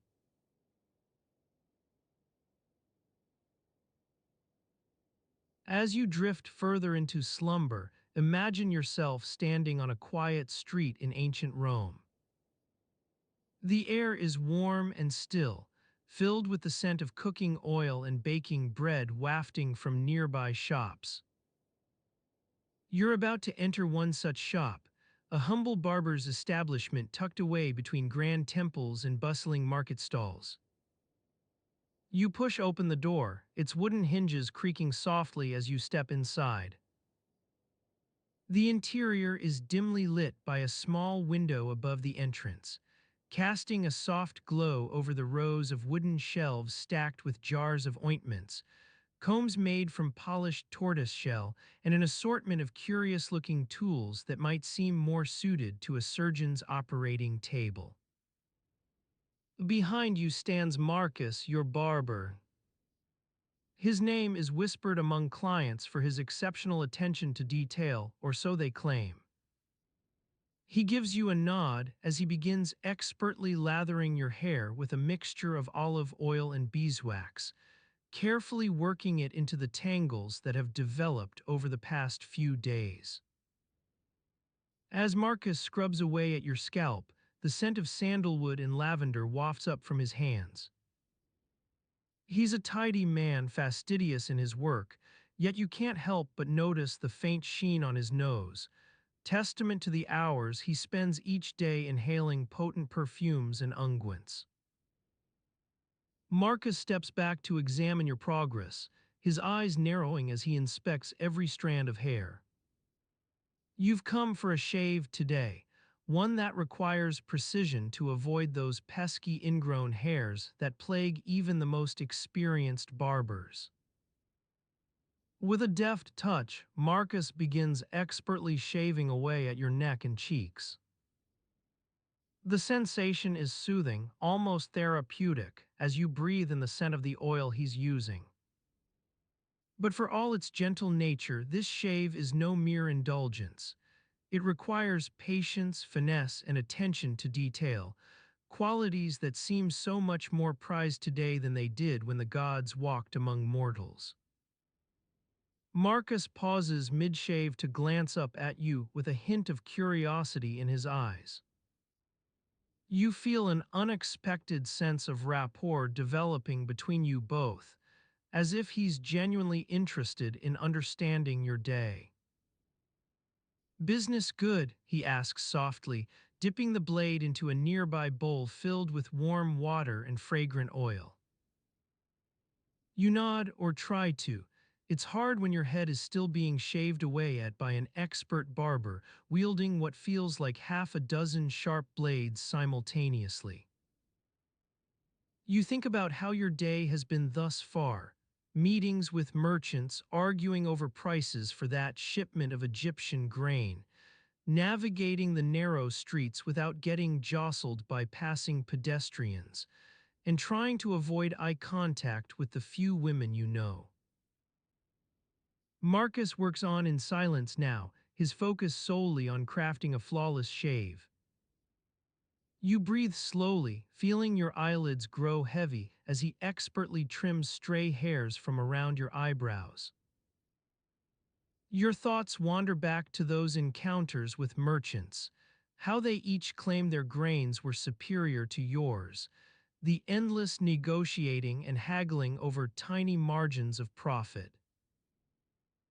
Marcus sets down his razor for a moment, wiping it clean on a cloth draped across his shoulder before continuing where he left off. The silence between you grows comfortable now, almost companionable in its own peculiar way. He pauses once more to inspect your neck, smooth as silk now, thanks to his deft touch. You close your eyes, letting out a soft sigh as Marcus begins the final stages of your shave. You feel a gentle tug on the skin around your jawline, but it's nothing compared to what you'd expect from an ordinary barber. In fact, most men wouldn't even notice such minor discomforts, especially not in this age where appearances count above all else.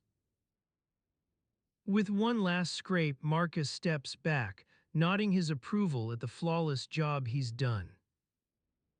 Suttees, he murmurs softly to himself as you glance down at your reflection in a small bronze mirror propped against the wall. The room seems quieter now.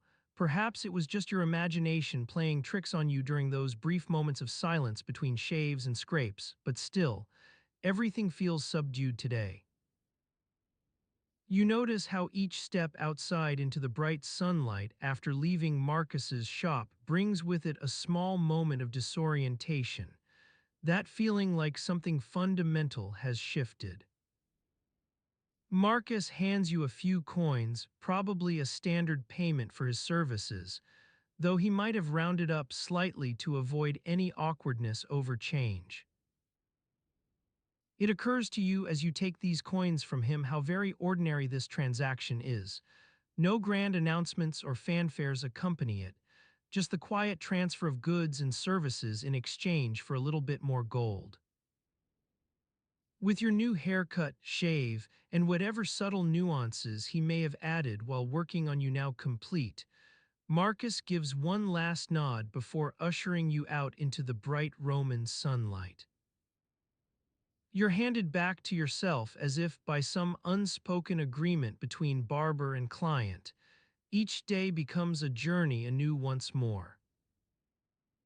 The sun casts long shadows across cobblestone streets when you emerge from the shop, its door softly closing behind you like a small sigh of satisfaction, or perhaps mere habit.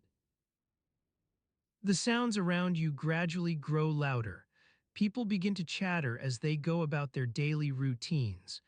Merchants calling out prices for their wares, children playing in nearby courtyards, and vendors hawking goods from colorful stalls. As you walk away from the barber's shop, its scent of olive oil and sandalwood lingers on your skin, a subtle reminder that even in this bustling metropolis, there lies beauty hidden within its most mundane moments. The world outside seems to be moving at an increasingly rapid pace now. You're swept up with it as merchants shout out their latest deals, people jostle for space on narrow streets. Yet amidst all the hubbub and noise, a sensation that feels almost tangible, like a low hum beneath every other sound lies something quieter still. It's in these moments of relative calm between the chaos that you find yourself drifting closer to Marcus once more. His shop may have been a place where order reigned supreme, each hair carefully trimmed, every scrape and scratch a deliberate choice rather than hasty mistake. Perhaps it's only as an outsider, but from what little interaction you've shared with him thus far, there seems something almost endearingly ordinary about this barber, no grand ambitions or noble pursuits clouding his thoughts. He simply exists within the rhythms of ancient Rome, carving a niche for himself in this vast tapestry that weaves together merchants and artisans, gods and mortals alike. As you carry on your day now, memories of Marcus linger like wisps of smoke from a nearby fire, faint yet indelible impressions left upon your consciousness. The quiet streets seem to grow more crowded still, people begin to emerge from their daily routines once again.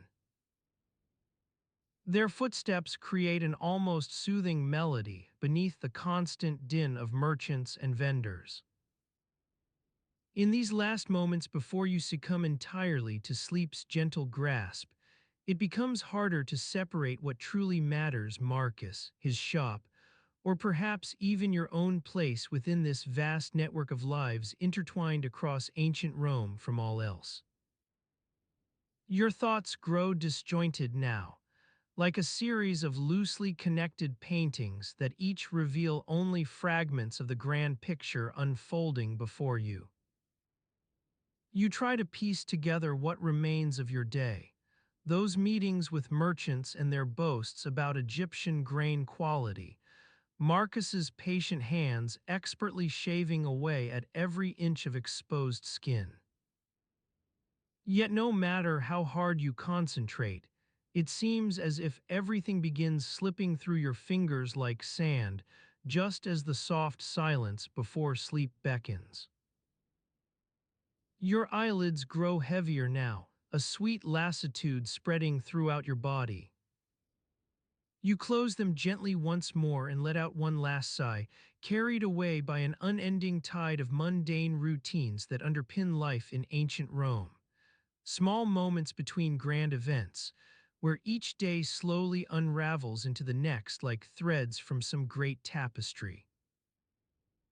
As you drift further into slumber now, your thoughts scattered across a canvas painted with faint whispers and half-remembered conversations, it's as if even these most ordinary lives hold hidden depths within them, secrets waiting to be unearthed by one willing to delve beyond the surface of their everyday routines. As you drift further into slumber now, your thoughts scattered across a canvas painted with faint whispers and half-remembered conversations, it's as if even these most ordinary lives hold hidden depths within them, secrets waiting to be unearthed by one willing to delve beyond the surface of their everyday routines. The flickering shadows on your bedroom walls grow softer, like wisps of fog slowly dissipating into morning dew. You find yourself standing in front of a modest Roman domus, its walls bearing witness to countless meals shared, children's laughter echoing through corridors now silent and still. The air inside is heavy with the scent of baking bread, fresh from the nearby ovens where it was cooked over smoky wood fires that infused every crumb with an earthy undertone. As you step into this ancient home, your footsteps quiet on the worn mosaic floor. A faint mustiness rises up to greet you. This smell clings to every surface like an old friend's familiarity, one that whispers stories of countless meals shared and arguments forgotten in its shadowed recesses. You breathe it in deeply now, a mixture of damp earth and stale air, hinting at the presence of damp basements where rainwater seeped into hidden caverns beneath. Your eyes adjust slowly to the dim light within, soft rays filtering through narrow windows that seem designed more for aesthetics than actual illumination. The Romans had little concern with brightening their homes during the day. After all, what's a bit of gloom when you're used to it? But at night, candles and oil lamps took on greater significance as beacons against darkness. You notice how the walls seem bare of any ornamentation beyond a single fresco depicting Bacchus in his most indulgent guise. The colors, once vibrant, now muted by age, dance across the plaster with an elegance that speaks to the refined tastes of its long-lost owner. Yet amidst this otherwise tasteful decor, you can't help but feel something's amiss, a certain neglect. The floors beneath your feet tell a story, creaking and groaning underfoot like old bones protesting each step taken. The once bright mosaics that originally adorned the floor now seem dulled by grime and foot traffic, bearing witness to countless meals shared, children's laughter echoing through corridors now silent and still. You wander further into this ancient home, your footsteps quiet on its creaking floors as you notice something peculiar, an almost complete lack of windows. The Romans had a curious approach to ventilation, prioritizing grandeur over the simple comforts we take for granted today, like fresh air.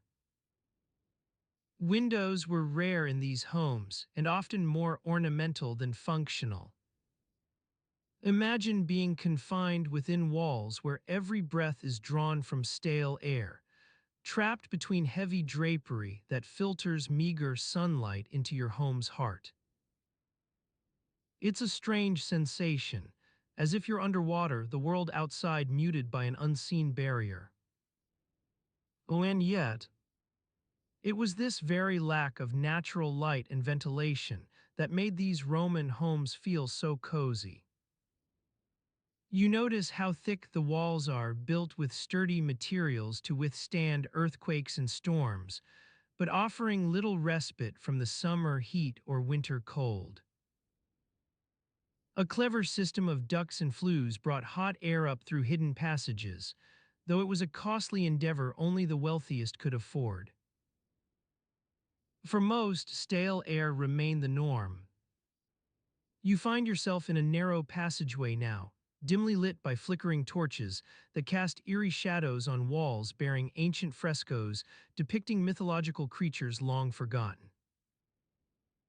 It's here you realize just how confined life must have been within these walls, as if every breath is drawn from stale air trapped between heavy drapery filtering meager sunlight into your home. Your footsteps slow, now hesitant to disturb the stillness that pervades this space.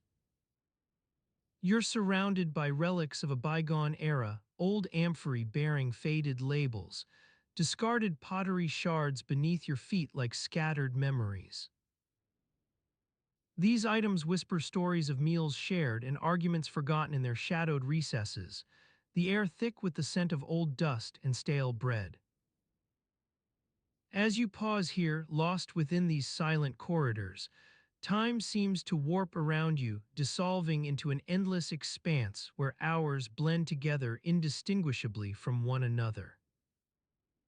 You begin to feel a kinship with those who once lived within these walls, people bound by shared routines that define their lives as intimately connected to the rhythms of nature. In this dimly lit passageway, your footsteps seem amplified, echoing off stone floors now polished smooth by centuries' worth of foot traffic. Oh, and yet, it's in these moments you feel the most at peace, suspended within a world frozen in time where the whispers of ancient lives hold secrets waiting to be unearthed. You breathe deeply now, letting go of all distractions as your mind begins to wander along paths well trodden by countless others who once walked here. The air is stale, but somehow it's also comforting, like an old blanket wrapped around you on a chilly night. You feel safe within these ancient walls, protected from the world outside where shadows dance across buildings in darkness. In this narrow passageway now bathed in flickering torchlight, your footsteps grow lighter as if tracing paths worn smooth by countless others who once walked here. The air thick with stale breath seems to hold a strange allure, drawing you deeper into secrets hidden within these walls. You slow further still, pausing before an old wooden door bearing the faintest hint of wear on its surface. It's almost imperceptible, yet somehow it speaks to all those who lived and breathed within this home over centuries past. You notice how worn smooth by countless hands, your own hesitancy echoing through time as you reach for its handle. Your hand hesitates, a gentle caress over the weathered wood. The air is heavy with anticipation now, thick with whispers of lives lived long ago within these walls that whispered secrets to those brave enough to listen closely. As you pause here, suspended in an eternal moment where past and present blur indistinguishably from one another, it's as if time itself has slowed down around you, allowing you a glimpse into the hidden depths of lives most ordinary, yet holding within them mysteries waiting patiently for discovery.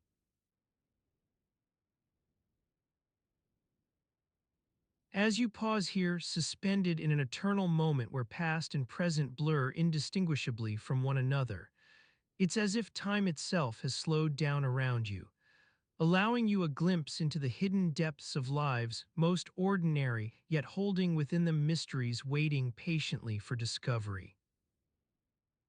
The air is still, heavy with the scent of baking bread wafting from nearby ovens. You feel the soft give of worn stone beneath your feet, an ancient Roman pavement that has borne witness to countless footsteps over the centuries. In this quiet hour, as day bleeds into night and darkness gathers like a cloak around you, the world seems at peace. You are standing in the midst of a small insula, one of Rome's many working-class apartment blocks. The sounds from within, whispers of loved ones sharing stories, clinking pottery, the soft thud of footsteps on worn tiles, blend into an endless murmur that ebbs and flows like the gentle lapping of waves against the shore.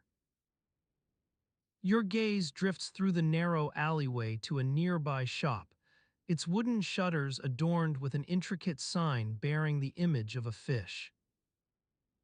A faint smell of sardines hangs in the air, mingling with the baking bread's sweet scent, the aromatic remnants of yesterday's dinner still lingering in the night. You recall hearing about garum, that infamous fermented fish sauce from which Roman cooks derived both flavor and medicinal benefits. The pungent aroma clings to you like a shadow, reminding you of conversations overheard between vendors hawking their wares at market stalls, whispers hinting at an extraordinary recipe involving raw sardines steeped in salt for months, until it reached the perfect balance of acidity. A sudden recollection arises within your mind. You'd heard about garum headaches. Those afflictions caused by indulging too heavily in this pungent condiment were said to be excruciating, a piercing pain radiating from the temples and spreading down through the neck like an unwelcome visitor. You imagine yourself as one of those unfortunate souls, stumbling out into this peaceful alleyway with your head pounding like a drumbeat. The sounds around you grow muffled, everything dissolves into a dull ache that's hard to shake. Your footsteps feel slow, deliberate, as if every step is an effort in itself. You wander down the narrow passage between buildings, searching for something, anything, to ease this crushing pain. Your eyes scan the darkening streetscape, windows aglow with soft candlelight here and there, torches flickering on doorways like sentinels guarding secrets. The air cools as night deepens. Shadows grow longer, stretching out from the building's solid walls like black arms embracing the world. In this timeless instant, life unfolds within you, a slow dance between discomfort and resolve. You pause in front of another insula's entrance, its facade adorned with a fresco depicting serene scenes, laughing children at play, women spinning wool by an open window, men engaged in quiet conversation beneath olive trees swaying gently in the breeze.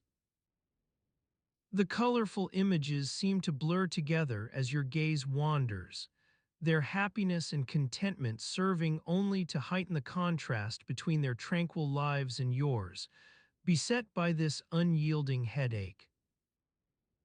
You push open a door hidden among many others on this seemingly endless row of insulae, stepping into an unfamiliar interior. The air within is thick with cooking smells, roasting vegetables, simmering stews that promise comfort in their rich aromas. A kindly-looking matron greets you from the heart of her kitchen, an unassuming smile lighting up a face worn smooth by years spent caring for others. She takes one look at your wretched expression and nods knowingly. Garum headaches, she says softly. The word carries no judgment, only compassion and understanding. Ye come now. I'll prepare something to help you. Her skilled hands move with quiet efficiency as she rummages through the shelves behind her, mixing together a concoction of crushed willow bark and honey, an ancient remedy that, while not foolproof, promises some relief from your misery. The soothing aroma rises like a gentle benediction, mingling with the sense of cooking food wafting through the small apartment. You take slow sips of this concoction, feeling it spread across your tongue before settling into your parched throat, offering temporary respite from your relentless headache's oppressive grip. Time itself seems to have slowed down even further as you rest against a sturdy wooden counter. Your gaze drifts toward an ornate vase on the nearby shelf. Delicate patterns etched upon its surface dance in the flickering candlelight like ghostly shapes. The stillness here envelops you, calming your weary spirit and allowing it for a moment to disengage from the trials of the day. A faint sound drifts through the apartment, perhaps a distant dog's bark or children playing somewhere beyond this insula's walls. These familiar sounds blend with the soft hum of conversation carried on by neighbors in adjacent apartments, weaving together into an ever-present tapestry that underlies every waking moment within ancient Rome's labyrinthine city. You linger here for some time, letting your body absorb this newfound calm, a respite from the pain and discomfort that had threatened to overwhelm you only minutes before. In this quiet, warm space filled with comforting scents and kindly company, it becomes clear that even on its most trying days, life is not without its simple joys. As night wears on, stars beginning their slow twinkle in the darkening sky above, your headache's grip gradually loosens, becoming manageable rather than all-consuming. Your breathing slows to match the gentle cadence of candlelight flickering across nearby surfaces, a soothing serenade that harmonizes with every heartbeat, calming your mind as effectively as it soothes your body.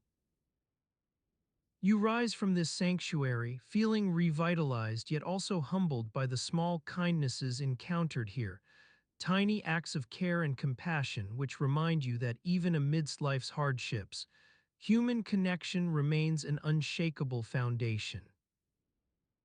The evening air carries a subtle chill now, but with each step back into the night, your footsteps feel lighter, imbued with newfound appreciation for this ancient city's simple yet profound joys.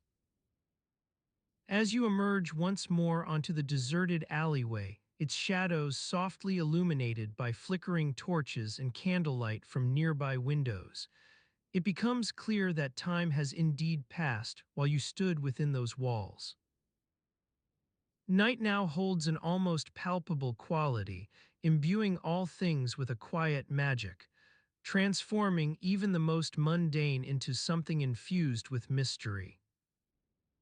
Your eyes adjust to the star-studded sky above as you wander through Rome's darkening streets, your footsteps accompanied by nothing more than the muffled sounds of distant city life.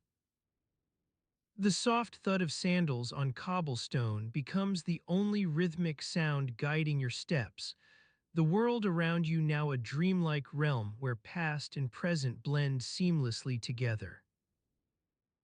You are left with but one thought as night wraps its gentle shroud about this ancient, sleepless city. In the midst of life's struggles, it is within these small moments of care and connection that we find true peace.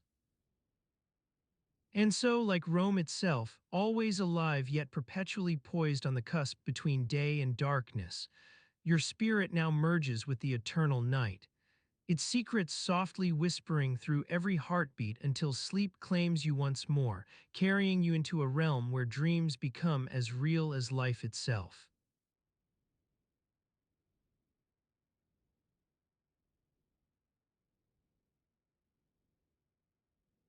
And so the ancient world rests beneath the stars. As do you. Let the silence carry you now. Sleep well.